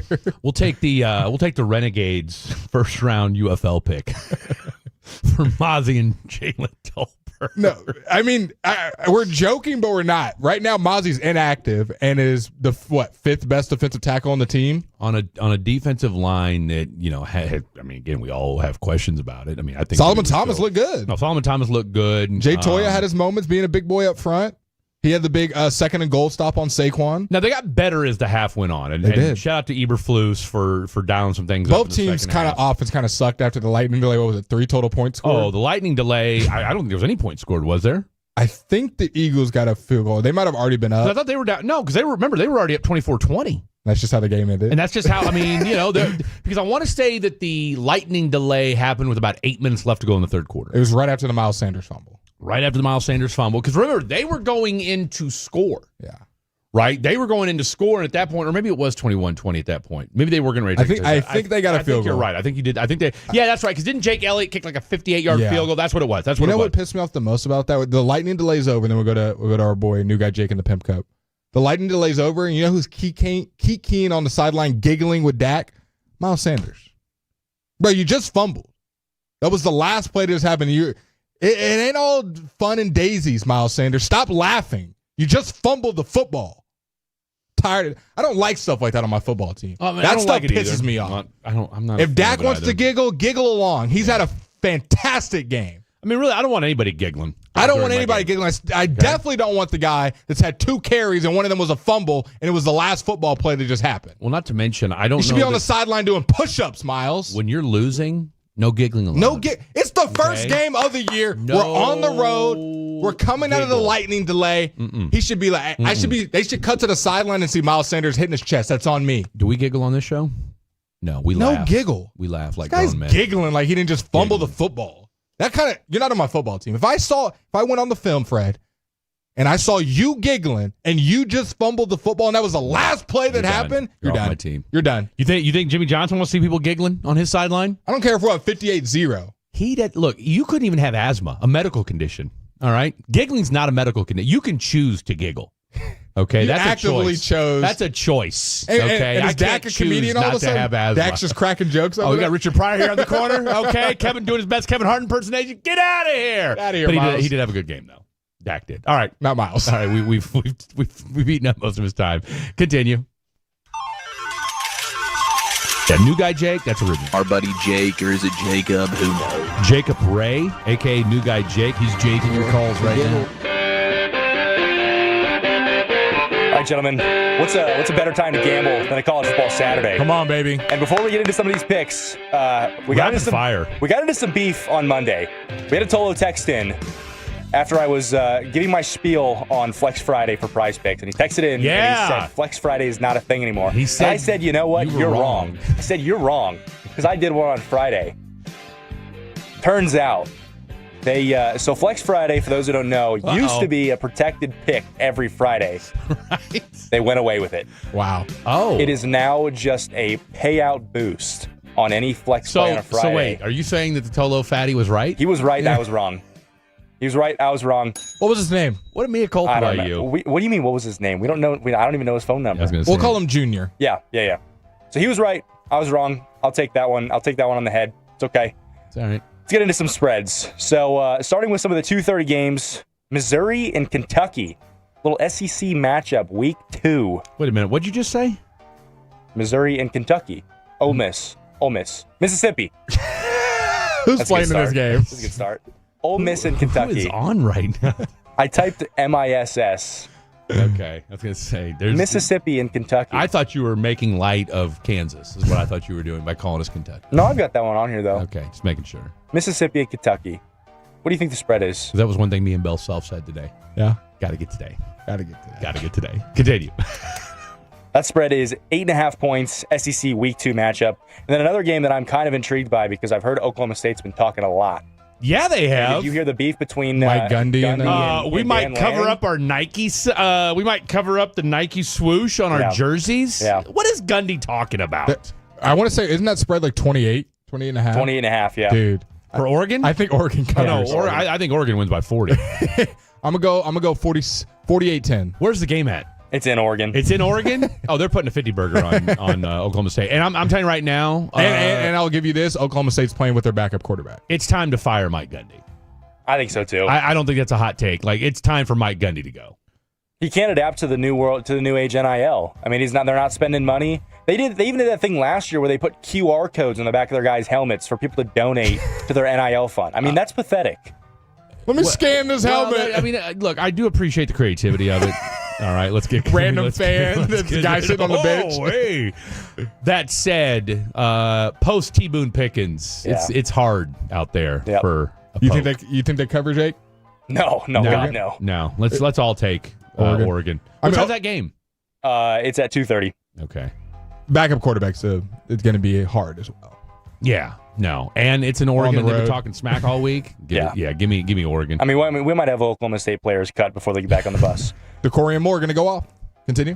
All right, the real Missouri game now. Yes. Not the fake one. Yes. Missouri and Kansas. What's the Mizzou by 5.5. Give me Kansas. I'm going to go Give me Kansas. Jalen Daniels. I'm riding with you today, Fred. Thank you, sir. Give me the Kansas Jayhawks. All right, then one more close spread. We got Michigan and OU. Ooh, good tonight game. In Oklahoma. OU by 4.5. I think OU's going to blow them out. Is that a 2:30 game too? No, that's 6:30, I believe, right after we get off. Okay, good. Good. I think OU wins. I'll say that first. I think OU wins. Bryce Underwood. We talked about it in crosstalk. True freshman. First start on the road. We saw what happened to Arch on the road. Now, is OU Ohio State? No, but it's not that huge. This is a good defense you're going to play. Well, it's a good defense, and that game's in Norman, correct? Correct. No, that play's going to be jumping. It's going to be jumping. That plays because they need this win. Mm-hmm. Brett and our boy Carter said this, and I couldn't agree more. Brett Venables needs this win. I will say this is huge wins for both of the programs for directing what kind of season they're going to have. if OU loses this one, that SEC schedule looks a lot more daunting. You win this one, okay. No, I can win, see it you're opening good. up, but they had one of the bigger transfers. They got Jaden Ott, the kid from Cal, for OU. He didn't do much last game, so hopefully he can help out the boy Mateer for Oklahoma, and then for Bryce Underwood and the Michigan Wolverines, they had a nice running game last week, so they're hoping to lean on the run. I got Michigan not covering. I got Michigan not covering. Oklahoma wins by 7. I mean, I think as well as Jean Mateer played last week, you'd be kind of dumb to take Michigan to cover here. I think OU might win by 10. They might win by 14. I don't see this being a blowout. I think Michigan's well coached enough to where it'll be a close game, but I think OU's going to pull away with that crowd. All right. What was your spread today, by the way? Tech? Yeah. Ooh, I want to say 48.5. I know we just gave up a touchdown. Okay, I was going to say we're close. We're So sweating. here's your money man right here. Here's Mr. Moneybags. Yeah, it looks like him. Oh yeah. Look at him. He's like Is that Mike Golick Jr. as well? Yep. Yeah. I saw him. He posted a picture at Spanky's. That's Is that one of y'all's go-to spots? Yeah. What a name. Spanky's. Yeah, it's pretty cool. I got like 3 Spanky's I bet cups. you did some spanking back in the day. It's raw fair. Anyways, let's build a parlay, What a guys. touchdown by Kent State, by the way. So we got a couple college football props. We got a couple NFL props. Yeah. I know we didn't get into all of them on Monday, so I saved a couple from last time. Let's start with college football. So this is actually my favorite prop of the weekend, and just because of how good or how I think Michigan's going to struggle to get into the end zone, and this prop was actually taken by 140,000 people on Prize Picks. Okay. Michigan kicker Dom Zavada to make 2 field goals, 5.5 kicking points, or a field goal and 3 extra points. I mean, I would take 2 field goals. You think? I don't think they scored 3 touchdowns. No, that's what I'm saying. There's no way Michigan's not scoring 3 touchdowns. Tell you what, hold that thought because I don't want to rush. So let's do this. Let's do this because I don't want to be up against it. Yep. Game start at 2:30, correct? Correct. Oh yeah, we got plenty of time. Okay, we're gonna carry this over. We got all Cowboys talk. We're gonna make you some money, and we want to hear from you guys at 2:40. Tolo's on the telephone. Woo, woo, woo. How has you? Hey, two-part question. 1, what did you think of Jake's parlay? 2, has your thoughts changed on this Dallas Cowboy football team? All right, lots to get to. Hour number 1 in the books. Don't go anywhere. It is the Fan After Dark on a Saturday. Our goal is to have you winning every sports debate with your buds. We'll do the homework. You just listen and enjoy. Turn it on and leave it on. The Fan and our Odyssey, iHeartRadio, or TuneIn apps. At Blue Cross and Blue Shield of Texas, we understand it's not just our next-door neighbors who inspire us every day. It's our neighbors across the country, across all communities.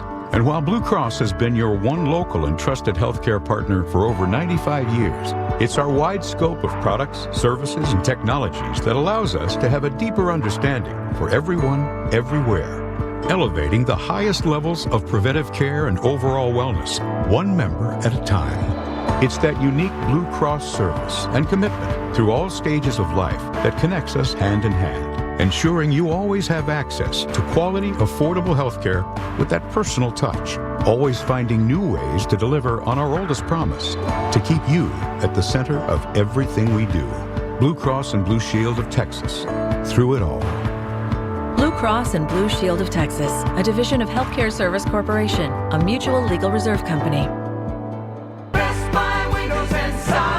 Hi, I'm Dax Kirks, co-owner of Best Buy Windows and Siding, and I just want to say thank you. Over half of our business now comes from referrals. That means happy customers are telling friends and family about us, and that means the world. If you want real value, no haggling, and full transparency, we're your people. No gimmicks, just honest work at a fair price. Call 469-WINDOWS. That's 469-WINDOWS, or visit us at bestbuywindowsandsiding.com. Thank you, North Texas. We're just getting started. Buy Windows and Siding. 1-877 Cards for Kids. KARS Cards for Kids. 1-877 Cards for Kids. Donate your card today. 1-877 Cars for Kids. KARS, Cars for Kids. 1-877 Cars for Kids. Donate your car today. Ready to get rid of that old car? Donate it to Cars for Kids. Call 1-877-CARS-FOR-KIDS to reach a friendly live agent. Donation's super easy, and your car can be picked up as soon as tomorrow. Call us now, 1-877-CARS-FOR-KIDS. That's Cars with a K to donate your car today. 1-877 Cars for Kids. Donate your car today. Did you know you can donate real estate too? CarsForKids.org. That's Cars with a K. The Dallas Card Show is back September 4th through the 7th at Marriott Waters Creek in Al. Over 700 vendor booths and something for everyone. Get tickets now at DallasCardShow.com or at the door. Don't miss the Dallas Card Show September 4th through the 7th at 777 Waters Creek Boulevard in Allen. We're live at Specs, where elite snack strategies are unfolding. This shopper just dove headfirst into the cheese section. Barreling through the brie like he's got something to prove. Now he's eyeing that top shelf tequila. Does he have it? He does! Unbelievable! Specs selection, flawless. Specs savings, unstoppable. He's loading the cart like a man possessed. And it all started at Specs. Cheers to savings. It's your guy, Zach Wolchuk from the G-Bag Nation, and if you're in the market for a truck, East Dallas Diesel is the only place you need to look. Here's why. Every single truck on their lot is custom. Owner Tony Alberti has been in the truck and car game for nearly 30 years, and he's personally handpicking every truck on that lot. So you know you're getting quality. And when it comes to financing, East Dallas Diesel is going to work with you to find the best deal possible. Head to East Dallas Diesel, where custom comes standard. Check them out today at eastdallasdiesel.com or stop by the showroom and tell them Wolchuk sent you. Your turn it on, leave it on. Home of America's team is 105.3 The Fan. Hello, baby. KRLD-FM and HD1, Dallas-Fort Worth. An Odyssey sports station. Driven by our D&M Leasing Studios. Thanks for turning it on, leaving it on. 105.3 The Fan.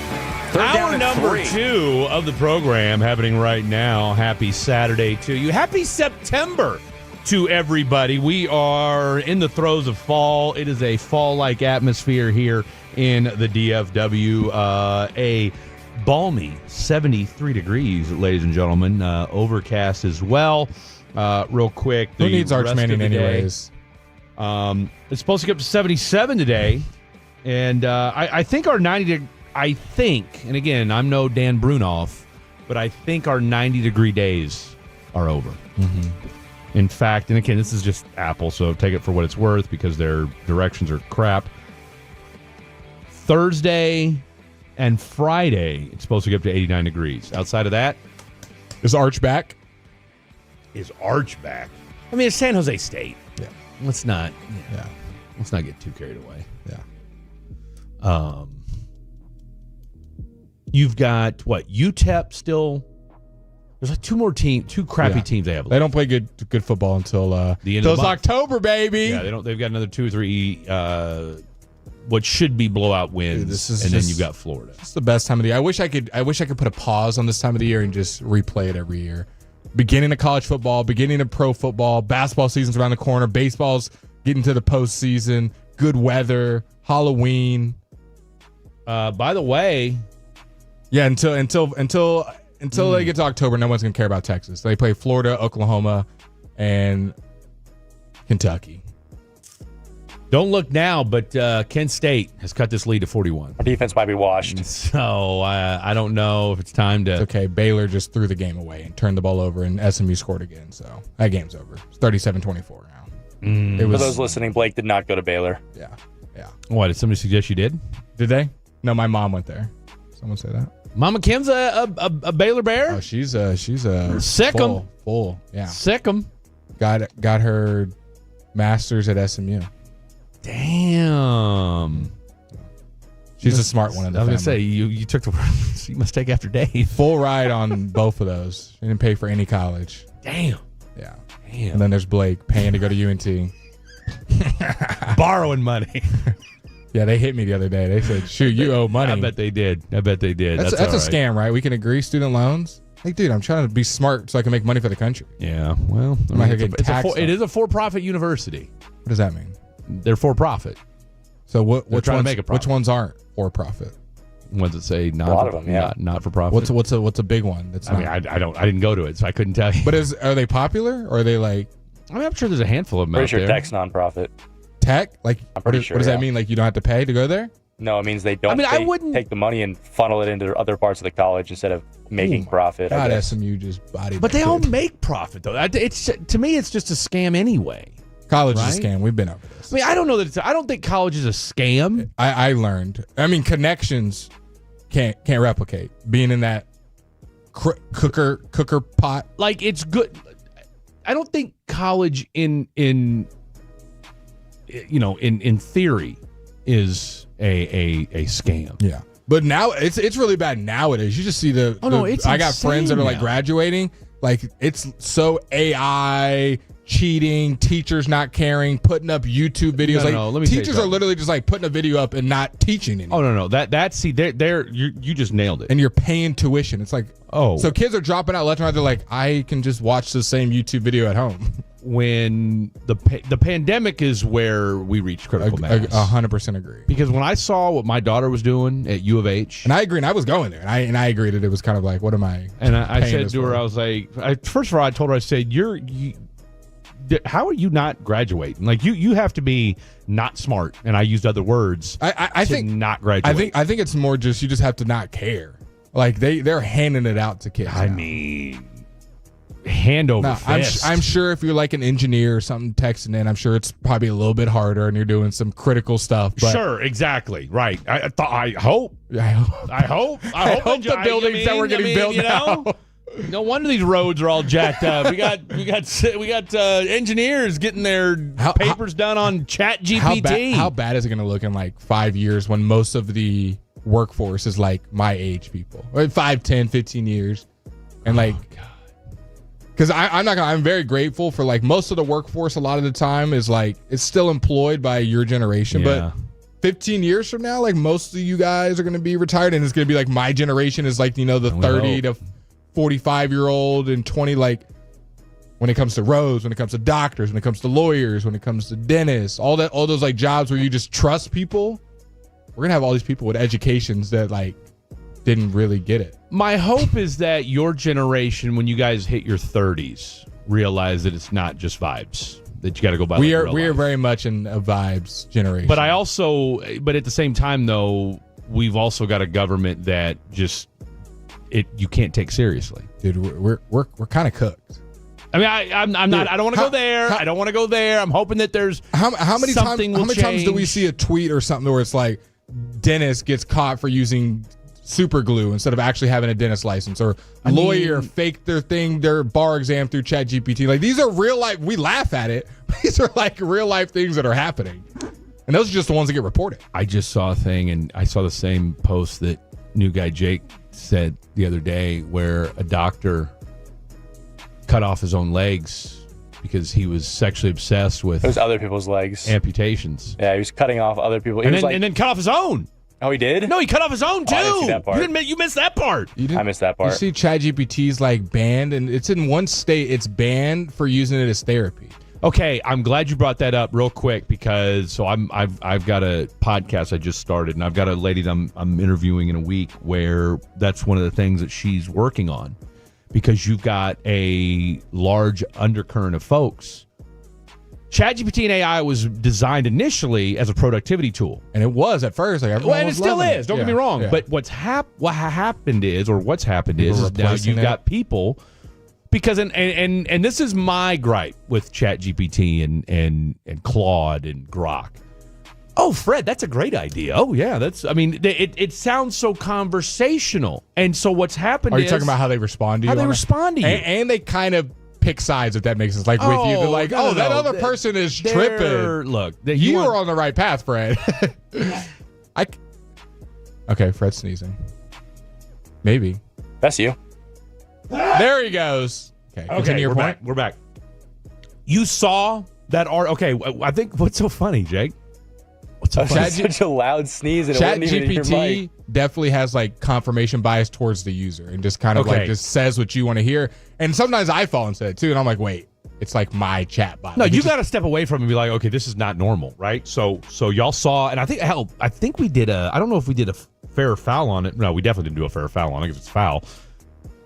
About the guy who killed his mother, and he was a former Yahoo executive, and was talking back and forth, and was literally, ChatGPT he was confiding in, and called himself a glitch in the Matrix, and the chat bot was encouraging him because he's like, all these people are against me, and they're like, yeah, that's what it sounds like. I mean, they're cheering him on. And then he goes and kills his mother. Let's cheer on our boy, new guy, Jake. You had some more parlays. What a segue. Before we cut you off. No chat GPT here. No chat GPT here. All degenerate Jake. We learned our lesson last time. All right, let's wrap this up. So I already mentioned the Michigan kicker. Do either of you guys want to take that? I'm going to stay away from it. Okay, I'm going to take that one. Okay. Put a little J next to that one. All right, Bryce Underwood, over under 189.5 passing yards.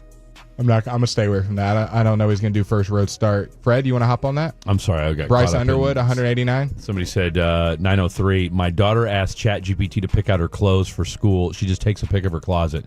That's going too far. That's insane. 903, we love you like a stepbrother. I just don't know ChatGPT's a stylist now. I'm just probably going to But you know what you're doing? No, but just real quick.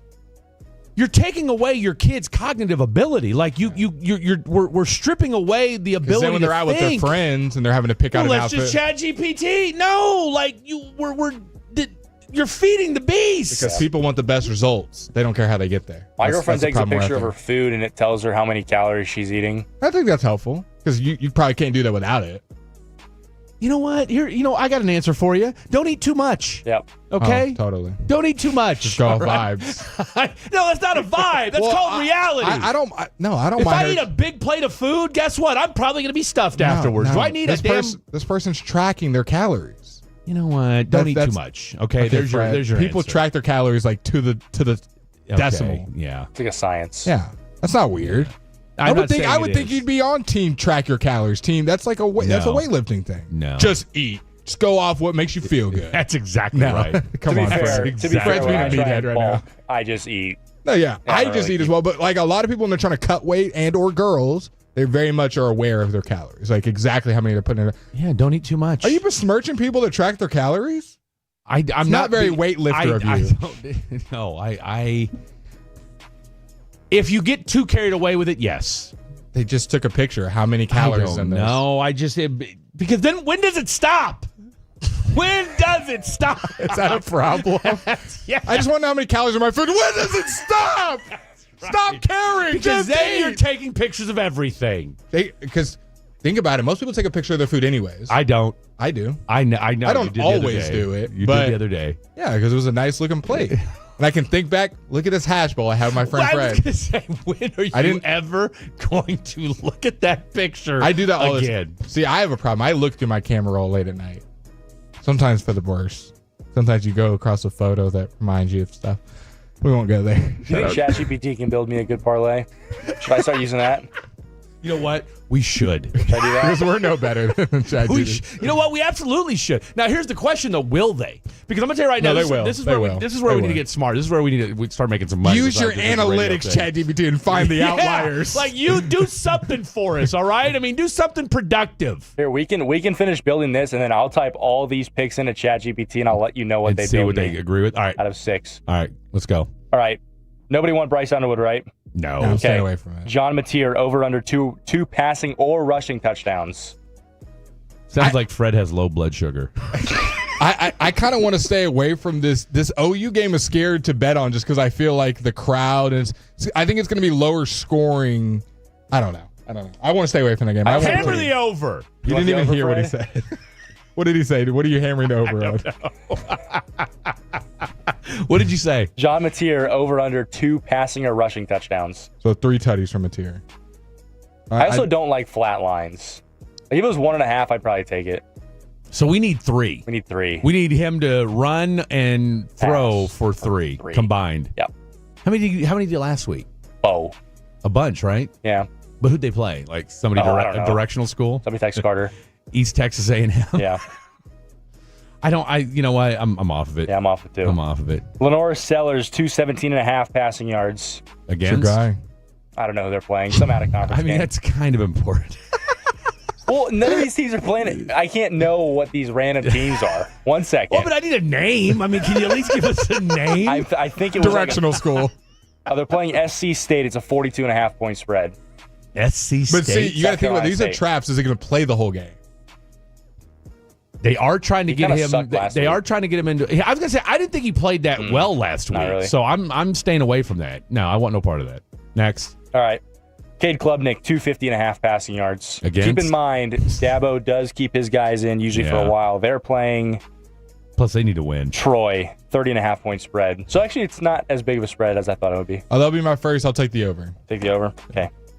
Do we have any other KU Mizzou lines? Oh, I got 2 coming right at you. Okay. Kevin Coleman, Mizzou, 4 receptions. Get out of here with that. Okay. I'm going to Just take take it. the under. You can take the under. No, because I could see garbage time. I'm taking the under. What about my boy Jalen? 202.5 passing yards. Over, hammer it. You could have said 375. It's over by 100. No, but 202, I'll take that all day. All right, let's move on to some NFL. Justin Jefferson, is he getting in the end zone on Monday night? I do have insight. I don't think Jalen Johnson's playing. Yeah, I don't think Jalen Johnson's playing either. Justin Jefferson's playing, right? He's playing, yeah. Against Chi-Town? We're talking about Jalen, though, the corner for the Bears. No, I'm aware. We talked about this the other night. I know what Jalen and Justin. I know the difference. Jalen, Okay, Justin. I'm aware. A lot of J's. Uh, Give me the touchdown. You want the touchdown? I'll All take right. it. All right, that's all you. Jamar Chase, Yep. over under 85.5 passing. He's going for 202 tutties tomorrow. He's gonna over under 3.5 drops. give me the over. I would even bump it up. I think he goes for 150 and 2 tutties. All right, we've maxed out all of our bets, but I'm going to run through these last 5. Jonathan Taylor, 79.5 rushing yards. Anybody want that? Ooh. And they're Over. playing Miami, aren't they? Yeah. Give me at the home. over. Okay, which one do you want to drop? Jaden Daniels or Justin Jefferson? No, neither. So no JT then. Continue. Okay. Joe Burrow, 239.5 passing yards. Actually, I'm going to take that one. Okay, good. We got it on the board. I'll take that one instead of Kevin Coleman because who's that guy? That game is going to be a lot closer than people think. Continue. I think so too. All right, James Conner, is he finding the end zone? They're playing the Saints. Probably. I mean, I think the question is how many times does he find the end zone on Sunday? Seriously. I you know what? I'll drop that for Cade. I'll drop that. I'll get that. I'll get off the Cade. We're and moving get away that. from some college football, aren't we? Okay.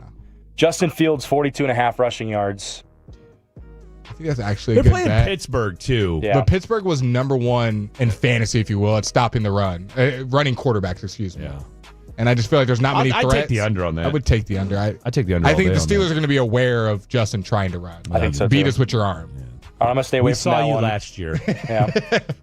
All right, and then to segue into some NFC East talk, Jaden Daniels, does he find the end zone with his legs? Ooh. I say no. Who are they playing? The Giants. Bro, that defensive line? But he's also going to be scrambling. Yeah. I just think I think Abdul Carter and Thibodeau and Lawrence and those boys, I think they're going to try to thump him. I would say, me personally, I would say no, he does not. I think with his Abdul legs. Carter's got the Micah Parsons-esque where he can track down a running quarterback. We're about to see. I think I'd stay away from it. I think so, too. All right, that's all I got, gentlemen. And I will plug these into ChatGPT and get back to you Okay. with that ChatGPT. All right. Do you have the pro edition of There's a ChatGPT? pro edition? You gotta, Come is on, it paid? We're on 5.0. Come on, bro. We'll explain what ChatGPT Pro is. Get on our level, okay? Spitgate. Who spit first? Whose fault was it? Should there be suspensions? What about Dropgate? And Dropgate. CD Lamb. Will he bounce back? We'll discuss all that next on Fam After Dark. When your friends say, hey, did you...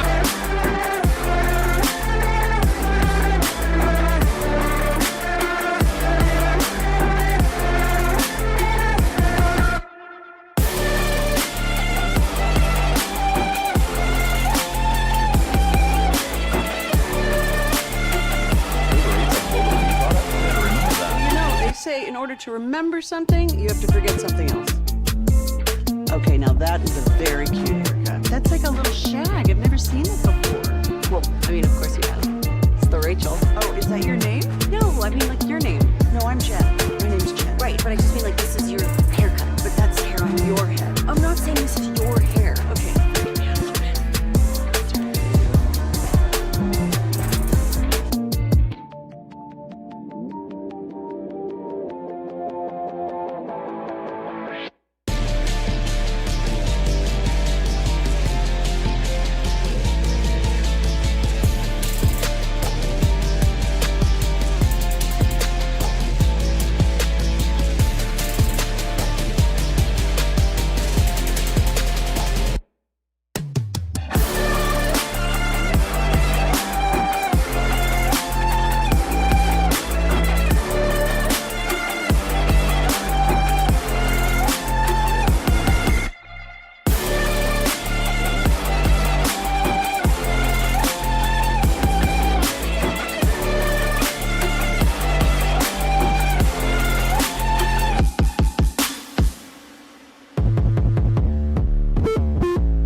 Satisfied donors. This is the ball game, 4th and 3. Snap is back. They blitz, and he throws deep left. He's got Lamb down the left side, and he can't hold it. Diving out at the 25, and he just couldn't put it right on him. And Lamb diving couldn't hold it. That was a gut punch, boys. That was a gut punch. It just felt like anything that CD just had a rough end of the game. CD had a rough end. 4 drops.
Defender right behind him, but CD's throwing him. Well, I mean, at the very least, the guy's gonna grab him by the ankles or something like that. But no, I'm not.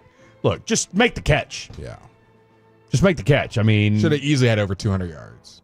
Easy. Dropped a bunch of good balls, and this has been the stats came out. CD Lamb since 2020 is second in the league in drops with 35.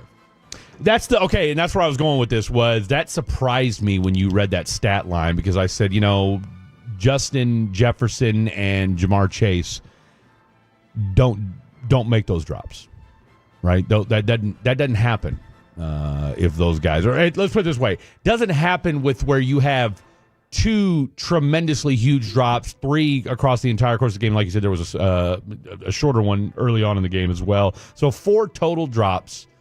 One huge one on 3rd down in the first half, 2 big ones obviously on the last drive of the ball game. And again, I said, look, Justin Jefferson, Jamar Chase, I mean, I don't know that we can throw him in that conversation. At least, it makes it harder to put him in that conversation. Again, it's one game, but I was surprised when you read off the fact that he's only got 1 more drop than Jamar Chase. I got a new guy, Jake Stat, checking that just to make sure, but from what I saw, Jamar Chase has 36. So I do remember Jamar in his rookie year having a lot of drops. Him and CD both struggled when they came into the league. Yeah. Jamar was really bad in the preseason, too. In his very first preseason, he was dropping screen passes, slant routes. And CD's is more like those slant routes where he's going across the middle, and the ball's, a lot of times his drops, like the ball's right on him or maybe a little bit behind him, and he's looking ahead already, and the ball hits him right in the hand and pops up. So we saw that be a big issue at the beginning of his career. Then in Dak's MVP year, it was like, okay, CD doesn't drop the ball. Yeah. This guy's a top 3 receiver. This guy's taking everything to the house. 2024, Dak gets hurt. CD is still balling with Cooper Rush. He's taking, like, he was a premier receiver. 2025, we expected the same thing. In those first 2 drives, I'm texting to my friend, best receiver in the league. Jamar who? Justin Jefferson who? This guy's making grown man catches, coming back to the football, making a run after the catch. and then it comes down to crunch time. Because like we'll live with you dropping the little slant route, the little stop sucks, route. But hey, you live to fight another day. If you catch that post route, nobody cares. But that third down, you extend the drive, especially when you're trying to move the ball. And then those last two, I mean, those are game changing. And if you're going to be the highest paid non-quarterback, one of in the league, and then definitely on your team, I need you to make some hard catches. You have to catch. Especially when Dak, you're playing against the Super Bowl defending champs. Dak's putting it in pockets. Your defense isn't playing well. Now they played better in the second half, but overall your defense isn't playing that well. You need some points. CeeDee Lamb, the heaviest who wears the crown, something like that. Like, let's see, heavy is the head that wears the crown. Yeah, like you're going to get the critiques. Don't punch a gift horse in the mouth. Yes, whatever Fred just said. You're going to get the critiques. I need you to be phenomenal. I need you to make catches. I know you led the team in yards and you were kind of the offense outside of, Dak spreading the ball around, but CeeDee Lamb's got to make those catches. There's no excuse. He was there the next day. Brian Schottenheimer and Nick Harris on the reporting. Schottenheimer confirming Nick Harris's report that he was on the jugs machine the next day when there was no practice needed. Nobody was there on Friday except for CeeDee Lamb. Did you get any confirmation on when it comes to? Sorry, I was also trying to talk to Jake. And only some got two people in my ear at one time. That's it. Whoa, hey, hello.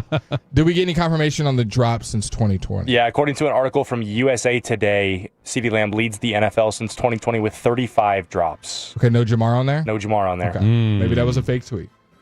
So. He got ball sacked. This is why I didn't want to scream it up top of my lungs before we fact checked it. From the 469, look at how many more passes CD has than other receivers. So you will factor that in, and I'm not saying that he has a problem with dropping passes. I get that, but you can't. And that was one of those things again. I don't remember him dropping a lot of passes last year. No. It's just that, at what moments are you dropping those passes? Speaking of which, and look, let's, again, rough go. It's going to be okay. This is what Dak Prescott had to say about CeeDee Lamb. Yeah, I talked to him after the series, after one of them or so, obviously right there at the end of the game. And, in the locker room, there wasn't a big, long talk need to have as he took ownership and accountability, right, to you guys, I'm sure. He shut me up in the same sense of, taking accountability. And after the game, going over to him, and he's just doing this. And, it's just more of like that wasn't just those plays. There's throws out there that I want back, but it's game one. And he's a guy that makes those plays. He's going to make those plays. We're not going to get down on him. We're not going to lose confidence by any means. And he will make those plays. So. Nobody is saying, all right, you're done with CD. No one's saying, I don't think anybody's like trading him from their fantasy football team after this. It was a rough go. Now, if this happens again, if we see another game where CD has some drops and drops some passes and some big moments, then maybe you start to get a little bit worried. I think of this more as a blip. Every great player has a game where they play poorly or have a bad moment in a big spot. And if that's his worst game, 7 for 110, he'll take it. No, that's exactly right. He had a damn good football game. It's just the like you said, it was the catches he didn't make, and again, those were in the breadbasket, right? Those were it was just great very throw. uncharacteristic. That was going to be a top 5 Dak Prescott throw. That post route to win the game. It was. The last 2 throws, and we'll hear from because I thought what Shannon Sharp and Ocho Cinco, who was on the show a couple weeks ago, who was on RJ and I was going to say RJ and Choppy, Sean and RJ with Bobby a couple weeks ago, and talked about CD and how important he was. This is what Shoddy had to say about CD and the drops. Don't worry about CeeDee Lamb. CeeDee's going to be fine. What a great player. Again, this was a team defeat, and we own that. We understand where we can go as a football team. We understand. I love the competition. I thought guys competed their butts off. I thought that was great. But we're all about winning, and we didn't win tonight, and so therefore it's not good enough. Okay. I ain't worried about CD. CD gonna be fine. Don't worry about CD. I will say I'm looking up. By the way, stats. Remember when you said that Baylor had thrown this game away? Wow. Let's go Baylor Bears. Sick of Bears. It is 38-37. I'm guessing pending the extra point. Yes. Wow. They were down 24-37 with like 6 minutes left. Well, now they're down. Well, obviously we're down 38-24 because it's. What did I say? You said 37. Okay. I was looking at Baylor. There's no 1 point play. I mean, there is. It's an extra point, but it's after a touchdown. So. Okay, I'm looking at it. 2021, as far as drops go, leader in the league, Jamar Chase, 11. Bum. Travis Kelce right behind him with 10. Don't get me started. CeeDee Lamb. That was pre-Swift. CeeDee Lamb had 8 drops in 2021. That would be like 10th in the league. All right. 2022, the next year, guess who led in drops? Zay Jones. Jamar Chase was 3rd with 11. Okay. What's our boy? There's Tyreek Hill on that list. I feel like he'd be high. Tyreek Hill, as far as this, he's been in the top 10 every year. He said one fantasy, and he would just, it would always just feel like he would let a ball hit off his face mask in the end zone. CeeDee Lamb wasn't on the 22 list. Go to 2023. Tyreek Hill, number 1. Yeah. With 12. That's the year I had him. Puka Nacua. Actually, Puka Nacua was number 1 with 13. Tyreek Hill, number 2 with 12. No Jamar Chase. No CeeDee Lamb. Okay. In the top. Good year for them. Good year top for 25. Them. So the back-to-back years where Jamar Chase, 2024, 9 drops for Jamar. CeeDee Lamb, nowhere to be found in the top 20 in drops. So, well, he was saving them all for the Philadelphia game. Saving them all. So Jamar Chase has been racking them up too. Yeah. Just what a bum. I mean, who needs them? Who needs them? They get a lot of targets. It's Puka season, boys. It's Puka. Puka best wide receiver in football. I think drop rate would be probably a better number. Yeah. Like kind of weighs out how many catches you're getting, like how many targets and that sort of thing. Yeah. Targets definitely does play a factor. Because like, hey, I get 1,000 more balls, so I drop 1, but this guy's dropped. Yeah. I mean, what's Tolbert's drop rate? Yeah. I mean, let's talk about it. What is he doing? Because he got 1 target, did nothing with it. Nothing. And then he had like 5 other opportunities to influence the game, whether blocking. In the way. Tolbert, if you're listening, 877-8. Running the wrong route. I don't know what to say on that screen pass. I would love for Schottenheimer to break that down. Was the plan to act like you don't see the defender and trick him like you're running a route? Do we think the moment was too big? Do you think it was? I wonder if he's in his head. I'll ask you this, Fred. I won't put this aspersion on him. Yeah. Do you think it was intentional? Okay. Jalen Tolbert is not trying to. Why? Yeah, he's on thin ice, man. I mean, this guy needs to. Y'all want him at the wide receiver 3? Look how he does in the screenplay. Watch me whiff this. Whoa! Look at the stat sheets, Coach. Another negative play by Cavante, huh? I'm a plus guy, Coach. I don't know. I mean, what'd you think of the tight? Film tell it. We'll move to the defense later. What'd you think of the tight end room overall? You had to see all 3 guys. Mainly, you got the span forward target. Wasn't a catch. Jake Ferguson targeted a couple times in the red zone. Dak loves the seam ball. If we haven't learned in his 10-year career, absolutely does. That he will throw it. If you're a tight end on the seam, hey, you're getting the rock at least once. Real quick, before we go to the tight ends, because I let's put it this way, I wasn't blown away. Yeah. And okay. Jake Ferguson, okay. Well, you're gonna have 1-on-1, man. You're gonna have 1-on-1. They have to. You have to catch that against Zach Bond. I'm sorry. They make Zach Bond is an All-Pro, but he's not an All-Pro. Dude, he's not Ray Lewis, for God's sakes. Okay, he's had 1 good year. Okay, CeeDee Lamb. We've heard from Shoddy and Dak. What'd CeeDee say about the drops? Man, that's terrible. Honestly, I feel like I can't point no fingers at nobody else. You know what I'm saying? And I take full accountability and everything else that come with it because as for me as a player, I've prayed for moments like that, you know what I'm saying, and the ball to come my way. And obviously for me to not come up with it, but it stings a little bit. But I will tell you, if you think I'm not coming back any times harder than this, you got another thing coming. Fred Blake, freaking relax, JC. That's not what we do over here. Well, what do we relax about? What? It's Saturday. I'm pumped up. It's great weather. Well, I mean, no one's saying it. It's great weather. Here, clarify what you want us to relax about. We got football going on. I'm going to be hyped. Like, this is the best time of the year to be on the radio. I don't think any of us are freaking out. Now, I will say the tight ends I was a little less enthused by. Yeah. All right. Scooney had the one throw that Dak was like, 3 people around you here. I'll chuck it into you. Span Ford, saw him whiff on a couple blocks, was not overly impressed by his day. They want him to be a receiving tight end, though. Like, you saw that on that, I think it was a seam route. Where he got rocked when he missed it. But that was a questionable throw. I thought if he put that a little bit over him. But Dak must have had a really good offseason because he's got a lot of confidence throwing the ball. Oh, he's like, well, he's got time to throw. That's the difference. I'm throwing to Calvin Johnson every throw. He's like, these guys are going to get this. And Ferguson, again, it's only one game, so maybe this thing will get better and again, it's one game, and that's going to be the refrain for me for all of week one, especially because of Chiefs, especially with my Chiefs loss yesterday. Just one game. And again, I have just one game. I'm going to say this, and I'm going to shut up when it comes to the Chiefs. All right. If you hadn't been in Brazil to 5 Super Bowls in the last 7 years, then I could see where it's like panic time. Yeah. All right.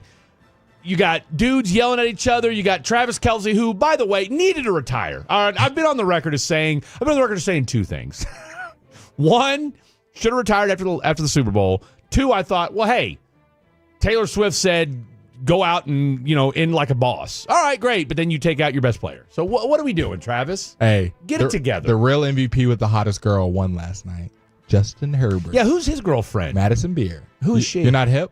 I'll put you on game on the break. I just found out who Sabrina Carpenter was. It's probably good. Both these ladies I'm talking about are like my age and Jake's age. Yeah, so why would I know? No, that's good. I mean, my daughter tells me. No, I'm applauding you. Yeah. That's good that you don't know. If you'd have jumped on them, but whoa, I got my lock screen. I'm a creep. A little bit of a creep. I'm a creep move at that point. Like I said, I just found out who Sabrina Carpenter was. I really don't even know who that is. Still. There you go. See, now Madison Beer, very, very aware who she is. Okay. Tennis ball. I do not. I'm not familiar with Madison's game. I would say reminiscent of Megan Fox Transformer in that realm. Yeah, she's in that realm. Okay. She's 26, right. so yeah. All right. Let's do a little Tolos on the telephone. If you were Madison Beer, call it. Yeah, let us know. Come by the studio. 877-881-1053. Let's do a little Tolos on the telephone. It's your turn. 877. You told us to relax. Now it's time for you guys to put your money where your mouth is. 877-881-1053. 877-881-1053. How you feeling about the Cowboys after week one? And does it make you want to amend your season prediction? You got 45 seconds to say yay or nay. Let us know next. This is Fan After Dark. Men, are you ready to feel unstoppable again? Join me at Men's T Clinic to become stronger than ever with the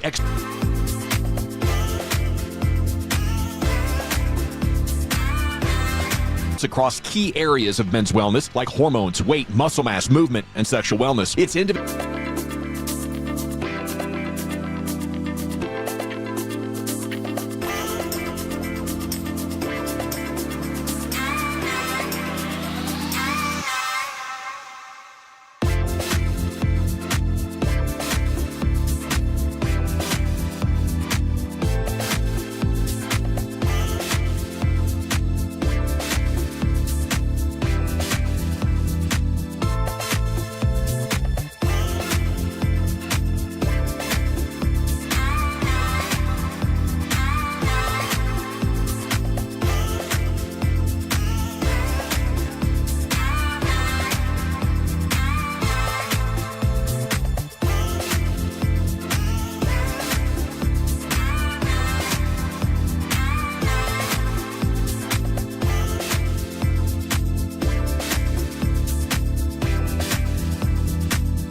Pepper Lady. Pepper Lady? Wasn't it Cinnamon Sisters?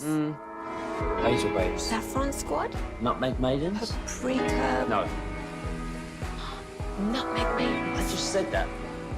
Was it Spice Girls? Doesn't sound right. Was it Saffron Squad?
whole family.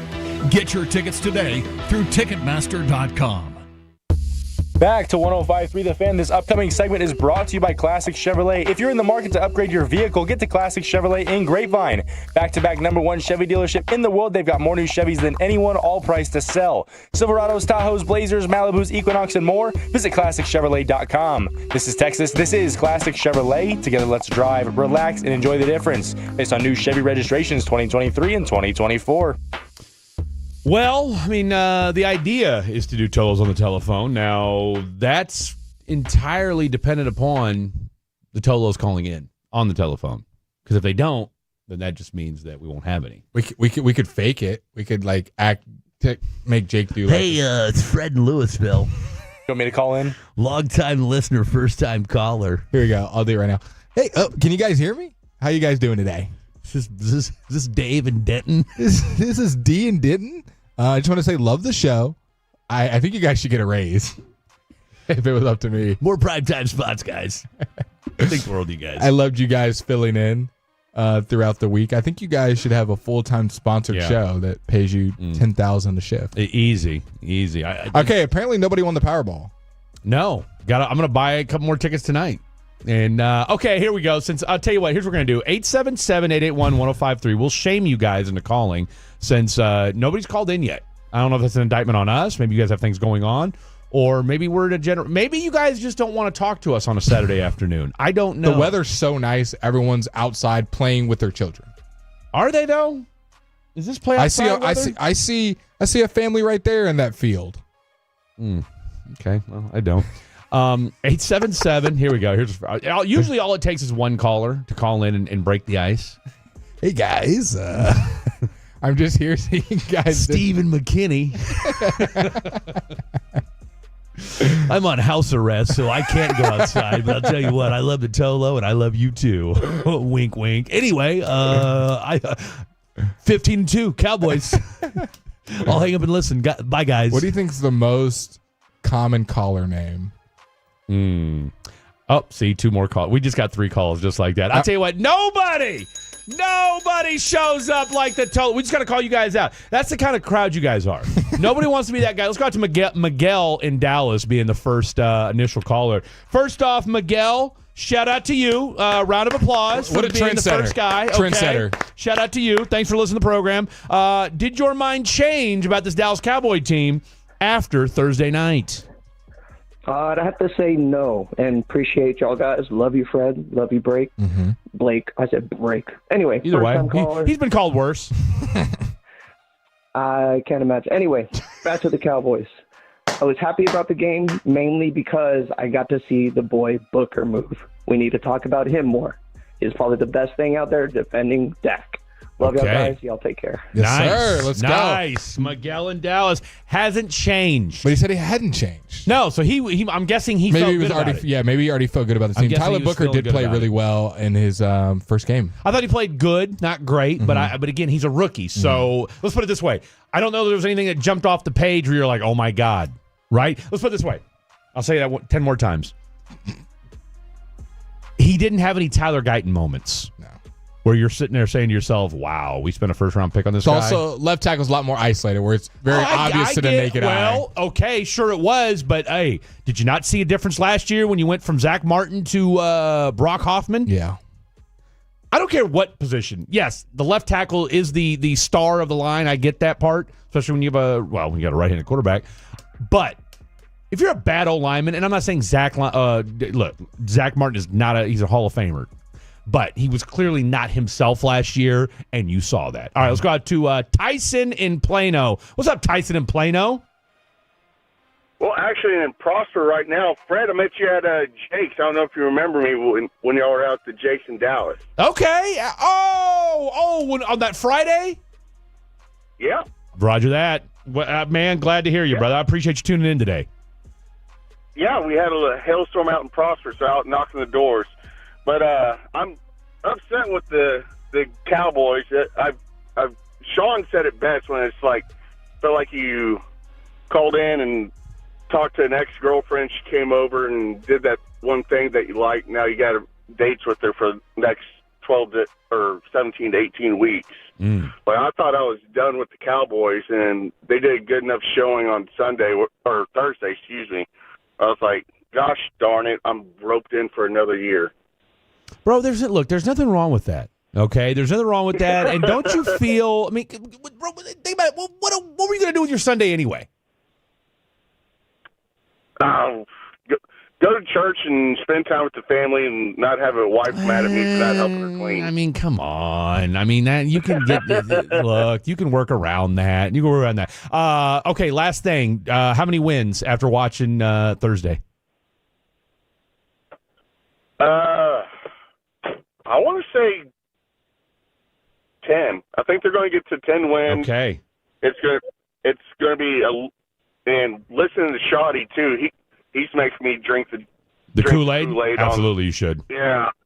I was like, oh gosh, this guy just every time he's on the radio or in any press conference, I was like, just screw up once, say something generic or coach speeches, and just make it to where we kind of like roll our eyes. But he's got answers for everything. So yeah, he does.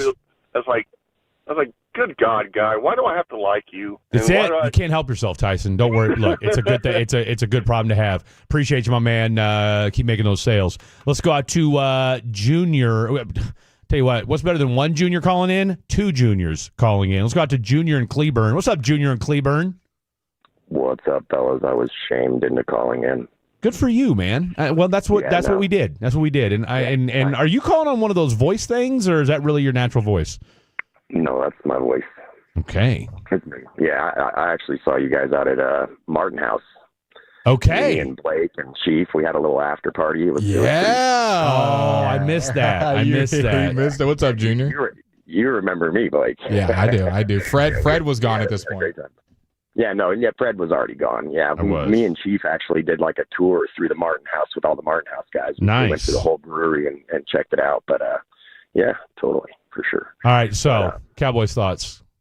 Cowboys thoughts are pretty positive. I think, I called in before the game last week, and said that I felt like 10 wins is totally possible, and I'm still right on that line. I don't think they're really going to go much higher than 10. They might, but I think 10 is still a really achievable goal. Honestly, I think the division's well within grasp, honestly, if I'm being completely honest. So, I love it. Be honest. No, definitely positive. CD needs to stop dropping stuff. Maybe we can get a little bit more Dak Tua and get some of those, some of those defenders off the field at the beginning of the game. Might help us out a little bit. Okay, I like it. Well, continue with the positivity, and we'll see what happens next Sunday. And we will be firing up the totals on the telephone once again. All right, let's go out to Junior in Mesquite. Another Junior on the phone lines here. What's up, Junior? Hey, how you doing? Fantastic. What you got? All right. Yeah. Probably like everyone's saying, I was pretty positive beginning of the year, 10, 11 wins. And as soon as Micah got traded, I went ahead and bought tickets to the Packers because I want to see the Cowboys kick their ass. Okay. I like that. Kick their ass. I have that written down. Yeah. Wonderful. All right, so you're sticking with 10 or 11 wins, correct? Oh, yeah, for sure. Junior, I love to hear it, my man. Well, look, we're going to do a Tills on the telephone next Saturday, so make sure you tune in for that. We want to get your prediction. All right, let's go out to yes, appreciate you, my man. Appreciate you listening as always. Let's go out to Roy in the Colony. What's up, Roy in the Colony? Hey, what's going on, fellas? Great. You? Oh, man, just hanging out running errands today on this nice day. It is a nice day. All right. Has your thoughts changed, yay or nay, on your Dallas Cowboys? Yeah, I would say yay. Okay. Yeah, it was especially the odds that they had to lose the game. It wasn't looking good for them, but I think they showed up and showed out. He absolutely did. And C.D. Lamb is still going to be C.D. Lamb. He's a bad boy. All right, so we're not worried. Hey, little glitch in the matrix on Thursday, but all is well in the world for 88. Correct? That's it, brother. That's it. Absolutely. All right, 10 or 11 wins. We still on that? Or 9 or 10? I'd say 12, man. Oh! 12 wins. Damn, Roy in the Colony. Not a lot of losing they're going to do then. Man, I was going to say, man, so they've got 16 games left. You've got them going 12-4 rest of the way. after that game the other night, I feel like they're ready to compete this year, man. Compete, Roy. Compete for what? Maybe hopefully the playoffs. Maybe first in the division. Okay, Roy. All right, I love Roy. I'm a Roy fan. All right, Tol's on the telephone. We're gonna have it on this week as well. Tune in, Roy. Great stuff from you. Final 2 calls. We got one on the line right now, and then we got one more, and then we'll take us home. Steven in Waxahachie. How you feeling, Steve? Yes, sir. I'm doing good. I just enjoying this nice little Saturday sports radio talk. You guys are killing it. Appreciate you, brother. So I'm a 49ers fan, but I'm obviously in DFW Cowboys country. I wanted to know if anybody would like to take a bet on over-under who has more wins this season. I'll take. What? Cowboys or 49ers? Yeah. Steve, what kind of question is that? Of course we're going to take that bet. I'm taking it. You taking it? No comment. Don't worry. Blake's a fraud. I will. Jake, you taking that bet? I take any bets. All right, so what's the bet? The weakest schedule. I don't. The Niners have the weakest schedule in the NFL, so I don't know. I also wanted to touch on Brian Schottenheimer. Looked absolutely sharp in his little vest. Yeah, he did. Yeah, he was. But I'm enjoying it. Thank you, guys. All right, real quick, Steve, before you bounce. All right, so we'll figure this out. But we're saying who has more wins at the end of the year, Cowboys or 49ers? Yes, sir. How about like a Dan Patrick show? Pride in the face type deal. Look, something like that. You know I'm riding with the Cowboys all day, every day, so I'm taking the Cowboys in that bet. We'll figure it out. I know you're a Tolo and a Fatty, so we will work this in at some point, but let's just be on the record today. I'm on Team Cowboy. Jake, you're Team Cowboy as well? Absolutely. Undecided. Fraudulent Blake is undecided, so that's okay. Steve, great to listen to you. We'll do this again real soon. Take us home, Paul and Denton. Hey, fellas. Hey, I'm not sold. I'm not changing my mind thinking these guys are any better than they were. I love it. I think how far have we fallen that we're getting moral victories from losing week 1, right? I don't know that was a moral victory. You know, we're sitting here saying how good we are. We're 0-1. We're on the verge of losing the tiebreaker if we get there already to the Eagles. Right? We're saying this is just week 1. Well, it was also only week 1 for Philadelphia. I love the Cowboys. Yeah. I'm not saying let's not do this. I'm just saying let's not put these guys as Super Bowl champs and say they're back. Let's be a little more realistic. We looked okay week 1 against a Philadelphia team who was against the defending Super Bowl champions. I mean, let's not bury the lead. Wasn't like this was the Chargers. You went out and this was the defending Super Bowl champs.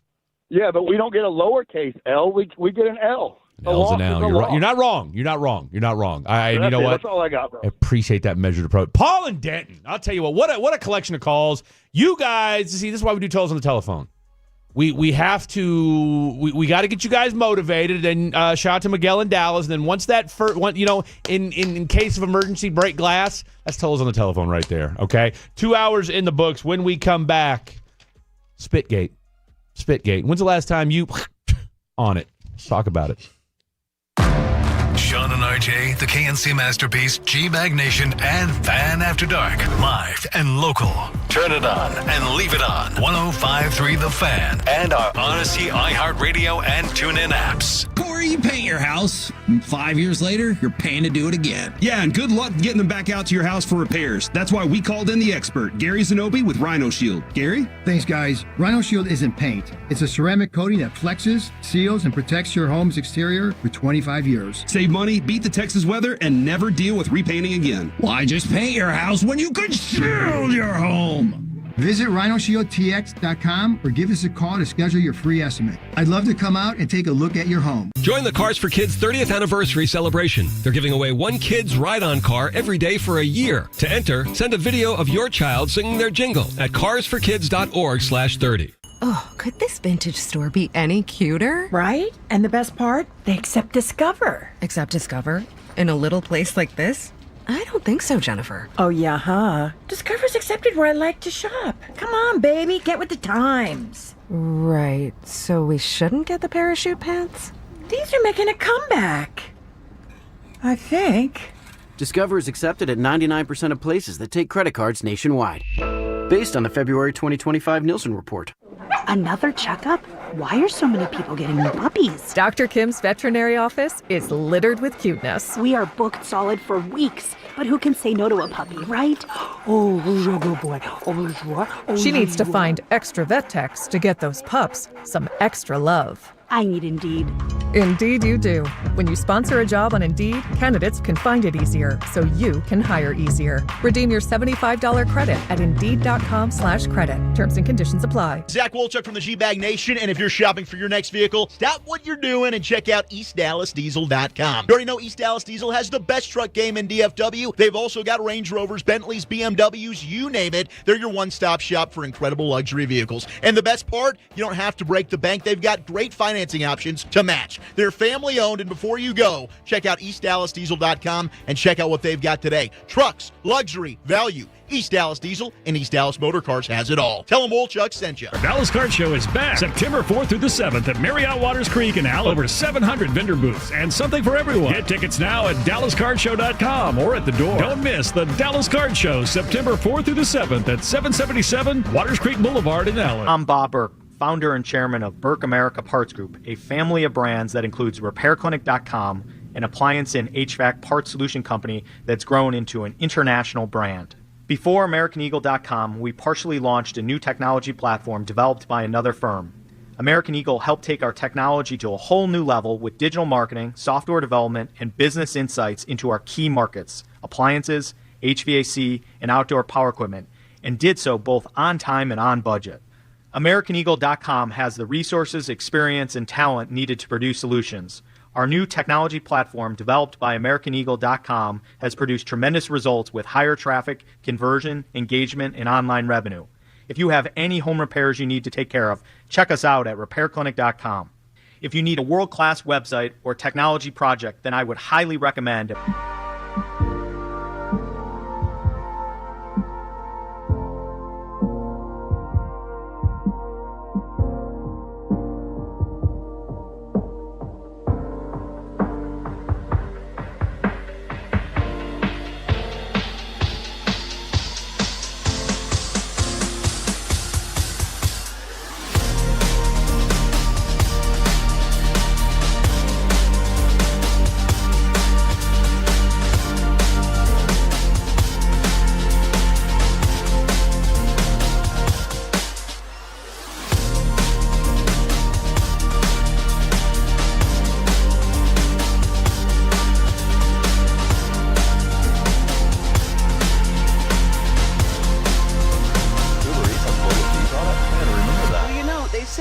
to remember something, you have to forget something else. Okay, now that is a very cute haircut. That's like a little shag. I've never seen it before. Well, I mean, of course you have.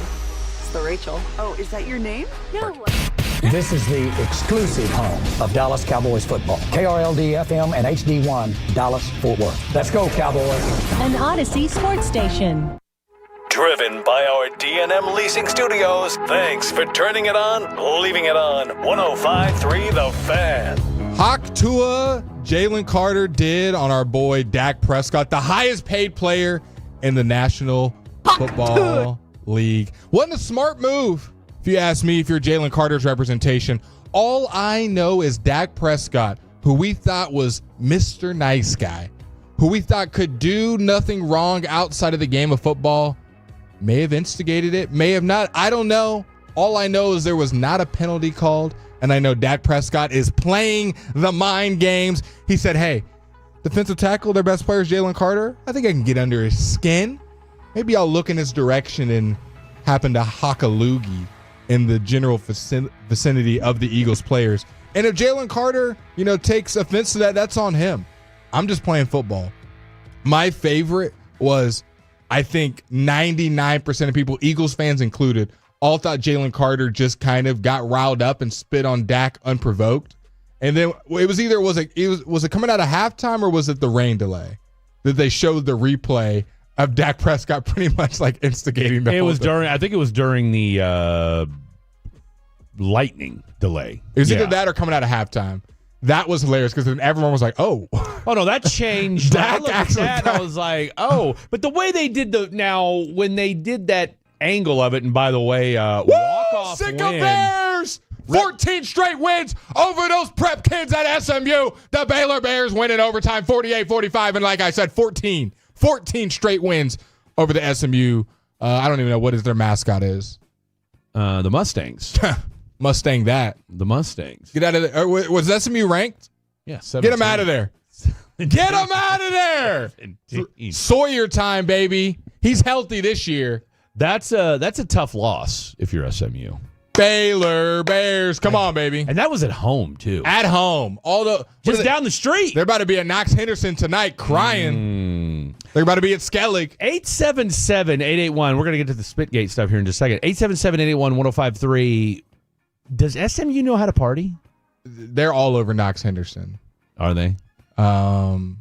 Lonnie's, Skellig, just Knox Henderson. That they just kind of. Okay. It's all SMU. That's around here, isn't it? It's right around the corner. Yeah. Okay. About 3 minutes. I know that there's that. Was it a Chewy's that's over there? I think I saw an SMU shirt, a polo over there. There is that Apple store. A quarter zip. The occasional Starbucks that I like to go and frequent from time to time. We're right in SMU territory right now. We are, for now. Yeah, for now. By the way, I've heard, real quick, before we get into the spit thing, I have heard nothing but good things about the new location. Oh, have you? I have heard it's... Are we gonna feel like kings and queens? We don't have... Do we have this view? The view. We don't? We have a view. Are we like in a penthouse situation again with floor to ceiling windows? Or is it? No, you've got like a little bit of a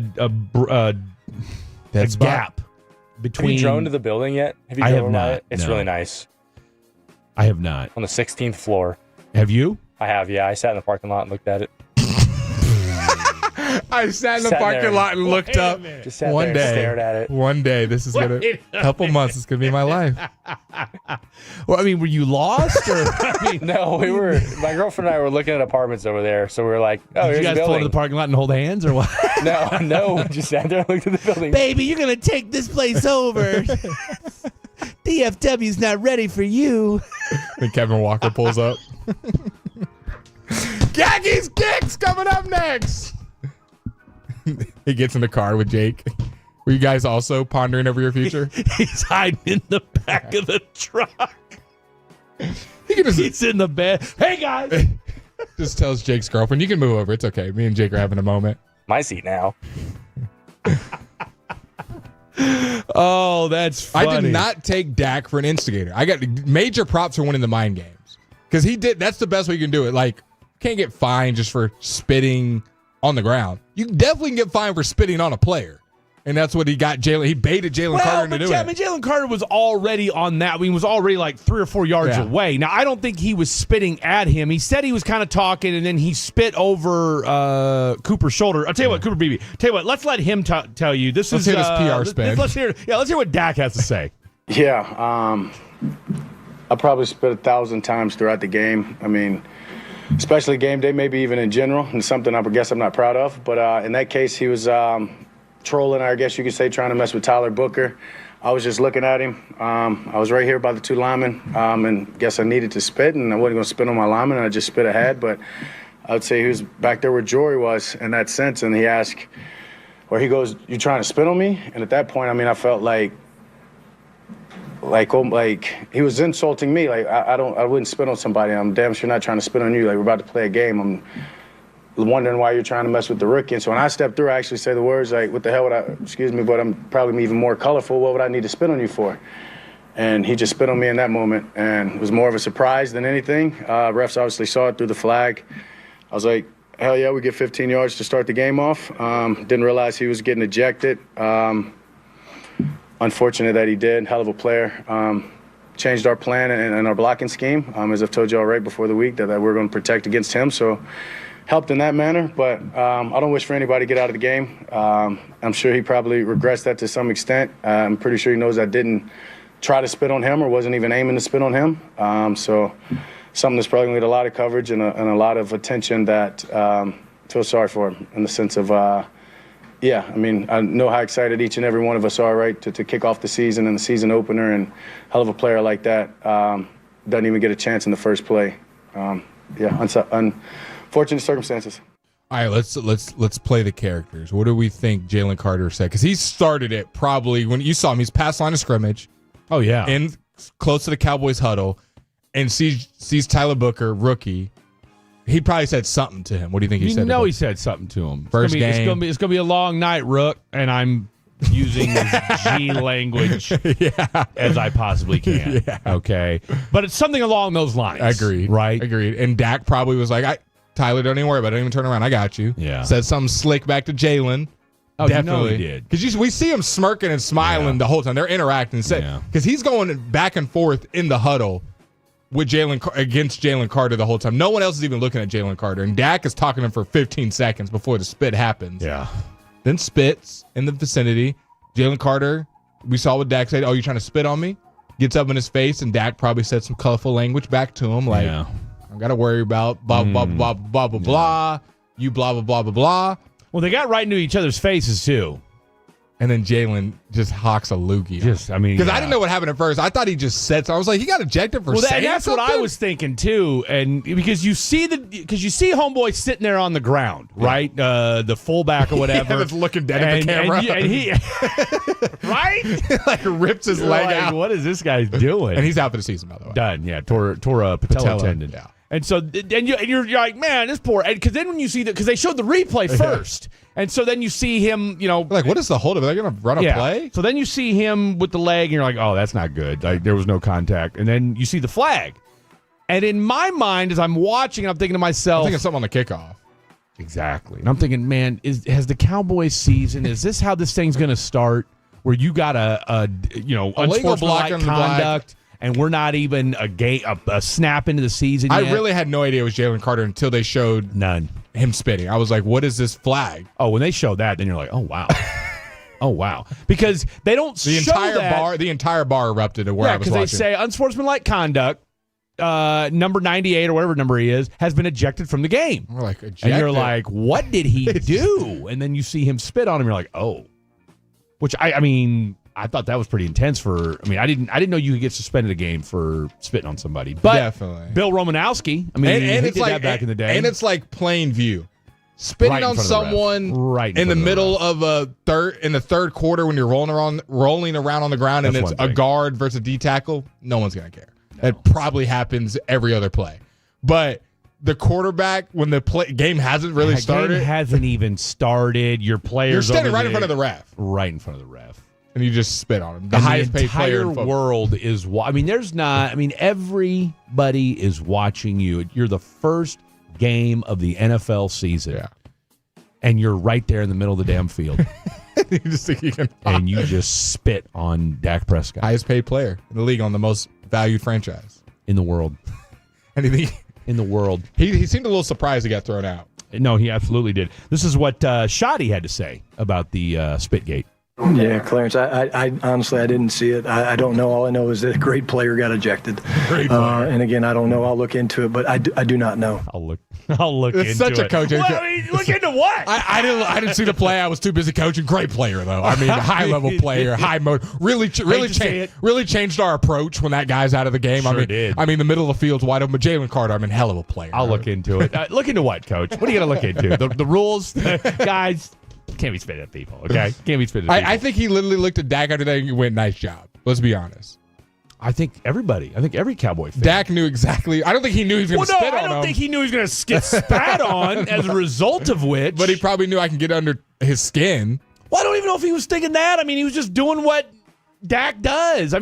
Say what you want about Dak. He got a little feist to him. Especially like when the camera's off. When he's not in front of a mic. Like Dak is, and is... I think there's two sides to Dak, all right? I think there's the in front of the camera, has a bunch of sponsorships. And very media trained. Very media friendly, okay? And for obvious reason. Then there's the bout it Dak, all right? Mississippi State, late round pick. I'm saying, this wasn't the same Dak that got drafted 10 years ago. Yeah. All right? He's earned it. Say what you want about postseason Dak, all right? And I was talking to my boy Billy D from the from the DPD the other day. Oh, what happened? Dak going to lose the game? I said, hey, Dak was not the reason this team lost on Thursday. Oh, no. I will say that if anybody came away with that, if any of your coworkers, your friends say you do not know football, and I will no longer speak sports with you. Well, if they came away from that game saying Dak lost them the game on Thursday, you don't know football. I'm not talking about you guys. If your friends are saying that. Or if you're just doing it for the sake. See, this is why Dak can't win one. No. See, the two things can be equal at the same time. All right. I think for the sake of and this is not a Dak appreciation comment, but in a way it is. All right. Like, you could do a lot worse at quarterback than Dak Prescott. And he's shown people, maybe I'll be closer to that 2023 MVP than I was the 2024 season. And maybe, here's the other thing. Here's the other part of it, too. Shout to my boy Herbert also doing that. Quarterback's coming back. Here's the other thing that I want to point out before we go to break. Let's look at the coaches Dak's had. All right. Mike McCarthy is a good coach, but I don't think Mike McCarthy's a great coach. Hall of Fame coach now? No. Hell no. All right. Jason Garrett is a good coach, but I don't think Jason Garrett's a great coach. Mr. Clapper. All right. Now, I'll say this about Jason Garrett. Jason Garrett is phenomenal on media. I absolutely hate every single second that he's speaking on there. I tell you what, though. Because you didn't have to deal with him as your coach. I didn't. Having his hands in his pocket and always, everything's going to be okay. And that's everything's fine. going to be okay. I hate him on NBC or whatever he's on. But I mute it. Like, it's bad. Which that's fine. Negative. Okay. So I'll go ahead. Yeah, look at Jake. I am not going to agree in any sense. I'm going to go ahead and look at degenerate Jake on this. Jason Garrett is great at doing TV. All right, whether it's interviews, whether it's giving his insight. I mean, the guy. I'm also very biased. I know you are, and I'm not mad at you for that. And I'm not, and you have earned that. And there's probably half the people right now throwing something to their radio saying, "Shut up, Fred."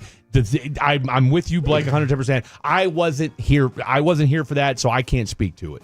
But when that dude talks, I'm telling you right now, he's smooth. He always has something good to say, and he makes sense. Right? Do I want him calling my plays? Not necessarily. Anyway, my point in all that is this: when you look at great quarterbacks and how they've been able to win. It's usually a good mind next to them. Jason Garrett's not a Super Bowl quarterback or Super Bowl coach.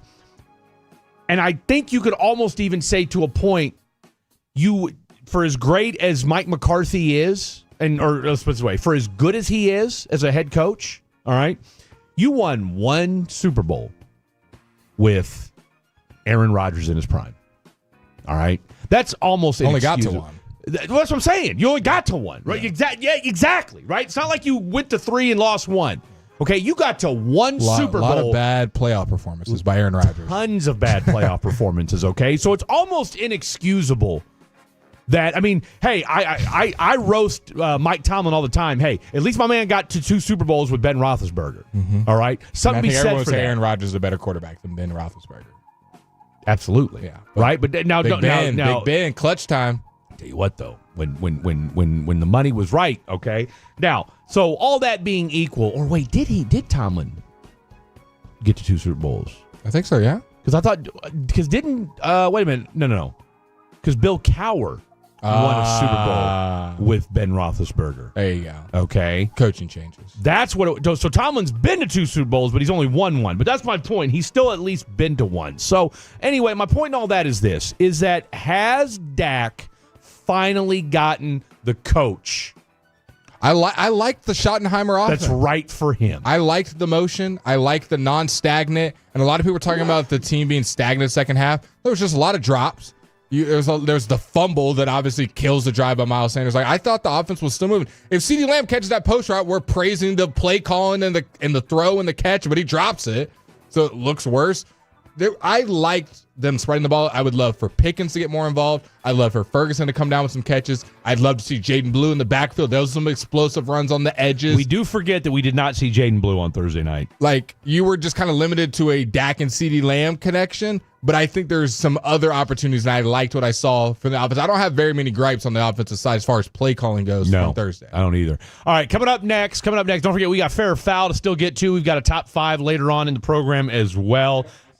still got to roast this defense. We'll All get right, to that. we're gonna roast the defense as well, and then Kennedy Landry. By the way, let's not bury the lead here. Your Texas Rangers are half a game out. Frisco Rough Riders, baby, of the wild card. Somebody said something on this station, and listen. I told a lot, so I can't remember who it was. Was Kevin Pillar right? We'll discuss that later on the show as well. But we got Kennedy Landry at 4:40 talking all things Texas Rangers. We're taking you up until 5:30. Game 2 against the Houston Astros coming up later. But coming up next, we have to recap our Week 1 picks with everything going down tomorrow. We're both actually. You're I don't know. What are we? We'll discuss next. Don't go anywhere. Tolo means turn it on and. Right, but I just mean like this is your haircut, but that's hair on your head. I'm not saying this is your hair.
Diction void where prohibited. Must claim token for free entry in Bag Builder contest. Only perfect entries earn share of cash prize. Tokens are single use and expire September 8th at 8:15 p.m. Eastern. Terms at pick6.draftkings.com/promos. Back to 105.3 The Fan. This upcoming segment is brought to you by Frankel & Frankel. If you've been injured in a car or truck wreck, call Frankel first, 214 or 817-333-3333. With Frankel & Frankel, there is never an out-of-pocket cost. They only get paid when you win. Frankel & Frankel, the go-to car and truck wreck attorneys in Dallas. I'll tell you what. We're just sitting here, spitballing. What are we doing next? Oh, that's right. What did we tease? Oh, that's right. Do we want to tease? I don't know if I sent it to you, new guy Jake. Someone said I absolutely love Fred. Oh, yeah? Garrett is not good on TV in the slightest bit. Yes, he's educated and well-spoken knowledge. He's absolutely terrible on TV. I just wanted to read that text. I know you did. Yeah. You probably texted it. Is that from your burner number? Doing my Chiafalo impersonation. Yeah. You know, you know. If you know, you know. If you know, you know. What do they say? Okay, Tomlin did get to 2 Super Bowls with Roethlisberger. They won against Arizona, and they lost against Green Bay. There you go. Who did Cowher? I know we weren't tripping. Dude, okay, but you're dating me with Bill Cowher. What? All right, hold on. I got it because he retired. They won a Super Bowl. Blake and was he like retired. Blake was like an. You were an infant at that point. I was watching the Tomlin Steelers, and then that was that was a really good Super Bowl. Shout out Larry Fitzgerald. That was fun to watch. Oh, Hines Ward. Oh, that's right. That was such a boring Super Bowl. That was such a boring Super Bowl. They beat the Seahawks. Well, like 7-6? In like 05 or 06. It was 06, that's right. It concluded I was in college. I remember that. What was the score? 21-10. Ugh. Dude, it was such a boring Super Bowl. Awful. I mean, to tell you how bad of a Super Bowl it was, and this wasn't Russell Wilson. This wasn't Russell Wilson, Beast Mode, Pete Carroll, and Legion of Boom. No, take nothing away. That Seattle team wasn't bad. I mean, I want to say Walter Jones is a Hall of Famer at left tackle. Who was the standout in that game? We had Sean Alexander as a running back. Good running back. But, I mean, you had... It's all you, Fred. His name, I can see it. His brother's on ESPN. Why can't I think of his name? He was a decent quarterback. He really was. Hasselbeck? Hasselbeck. Come on. Hasselbeck was the quarterback. Yeah. I'm trying to think who the receivers were for that. No Percy Harvin yet. No. Sean Alexander would be as far as I could go. Sean Alexander's the only person I remember from that team.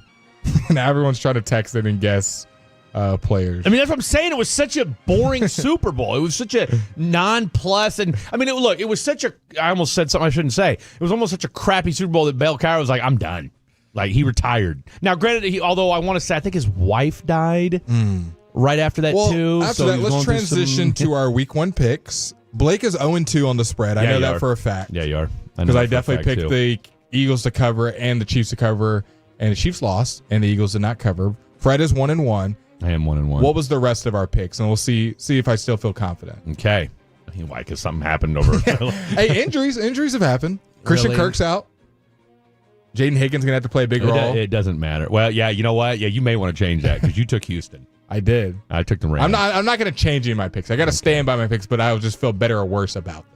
And just reminding the listeners. I don't think you'll feel worse about any of these. I mean, Tampa Bay -2.5. Now, Tampa granted, is covering. Now, mind you, we took the 2.5. The spreads are from Thursday night. No, yes. Wednesday night. So the spreads may have changed with some injuries. But we can't change. We can't change. We stick by them. Wednesday spreads. Wednesday spreads. Wednesday spreads. Is that a new segment? Wednesday spreads. You know what? That might be it. I've got so many new sound bites I want to do for Fair or Foul. I might just make it its own set. That might be half the segment. Is just Fred's intro. All right. So Tampa Bay -2.5. By the way, these were provided by at BetMGM. There we go. Okay. Cincinnati -5.5. Wait. You can ask new guy Jake what he thinks of them since we already have ours. Okay, and I'll use a blue pen. I was just to say you could just do it in your head, but if we want to write them down. Really? In my head. Dude, I can't Real remember. creative, Blake. I can't remember what we did last segment, much less. Oh, I remember what new guy Jake said. Hell, I've called him 3 different names just during the show. All right, Tampa Bay minus 2.5 at the Falcons. Ooh, let me go Falcons.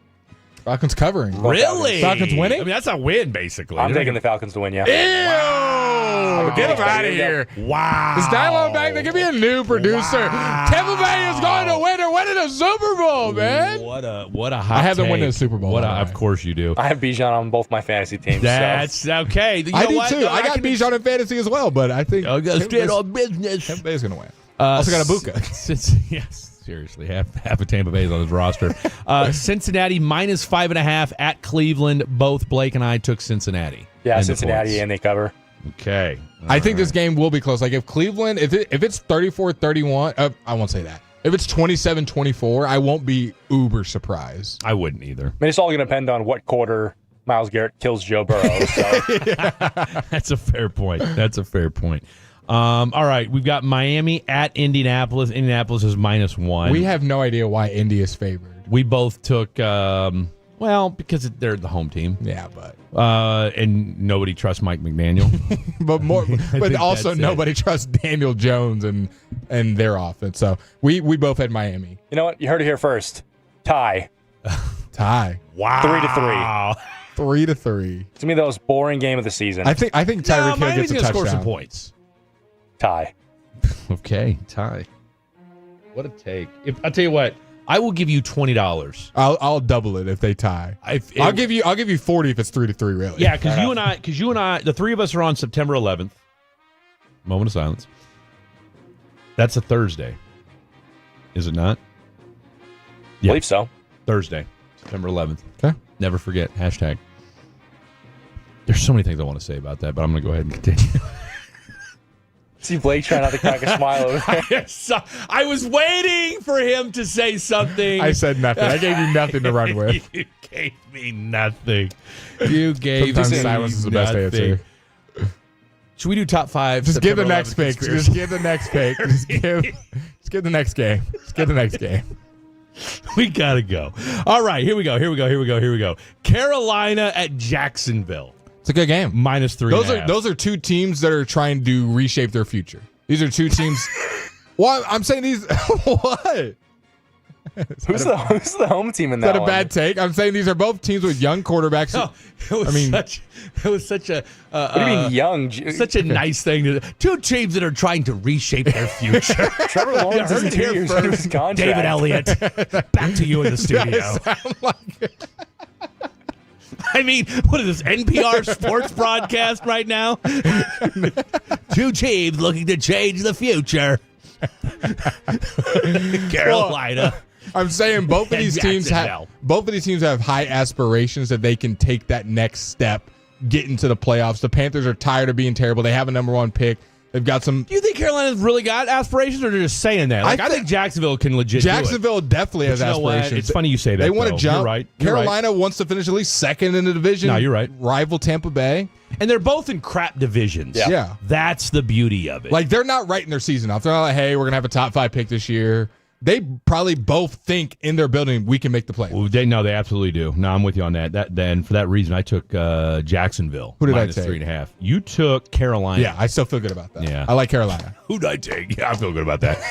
Who you taking? I'll go with Carolina too. Yes, sir. All right. Panther Nation. I don't know what their state. Okay, nobody knows. Vegas at New England. Very good game. You've got Vegas. I've got New England. This is -2.5. 2.5 to who? New England. I'm going to go New England as well. Okay. All right, we'll start whipping through these. Blake and I are both on the Arizona bandwagon. -6.5 at New Orleans. Oh, yeah, New Orleans isn't going to win a game this year. Maybe the worst game. I mean, look, at least Miami has the potential for some offensive theatrics from Miami. Yeah. Okay? New Orleans is terrible. New Orleans is terrible. Like, the Arizona at New Orleans might be the worst game. Yeah. Tell you what, this game could be on Antarctica and on YouTube and Stream East, and nobody would care. Yeah. I think the only thing you can maybe pull some Marvin Harrison, like if he has like a big game, bouncing back. That would. I be don't it. even think we trust him yet, though. No, I'm saying if he has a big game, that would be fun. Other than that, Yeah, I mean, we'll cut in, and that's about it. The U.S. government could say if this game got 5 million nationwide viewers, we'd bring Stream East back, and it still wouldn't get that. That's a great point. It's possible. I was curious where you were going with that because it started out a little rough, but I'm glad you landed that dismount. You know me. Pittsburgh at the Jets. Aaron Pittsburgh Rodgers -3. return game. Aaron Rodgers. Yeah, I'm going to go Pittsburgh as well. I don't Okay. think We all Justin got Fields is picked. doing anything We all against got that pick covering. Yeah. No, I took Jets. Did you hear the story about Oh. that Garrett Wilson hasn't spoken to Aaron Rodgers since he left? He doesn't need to. What would they say, though? Yeah. Well, I mean, go get him, kid. I don't know, something like that. You know? I mean, what's Garrett Wilson? And I mean, look, They were teammates, not friends. Aaron Rodgers was dead to Garrett Wilson as soon as he brought Devontae Adams over. That's true. Very true. Okay. All right. Tennessee at Denver. Denver -8. Blake and I are both on the Denver bandwagon. Yeah, I think Denver wins by 2 touchdowns. I do too. I think it's going to be a long day for our boy.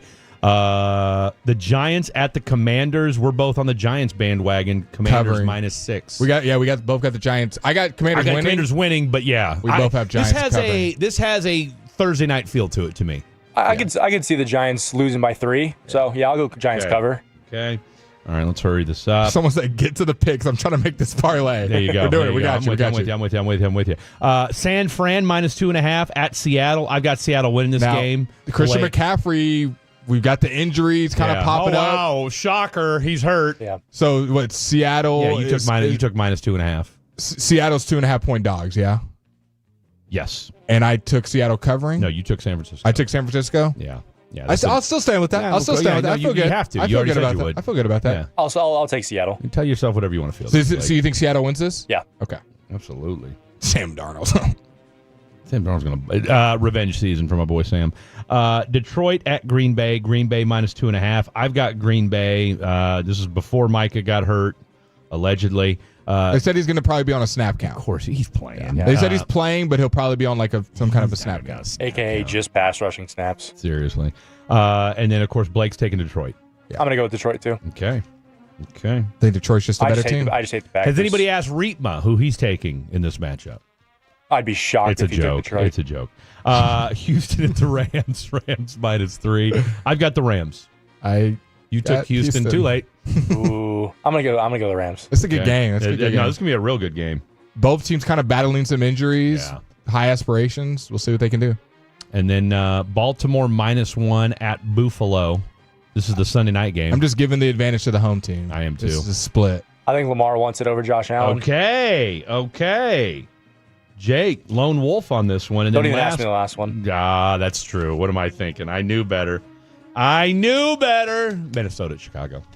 Come on, baby. Chicago! Let's go Bears! Let's go Bears! Let's go the Bears! All right, coming up next, it's time for a little fair or foul. You know how we do. Don't go anywhere. It's Fan After Dark. It is race time in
course you have. It's the Rachel. Oh, is that your name? No, I mean like your name. No, I'm Jen. My name's Jen. Right, but I just mean like this is your haircut, but that's hair on your head. I'm not saying this is your hair. Okay.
I'm Fred Davis.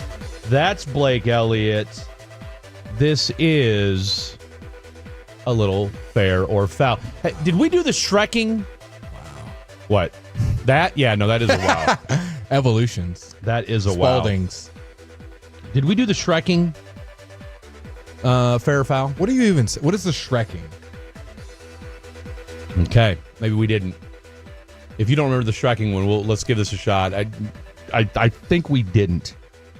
I'll cut you off if we did. This is y'all's. This is your guys's. Now, you know. Y'all's, your guys's. I mean, the British would be so disappointed. You know what? Guess what? The British got their own problems right now. Apparently today's National Beard Day. Beard? Beard. As in B-E-A-R-D? Correct. Huh?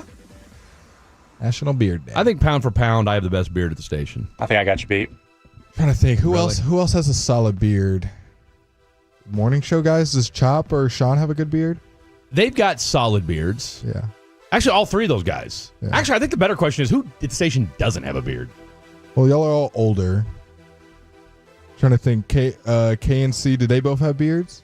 Corey's got a beard. Let's put it this way. I've got the thickest beard at the station. Everybody else has got kind of I don't think anybody else is thicker than a 2 or a 3. Chiafalo and Wooly both have some pretty thick beards. Right. But nobody's got the... I would say Woolchuck's is thicker than yours, no? No.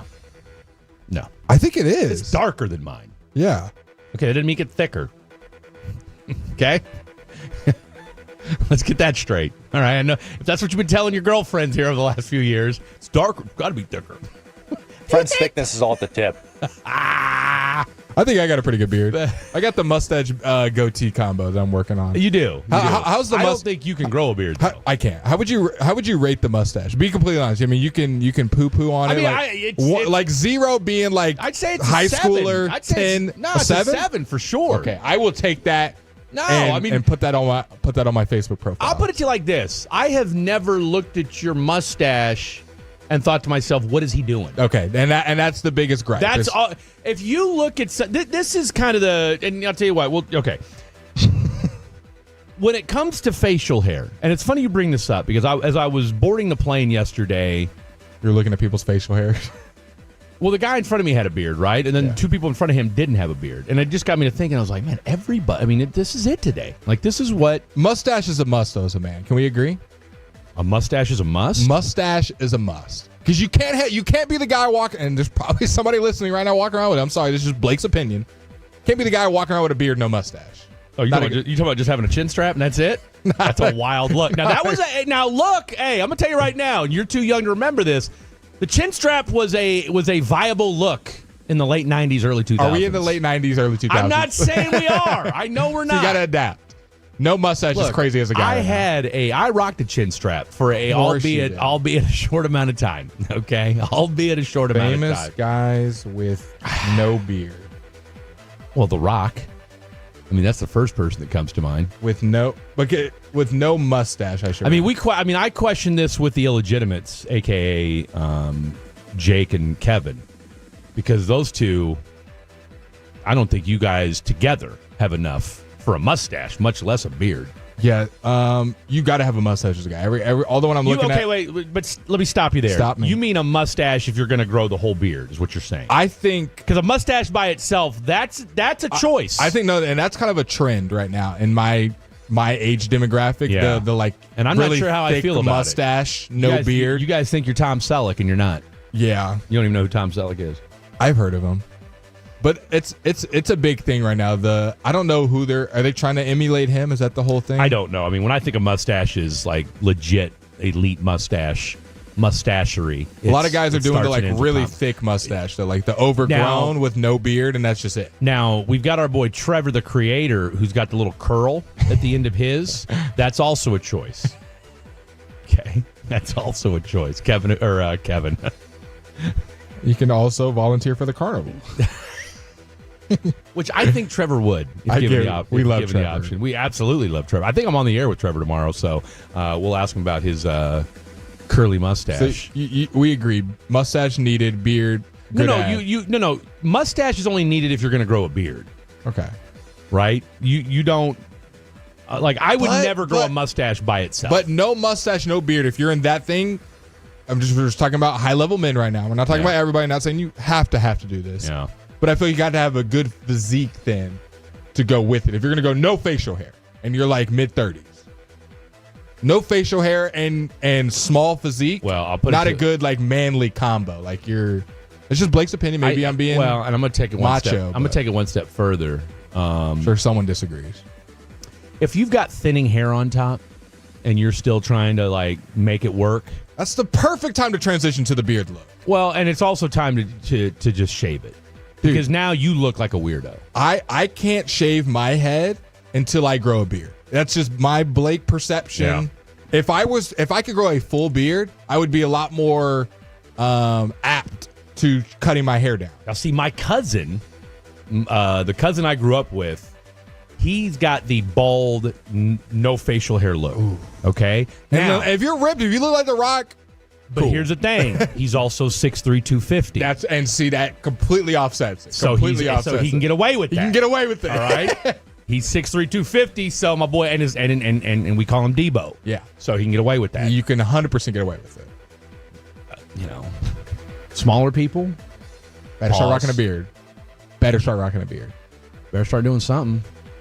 The beard's coming in a little bit. Look at the sideburns. I would keep shaving it though, because I've been shaving my whole life. Yeah, and then this is the fullest. What do we? Get. Okay, it's not like I get a full beard and I shave it off. Now Dave's got a goatee. Correct? He's got a full beard. He's got the full. Dave's got a full beard. He's got a full connecting gray beard. Okay, what about on your mother's side? Pawpaw, yeah, he had a beard too. He had a beard too. Yeah. Okay, so you've got it on both sides. Yeah. All right, so it may just come a little late for you. Maybe a late bloomer. I don't have much bloomer. hair in general, though. Well, my arm. Look, I'm not a hairy guy either. My arm and not a lot of hair. Yeah. Well, I mean, and that's not a bad thing. I don't know any women that are like, ooh, I need that hairy guy. Some girls do like that. There are some weirdos out there, but I wouldn't say weirdos. There's a good amount of girls that like some hair. No, I'm gonna call them weirdos. That's fine. Like, have you shaved your chest hair for a girl?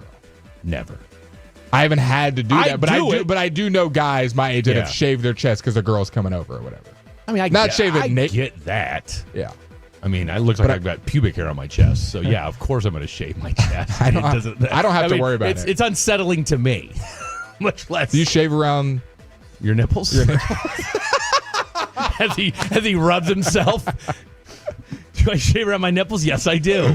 Yes, I do. I haven't in a long time, though. You have to be careful. I want to nick yourself. You absolutely have to be careful. I want to nick yourself. You absolutely have to be careful. Use the lawnmower for that one, or what do you use? What else would I use? Well, there's different types. There's the electric ones. There's just the manual. No, I use a regular. What is a regular shaver? Manual? A Harry's, yeah, a Harry shaver. But is there a battery in that, or is it just? No, it's a manual that you put shaving. You use with shaving cream. Old-fashioned shaving cream. Yeah, that's exactly right. So you don't have an electric? I've got an electric shaver that I use for my beard, but as far as like no. I haven't actually had to shave in a while. So you're a manual guy. Oh, 100%. Yeah. But like I said, I grew up with look, when you're in the military, you have to shave. And the thing about the military is, and I think this is what kind of helped my facial hair develop, and maybe that's a thing, maybe it's not, I don't know. They made you shave regardless. All right? Like, it didn't matter if you had peach fuzz. Oh, no, you're shaving your face. What about you, Jake? Where are you on facial hair? Well, considering I can't grow it, not too high on it. But see what? You're 22? Yeah, 22. We'll get there. I was thinking about getting that. Does your dad have a beard? I don't know. He's a pilot. He can't have a beard or facial hair, so I've never really known. I know whenever he doesn't shave for like 2 or 3 days, it comes in a lot. So Yeah. So he could grow a beard if he I would. think he definitely Okay, could, what about his dad? Does his dad have a beard? What about your mom? Yeah, my grandpa. Okay. My grandpa has out of pocket. Women grow hair on their face. Yeah, they're called carnival acts. Continue. No, we're not. Women grow hair on their face and they shave it, Fred. That's not a carnival act. No, it kind of is. No. Leaving when they hit 70. No, leaving the hair there is the carnival act. I ain't never seen a woman my age shave her face. Are you for real, Fred? Women grow hair. Women have to shave, just like us. They don't grow hair at the same rate. No, I've never seen a woman shave her face. Okay, women text in. Women grow mustaches, my boy. Have you never seen a girl with peach fuzz? Oh, I mean... I didn't say that they're growing a full-length mustache. Okay, they're few and far between. I'm sorry, but not every girl I've dated, if they don't shave, has a little bit of peach fuzz. Well, maybe that's something you need to Dude, girls grow hair on their face. Okay, let's stop you right there. Okay. Your girlfriend's your age, correct? I think she's got like peach fuzz on her Thank face. you. Yeah, but nothing crazy. Have you seen her...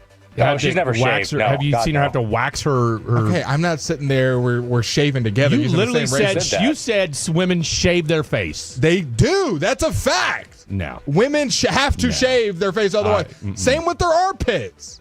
Well, we knew that. Armpits, it's the same thing. No, I'll tell Fred, you what. I'm not saying I want it to happen. It happens all the time. I'm just saying if you date a girl and she were to never shave, she would eventually have a little bit of a mustache and some armpit hair.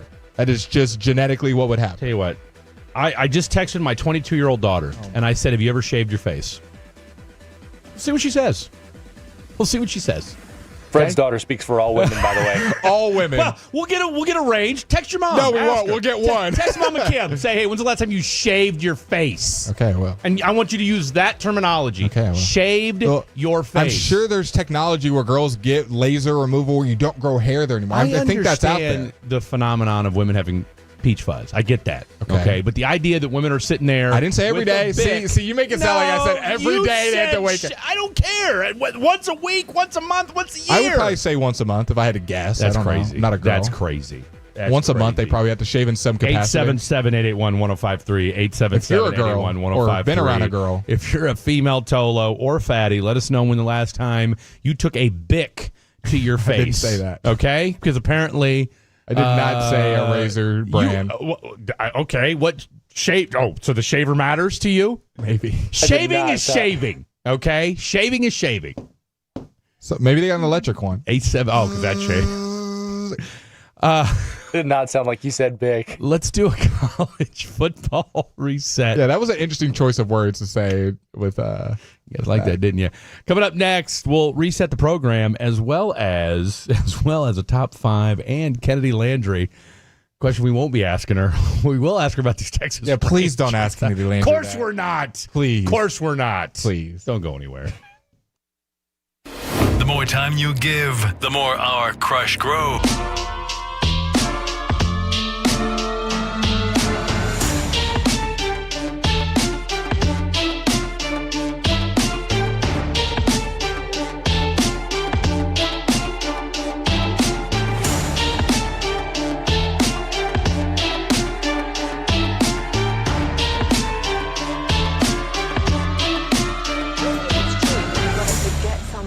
To remember that Uber Eats has groceries. No, that's absurd. Hey, remember when you used to be what was it, Pepper Lady? Pepper Lady?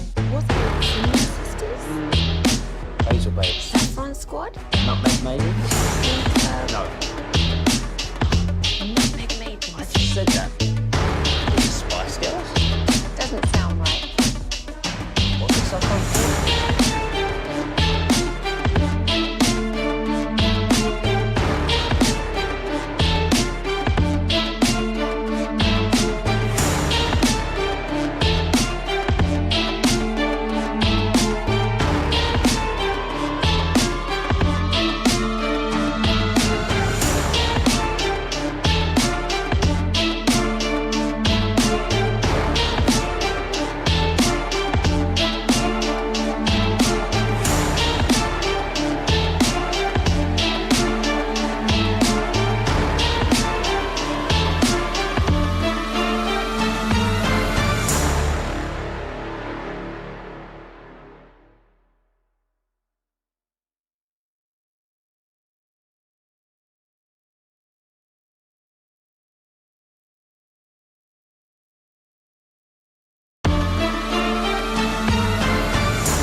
Here's your skipper, Bruce Bochy. Rangers coverage like nobody else, right here on The Fan. KRLD-FM and HD1, Dallas, Fort Worth, an Odyssey sports station. Driven by our D&M Leasing Studios. Thanks for turning it on and leaving it on. 105.3 The Fan. Hour number 4 here on the program. I am Fred Davis. That is the phenom of the phenoms, Mr. Blake Elliott. And then, of course, we got our very own degenerate Jake behind the glass on the 1, 2s, and 3s. Here on this absolutely lovely Saturday afternoon. The sun has broken through the gloomy sky, ladies and gentlemen. And if you were, look, everybody in Dallas right now, Fort Worth, the DFW, whatever part of the area that you're in, was already feeling nicey because of the weather. What's the weather now? Great question. I got you. I'll get it for you. Don't even worry about it. Don't worry about it. What is it? 76 degrees in Dallas. It was 71 on my way to work. Phenomenal weather. I'm thinking that it's going to be even better when I walk outside. A little bit more sun shining through. Yeah. Cool breeze. Let's see. What's the breeze level? I don't know that breeze. I think wind is what you're looking for, right? Breeze level is what I go with. I don't know that that's feels like 77, so it feels a degrees higher. 13 degrees cooler than it was at this time yesterday. I wasn't here yesterday, but I don't. UV index for all my ladies wanting to get a little tan out for their mustache. 4 guys. 4 on the UV index. So I think they like a 6 or above. I think that tells us that you don't need any of the sunscreen today.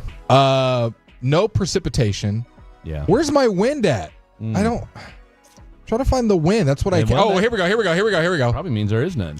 Hush up, gentlemen. 4 miles per hour. Oh. Gusts of 8 miles per hour. Gusty. And if you can guess the direction, I'll give you a high five. Northwest. Just north. 357 degrees north. 4 mile per hour winds.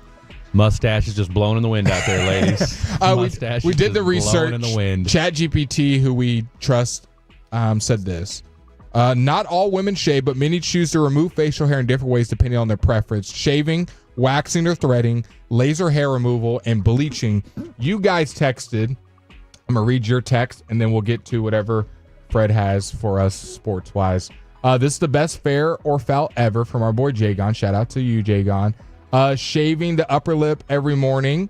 No woman has said that. I'm sorry, but no woman said she's 530. That's a woman. What'd she say? Shaving the upper lip and every morning. It's annoying. A woman says she shaves her upper lip every morning. Just telling you what they said. 940. Every human has hair on their face, Wow. Fred. I mean, I wasn't disputing whether or not women have hair on their face, but I texted 3 women.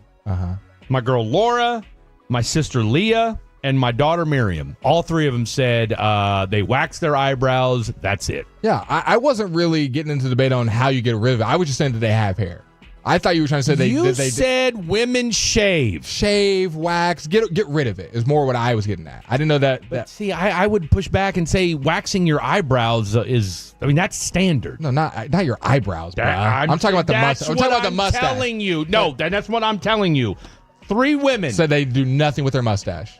You said they mustache? Don't have them. I asked them, I said, do you shave your face? No, mustache. Stop saying face. Mustache, Fred.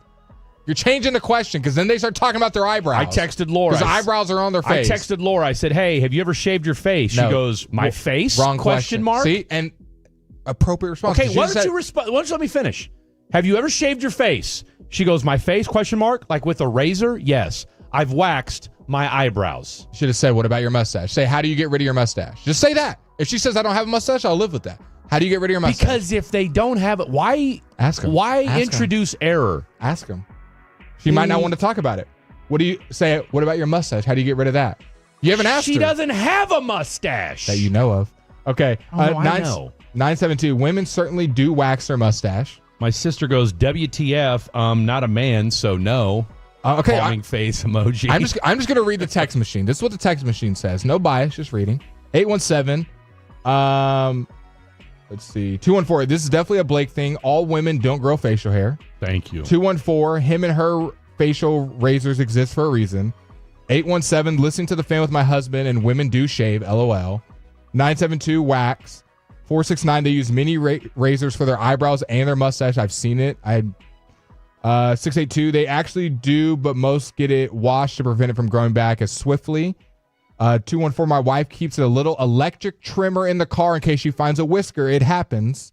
Now that I get. I mean, I remember watching my grandma pluck whiskers. 214, she waxes. Yeah, I was going to say. I mean, look, we can go down a whole nother trail. Pun intended there. 50-year-old woman here. I don't shave my face, but pluck long, thick hairs. 72. How do you? Well, I mean, who get? How do we get to that point? Commentary. How do we get to that point? I don't need your commentary. Just let me read these because this can get derailed. I'm just gonna read them verbatim. Already. 972. No shaving, wax 2 times a month. 940 here. Hispanic woman chiming in. I shave.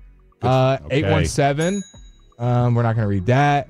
469. I'm a girl, and sometimes I let my mustache and arm hair grow out because it makes me feel cool.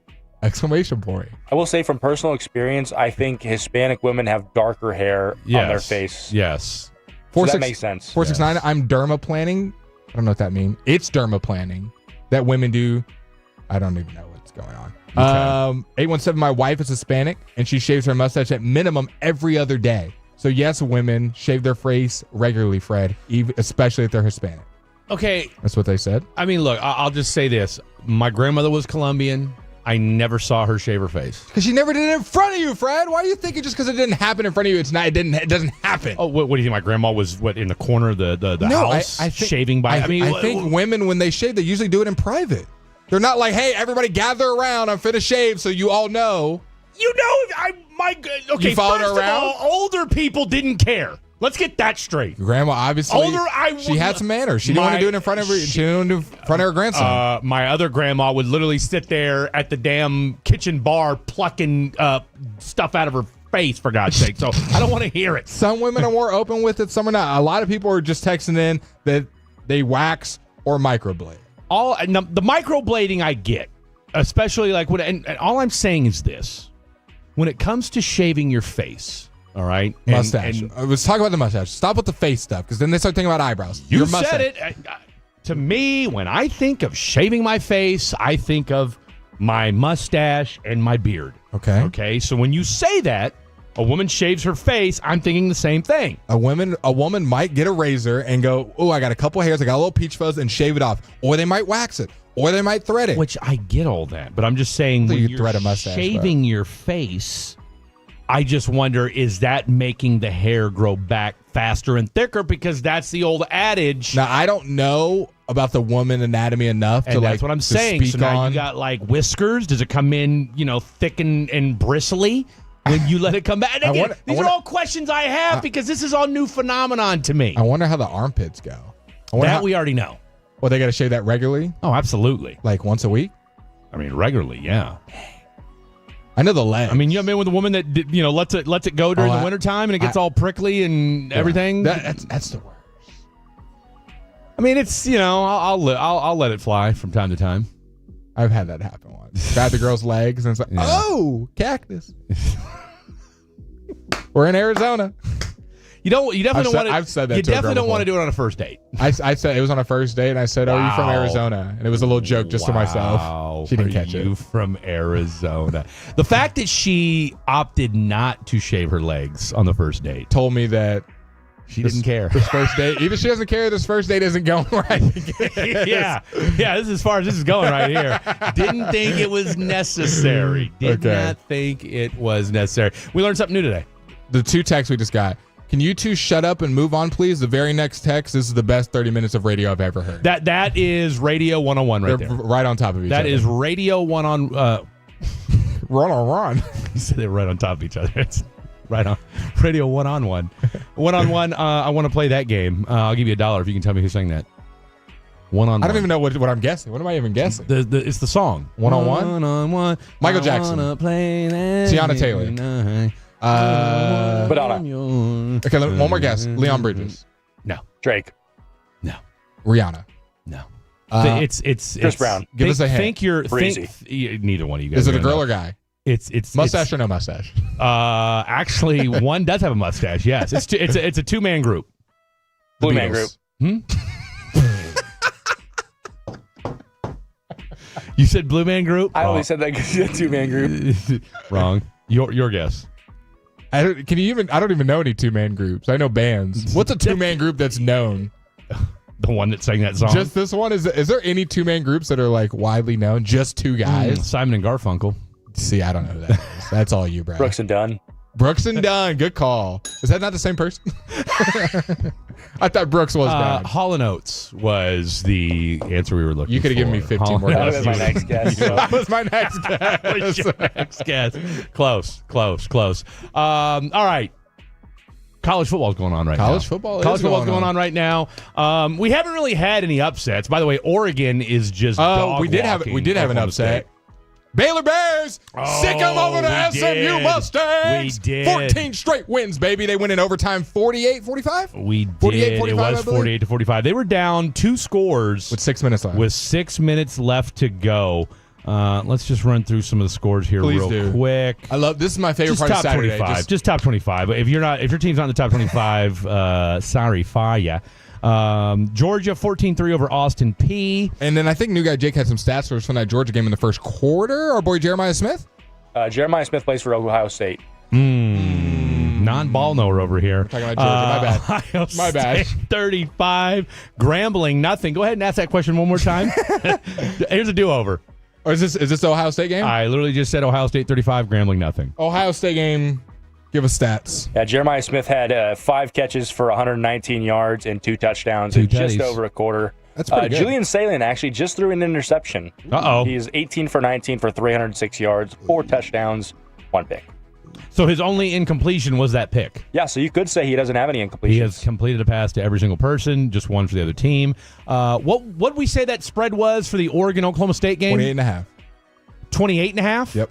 Well, if you took the spread, you are feeling nicey right about now because Oregon is up 34-3 in the first half. Still 2 minutes left to go. What do we say? I think I said 48-10. You said like 45-10 or something? I just went with whatever you were going to say. So I was just piggybacking off yours. Upset alert. Troy 7, Clemson nothing. Ooh, what quarter? Well, right now it's in the first quarter, but that game is in a delay. I'm guessing because of weather. Is there another thing to delay games? Apparently the cheerleaders lost all their razors. Okay. Ole Miss and Kentucky. What was the spread on that? You had that spread earlier in the day, didn't you? I did. It was 8.5. For Ole Miss? Mississippi. Okay, Ole Miss is up 14-10 right now with 4:35 left to go in the first half. I almost said Missouri again. Yeah, they're getting beat right now. Hey, Kansas. Oh, wait. Oh, it's a tie game. It's a tie game, 21-21. East Tennessee State, what do we say about directional schools? Not great at life. They're getting shellacked by the Volunteers. The Fighting Choppies, 47-7. Still plenty. This game's not even at halftime yet, so you can go ahead and throw that out. Wait till you get to the Florida State game. Florida, speaking of Floridas, it's a battle of Florida. Florida 3, South Florida 3.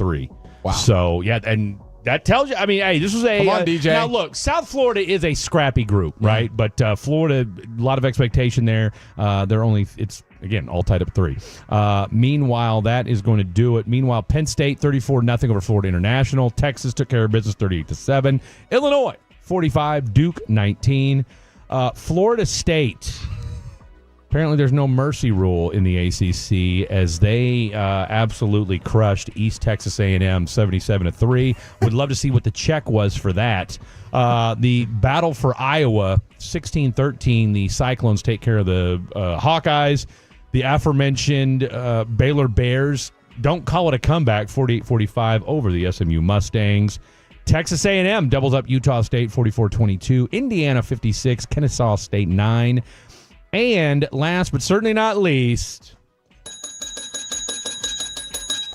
guns up. They're ready to raid us. Texas Tech 62, Kent State 14. What's our top 5? Did they cover the spread? No, it was 48.5. Oh, that's brutal. That is brutal. What's our top 5?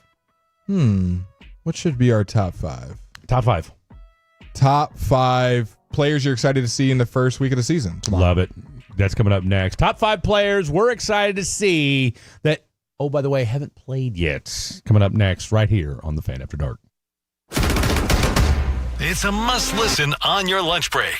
Rangers manager Bruce Bochy brings us the latest and has fun with the KNC Masterpiece. Wednesdays at 12:30 right here on The Fan and our Odyssey, iHeartRadio, and TuneIn apps. Hey, Texas, this is Ryan Watson, owner of Alliance Hyundai. We have over 600 vehicles in stock like the all-new 2025 Hyundai Elantra. Plus, every new Hyundai comes with America's best warranty. 10 years, 100,000-mile powertrain, limited warranty, and owner assurance. Visit us at AllianceHyundai.net today. Sean and RJ here, excited to talk.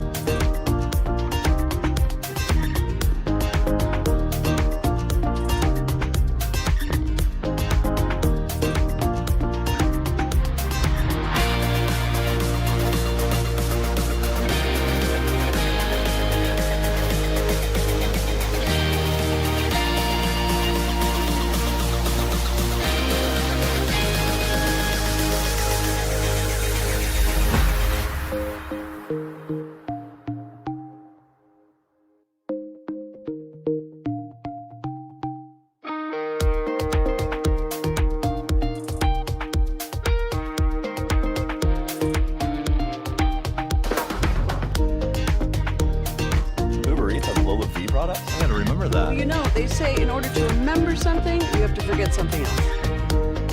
Okay, now that is a very cute haircut. That's like a little shag. I've never seen it before. Well, I mean, of course you have. It's the Rachel. Oh, is that your name? No, I mean, like your name. No, I'm Jen. My name's Jen. Right, but I just mean like this is your haircut. But that's hair on your head. I'm not saying this is your hair. Okay.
phones and SD on this plan. Home internet pricing after $20 in monthly bill credits plus $5 per line without autopay. Debit or bank account required. See 5G device coverage and access details at T-Mobile.com.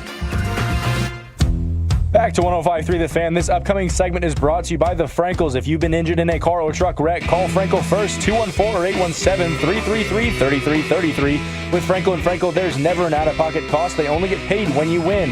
Frankel & Frankel, the go-to car and truck wreck attorneys in Dallas. I don't know if it's the asbestos. I don't know if it's just something in this room. But do we think it's allergies? Could it be hay fever? Could it be something in the air? I don't know, but I've been sneezing quite a bit this afternoon. I'm getting confirmation that maybe I'm wrong. About? Our conversation. We've had a couple different conversations, so there's no telling what. The mustache one. Yeah, I mean, that sounds about right. I mean, you a lot of presumptive statements on your part. And now you're finding out. I got the text. Maybe. I have never shaved my mustache. Never will either. Thank you. I mean, it's some peach fuzz, and you can't really see it till you're right up in my face. Never wax it either. Thank you. Thank you. So, a little peek behind the curtain of Blake's personal life and how he completely misrepresented some young lady here on the station. Not on the station per se, but anyone. You misrepresented her. You said, "Oh, I know somebody she shaves all the time," and she just came back and said, "No, I didn't say she used to. No, I didn't say that this girl used to. I just said girls in general. I didn't." You said you've dated women that shave. Was that one of the people? No, I haven't dated this woman. You just throwing some random woman out there that you texted and said, "Hey, do you shave your face?" Well, it's someone I'm currently chatting with. So now I haven't even been on a date with this person. So no. So you just threw her in the mix. I asked her. No, it's fair. I'm not judging. I'm just saying you threw her in the mix. I'm glad she retorted the way she did. But you said that I threw her under the bus or something like that. No, I said you misrepresented her, but I didn't know that was one of the. I didn't know who you were responding to. Yeah. Shame on me. Now I'm being presumptive. You think I would hit up an old fling? Me? Never. Why not? For the sake of good radio, I would. She would respond. Should I text her? Do it. Should I text Shoddy? Do it. And I'm not talking about Brian. No, we are not talking about Brian. It'd be great if we could, though. I'll text her right now. I'm going to say, have you ever shaved your mustache? And you know what this is going to turn into? We lived together for all that time, and you never took time to notice me. I hate you. I already know the answer. No wonder we're not together anymore, you jerk. I know the anscer, but we'll do it for radio purposes. We absolutely will do it for radio purposes. Blake's going to do you shave your mustache his way back into her life. Well, you probably need a razor. Please don't. No, I would never. Our radio's gotten so much better since that relationship ended. All right, top 5. And I went ahead and just kind of amended this on my own. I will say everybody texted in Hall & Oates. Everyone knew it.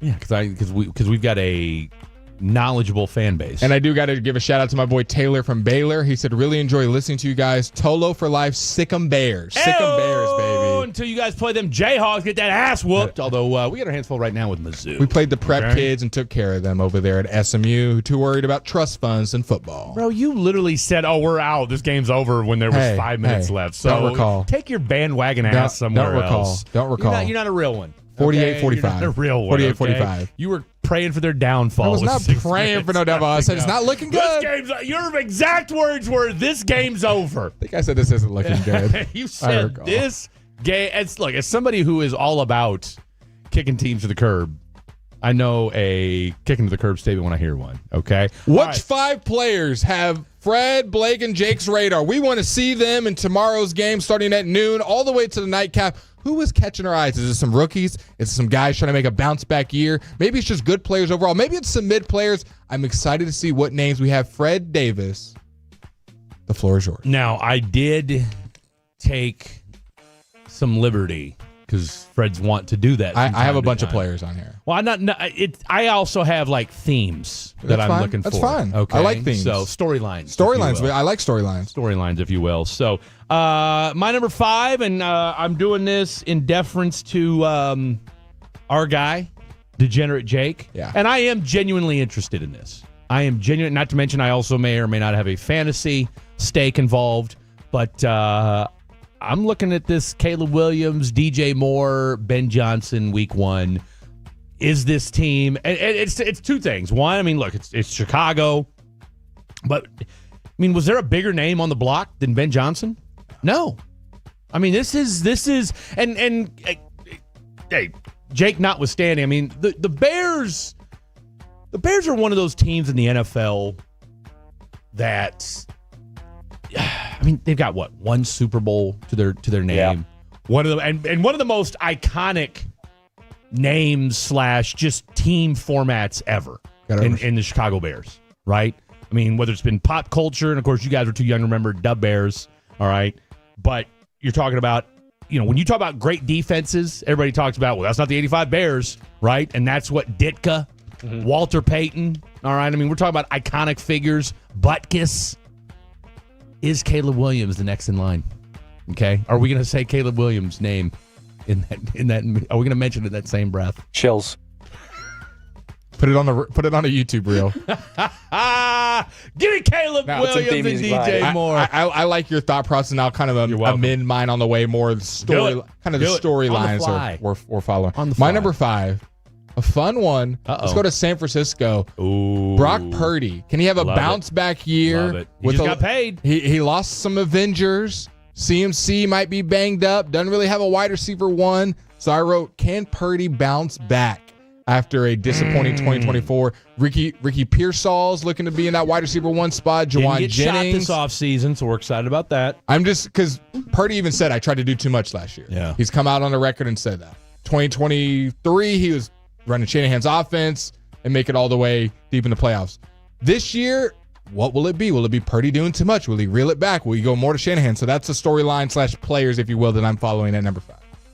My list kind of has a lot of themes as well. I'm sticking kind of with the young players, like rookies and year 2 guys. My number 5 is Marvin Harrison Jr. I've heard a lot coming out of that team of Kyler saying that his relationship's gotten a lot better with Marv. So I'm pumped. He was a high pick in fantasy this year, so let's see if he can produce.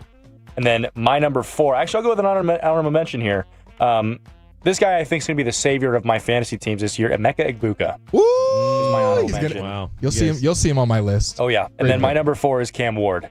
Cam Ward. I thought about adding that.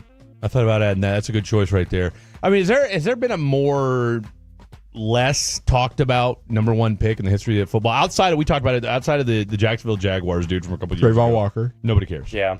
And this is a quarterback. Now, a D tackle I get, right? Yeah. Like there's nothing sexy unless it's Jalen Carter running people over. I'm talking about in a car. But as far as a quarterback, that's crazy. Yeah. All right, number 4. My number 4, it's what you just said for your number 5. It's Caleb Williams and this Bears offense.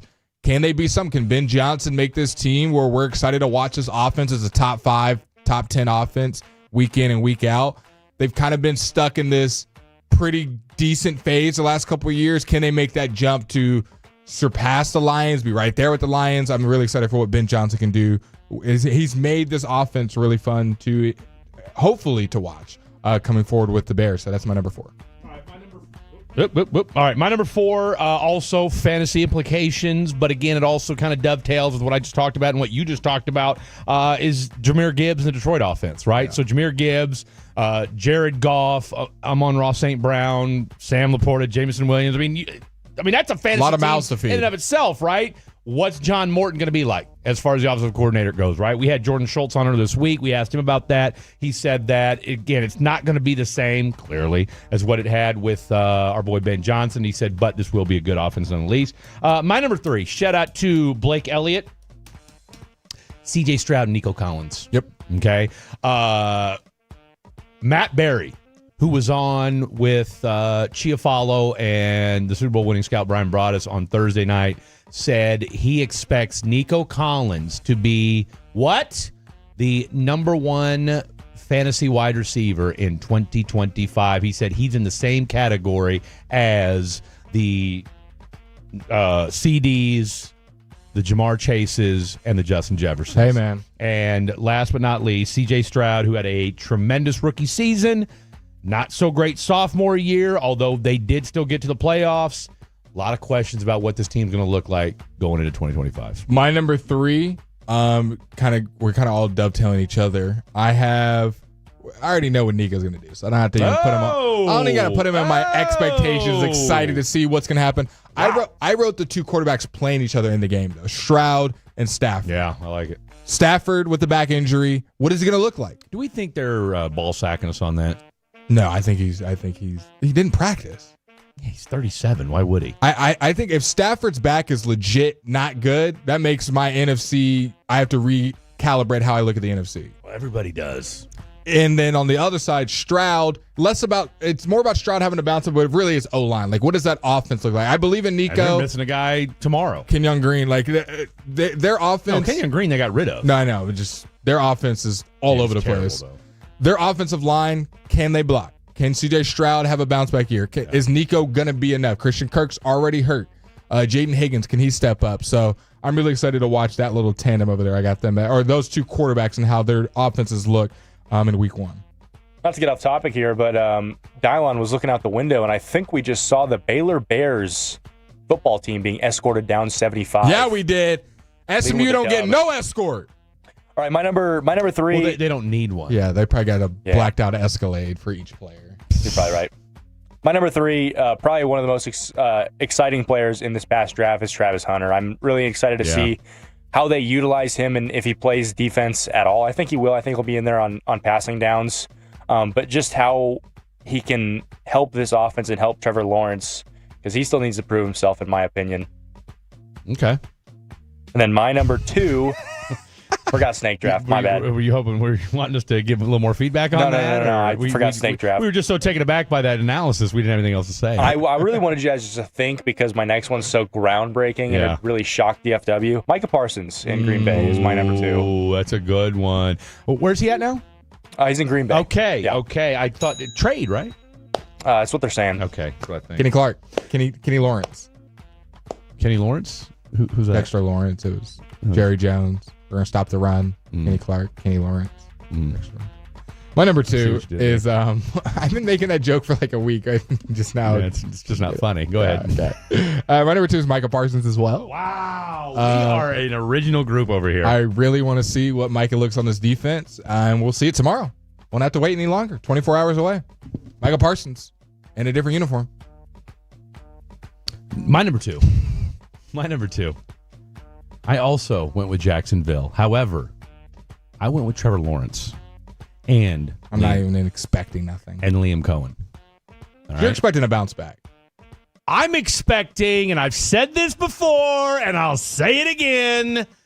Are you Trump right now? Say it again. Trevor. Do it in a Trump impersonation. To Tagovailoa. Just got to stay healthy. Very good player. No, I'm. This is his. Dadgummit, I'm thinking of it. I can see his face. Norv Turner. This is his Norv. This is his Norv Turner slash Jim Harbaugh / Andy Reid moment for our boy Trevor Lawrence. Okay, this has been a dumpster, you know what, of a start to his career so far.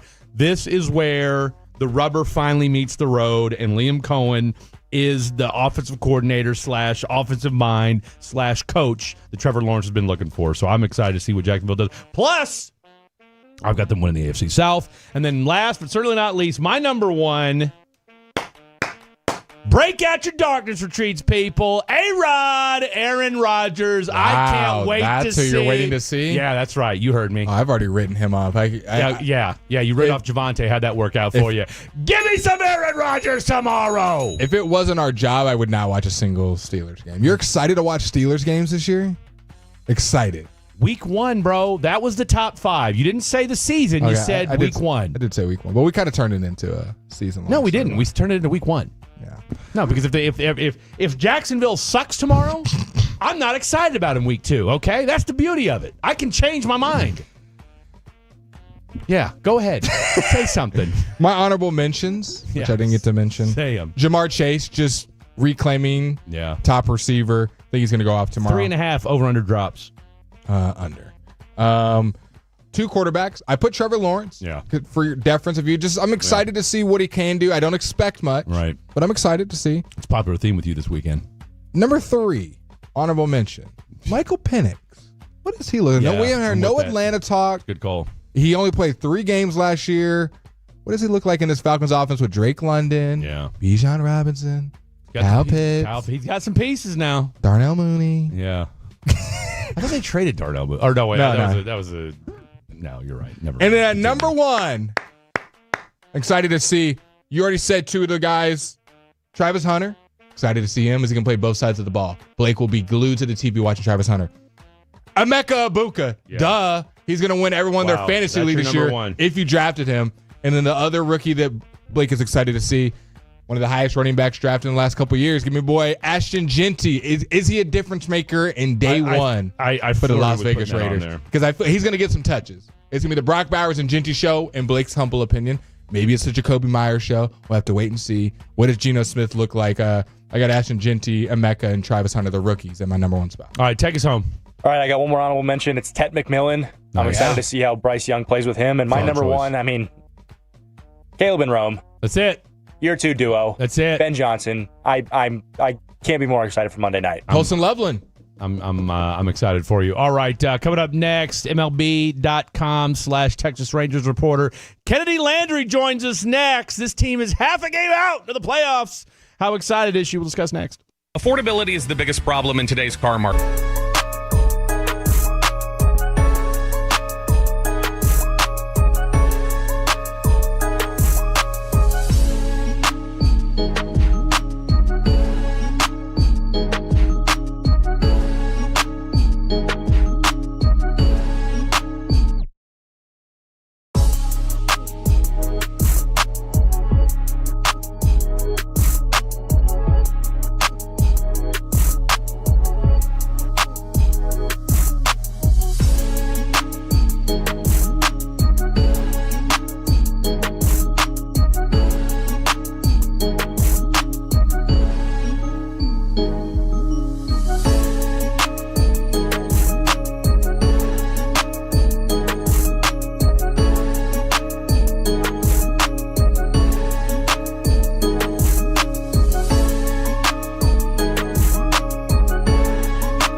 Watch North Texas police and firefighters square off in a battle of the badges, benefiting the families of fallen heroes. It's an awesome event for the whole family.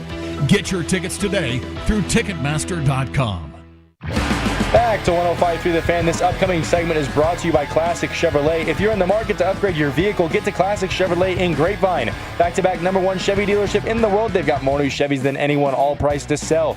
Silverados, Tahoes, Blazers, Malibus, Equinox, and more. Visit ClassicChevrolet.com. This is Texas. This is Classic Chevrolet. Together, let's drive, relax, and enjoy the difference. Based on new Chevrolet registrations 2023 and 2024. Another solid read in the books for the one, the only degenerate Jake. Let's jump out of the D&M Leasing Hotline. Welcome to the program from MLB.com. She covers the Texas Rangers. And I'll tell you what, let's just get right to it, Kennedy Landry. How excited are you? And just as a reporter, I mean, look, it's a marathon, not a sprint. It's a grind. We could throw in all kinds of other, examples of what this season is. But, I mean, we're down to the last 2.5 weeks of the season. How fun is this for you as a reporter covering this Texas Ranger team right now? Yeah, I think anybody loves covering and playing in meaningful baseball in September. And, my time on the beat, you had one meaningful September that ended in a World Series, and the rest of them, you're limping to the finish line. So I really do enjoy coming to the ballpark every day and knowing every game is meaningful and every game is going to have an impact on not only the Ranger season, but kind of the entire American League right now in that wild card race. So this is much better than, anything else, I'd say. Kennedy, just being around the team, just let us know, what is it like kind of right now? Let's be honest, you kind of have the Frisco Rough Riders and a lot of guys that people, hey, AAA Round Rock. a lot of players that have been written off by Rangers fans, whether it be Jake Berger, Jack Peterson, Ezekiel Duran. These guys are the ones making plays, and you've got the new guys with Hellman and Haggerty, with Dustin Harris, Cody Freeman. A lot of guys that if you ask the casual Ranger fan, probably wouldn't expect them to be making contributions. What has it been like, kind of this mob mentality of just kind of winning baseball games when no one expects you to, back against the wall?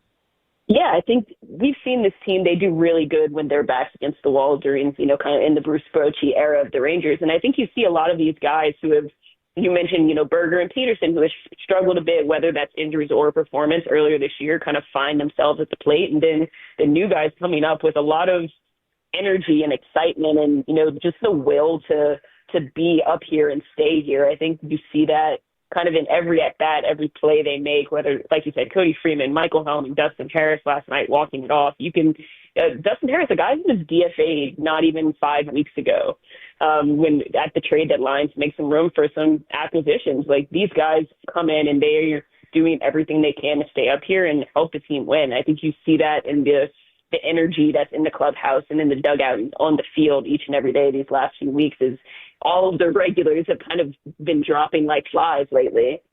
Outside of just winning baseball games, what's been the most exciting storyline for you to follow over the last 2-3 weeks?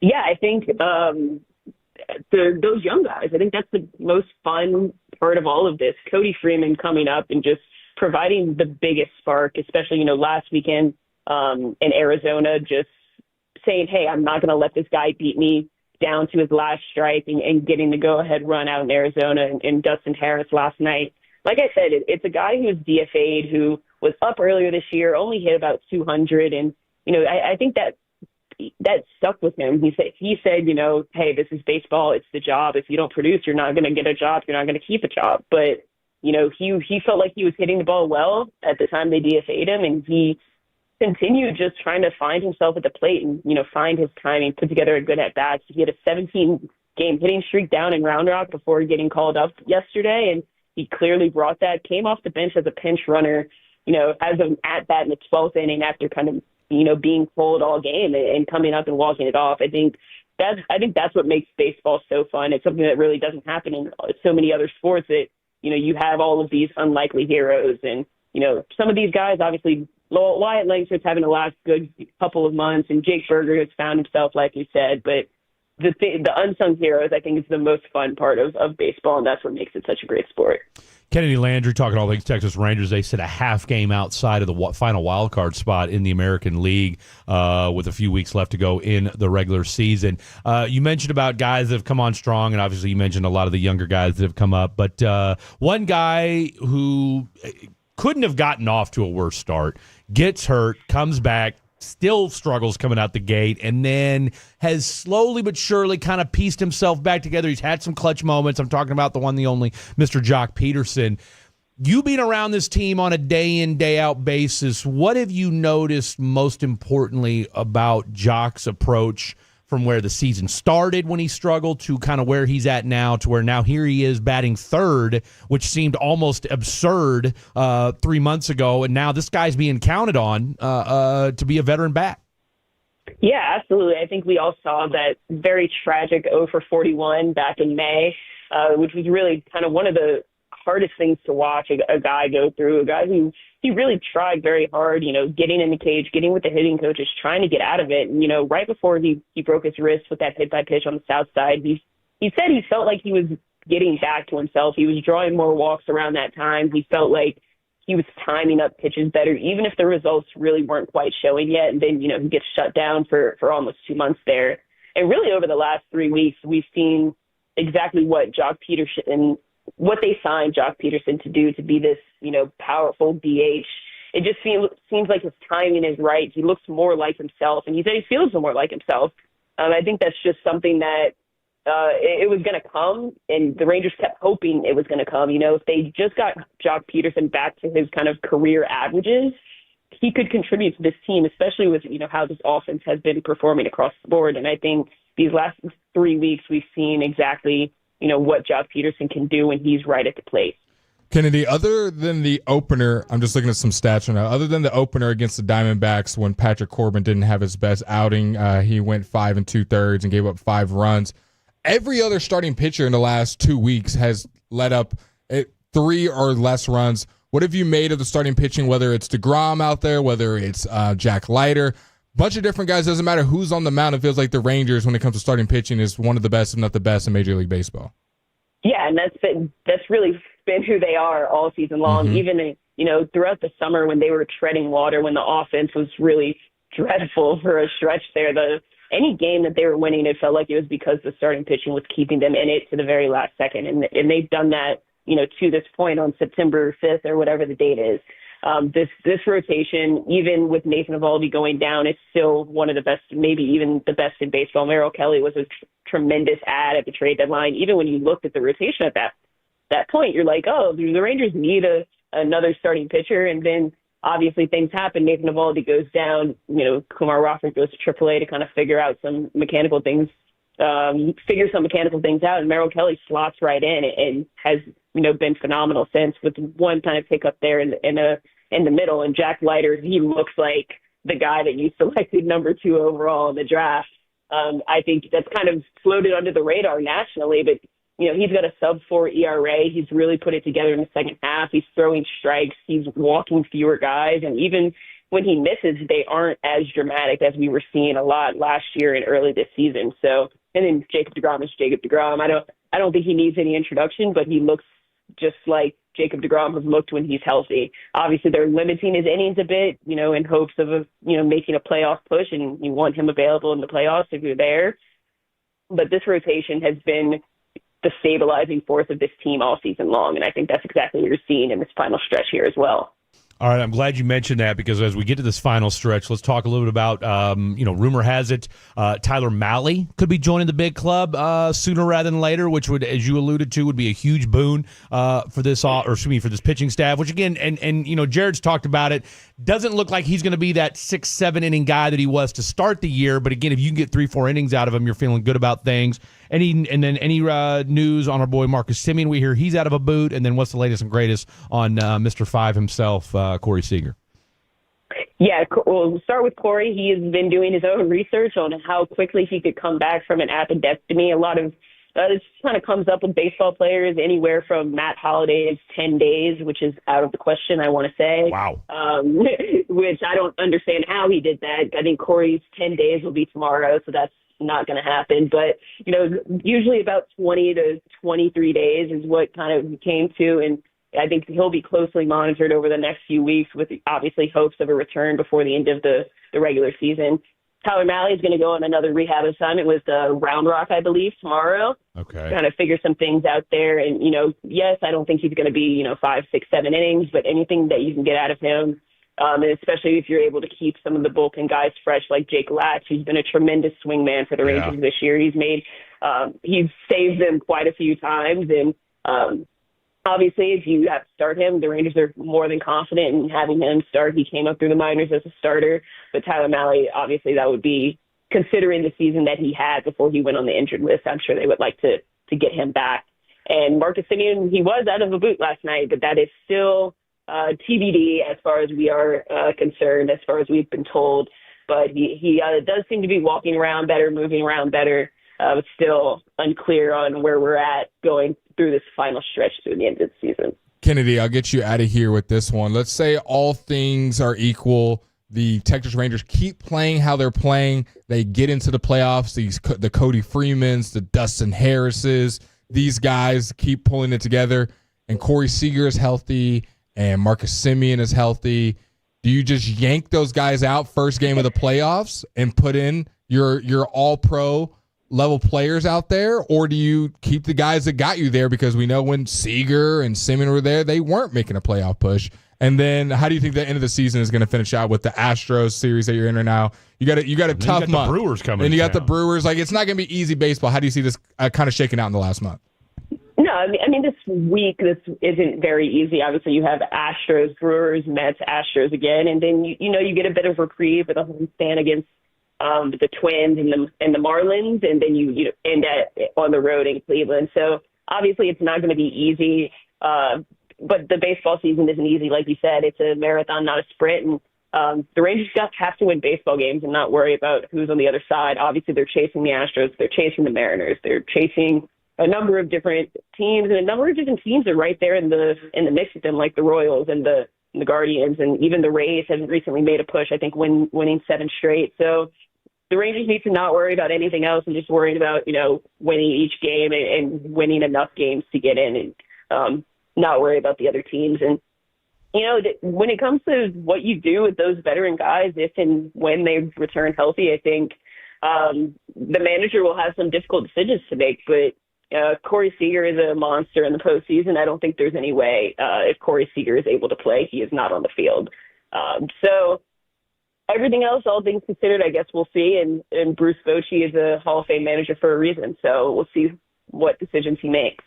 We love our chances. I'll summarize and say that. We like our chances, and I certainly do as well. Kennedy, great stuff from you as always. Enjoy the game today, and let's do this again in a week. Thanks. Have a good one, y'all. There you have it, the one, the only Kennedy Landry. All right, final 2 segments of the program, and then we hand the broadcast baton off to the Rangers Radio Network. Don't go anywhere. Take us with you where...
This is the exclusive home of Dallas Cowboys football. KRLD-FM and HD1, Dallas, Fort Worth. Let's go, Cowboys. An Odyssey sports station.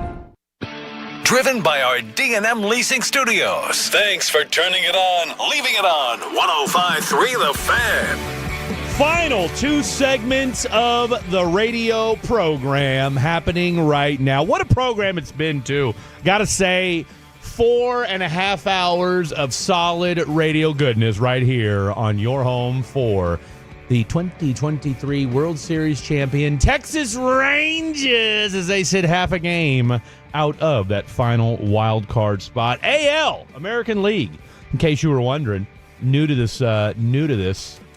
What do you like to say, Blake? What's your little line? You're true to this, not new to this? Correct. I'm true to this, not new to this. Okay. And then you've got, we're the home of the Dallas Cowboys. We are the home of the Dallas Cowboys. Wall to wall. Right, that's your NFC East pick, right? They're winning the East? The AFC East? No, that's NFC. Actually not my AFC East. You said NFC. I thought you said AFC. No, NFC East. Okay, because the Bills are my AFC East pick. Your NFC East pick is the Cowboys to win. No, I got Philly winning, but I do have the Cowboys. You don't want to change it? Would you change it after Thursday's game? No, because I wasn't surprised by Thursday night, unlike Let's do this. some fair weather fans out there. Let's do this. I didn't get to poo-poo on the defense. I'm going to do it right here. I don't know if this is my time to do it, but I'm going to do it. You got some time. You got a few minutes. Defensive line, Kenny Clark, when he was on the field, 2.6 yards per carry. Yeah. When Kenny Clark exited the field, 6.6 yards per carry. Well, how you going to tell Jarrah he don't know what he's talking about when he's talking about football? Some other important notes, if you will. Tyler Guyton, how many are... I'll start from the right side. Terrence Steele, how many sacks or pressures do you think he allowed? 4. He allowed 2 pressures, 0 sacks. Okay. What about Tyler Booker? 1.5. 0 sacks allowed, 2 pressures allowed. Cooper Beebe? 3. 0 sacks, 2 pressures allowed. Okay. Tyler Smith? I know he, let's see, I know he had a holding penalty. I'm going to say 1 sack. Tyler Smith allowed 0 sacks. Dak was not sacked on Thursday. One penalty. One penalty and 2 pressures.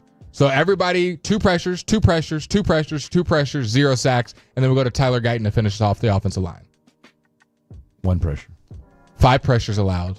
0 sacks. Okay. This is per PFF. So that's right. The 1 sack that should have happened, he wiggled out of. And then let's get to Javonte Williams for a second. When it comes to a little bit of fancy football, if you will, he had 80% of the snap share. So out of all the plays called out there, Javonte was out there for 80% of them. The Cowboys ran the ball on 5 of the 6 plays inside the red zone. How many missed tackles do you think Javonte forced in his first game? I wouldn't say a lot. I feel like he did a lot of just straight ahead running. 6. 0. Should have went with my original gut. 0 missed tackles for my gut because I laid it out. 17. Does not have the juice, but did have a good game overall. Yeah. And then as far as pressures, I wanted to get this for you. Who led the team in pressures? Who do you think led the team in pressures? I feel like I already knew that. Somebody said this earlier. Was it Sam Williams? Sam Williams led the team in pressures. Okay, and then PFF also came out with their grades. Let's see if we agree. Dak Prescott, 90. Agree. Yeah. Brevin Spanford, 83.6. I'd have to really dive into the blocking film with that one because I'm not going to sit and act like I watch every Spanford blocking, but he was the second highest graded player overall. Spanford. Oh. I remember watching him block once. It didn't light my world on fire. So Malik Hooker, third highest graded player. 76. He should have been number 2 on my list. Donovan Wilson right behind him at a 74. So they gave both the safeties top 4. They were cleaning up a lot. And they didn't have to throw. Yeah. Everything was in front of them. Everything was underneath. Number 5, first D lineman, Marshawn Nealon with a 73, who I thought was your best defensive edge. Let's talk about that for a second. The other guys, Osa with a 72, Cooper Beebe with a 70, Trayvon Diggs with a 70. Can we talk about how Dante Fowler looked like he'd never played football before in the first half? I agree.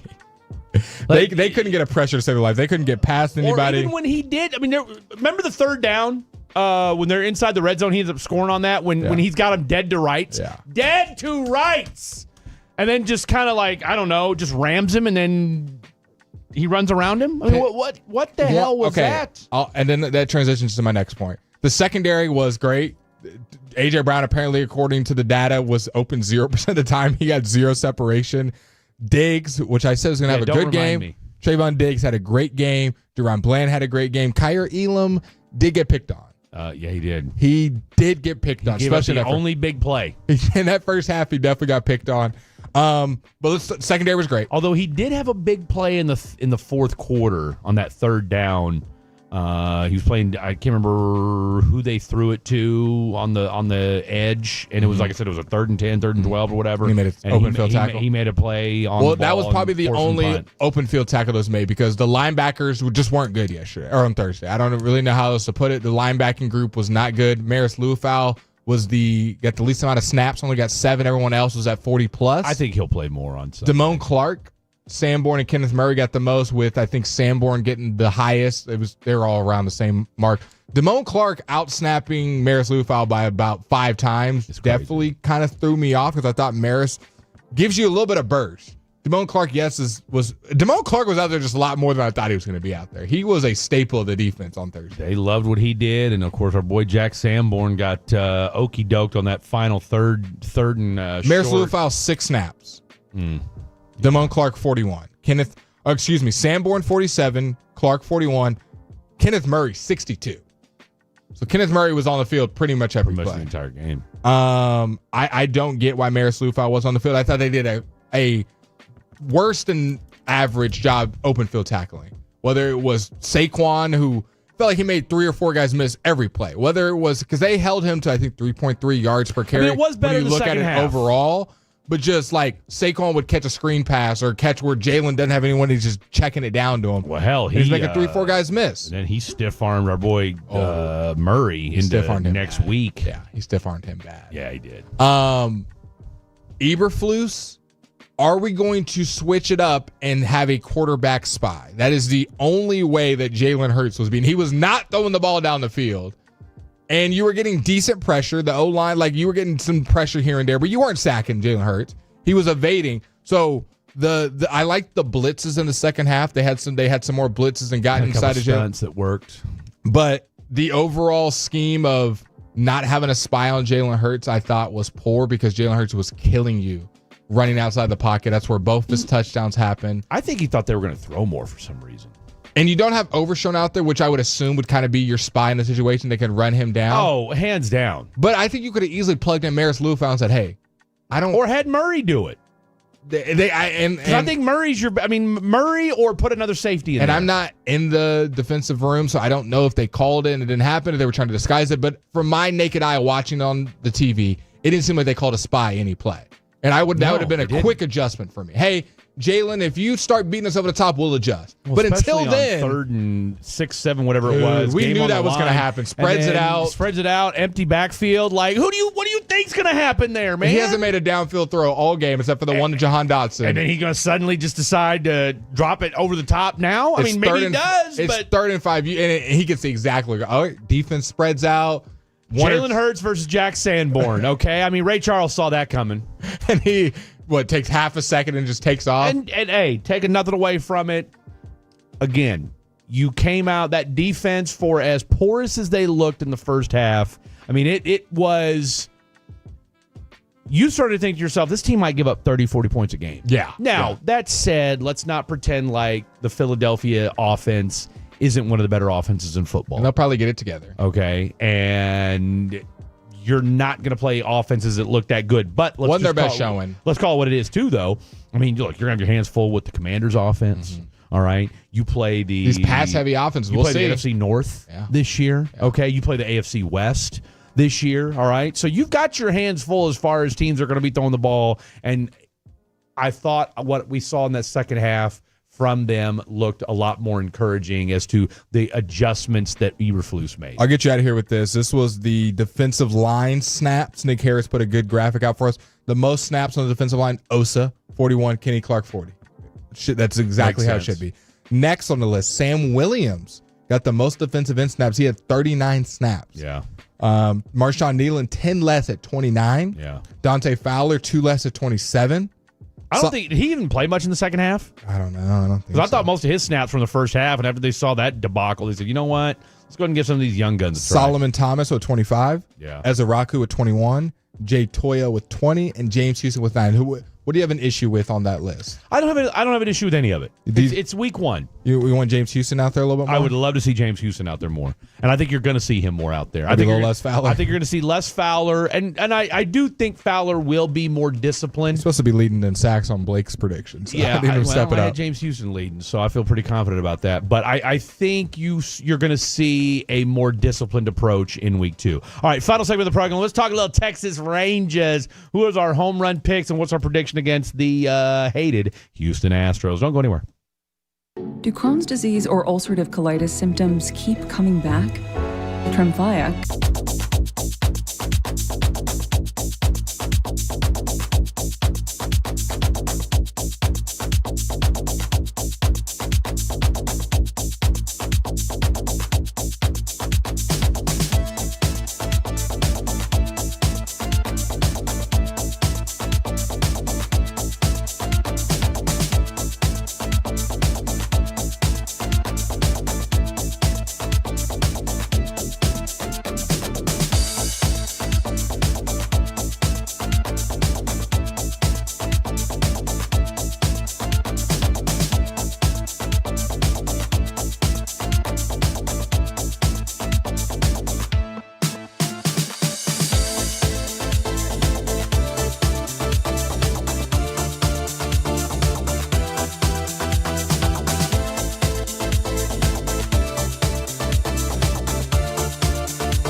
predicting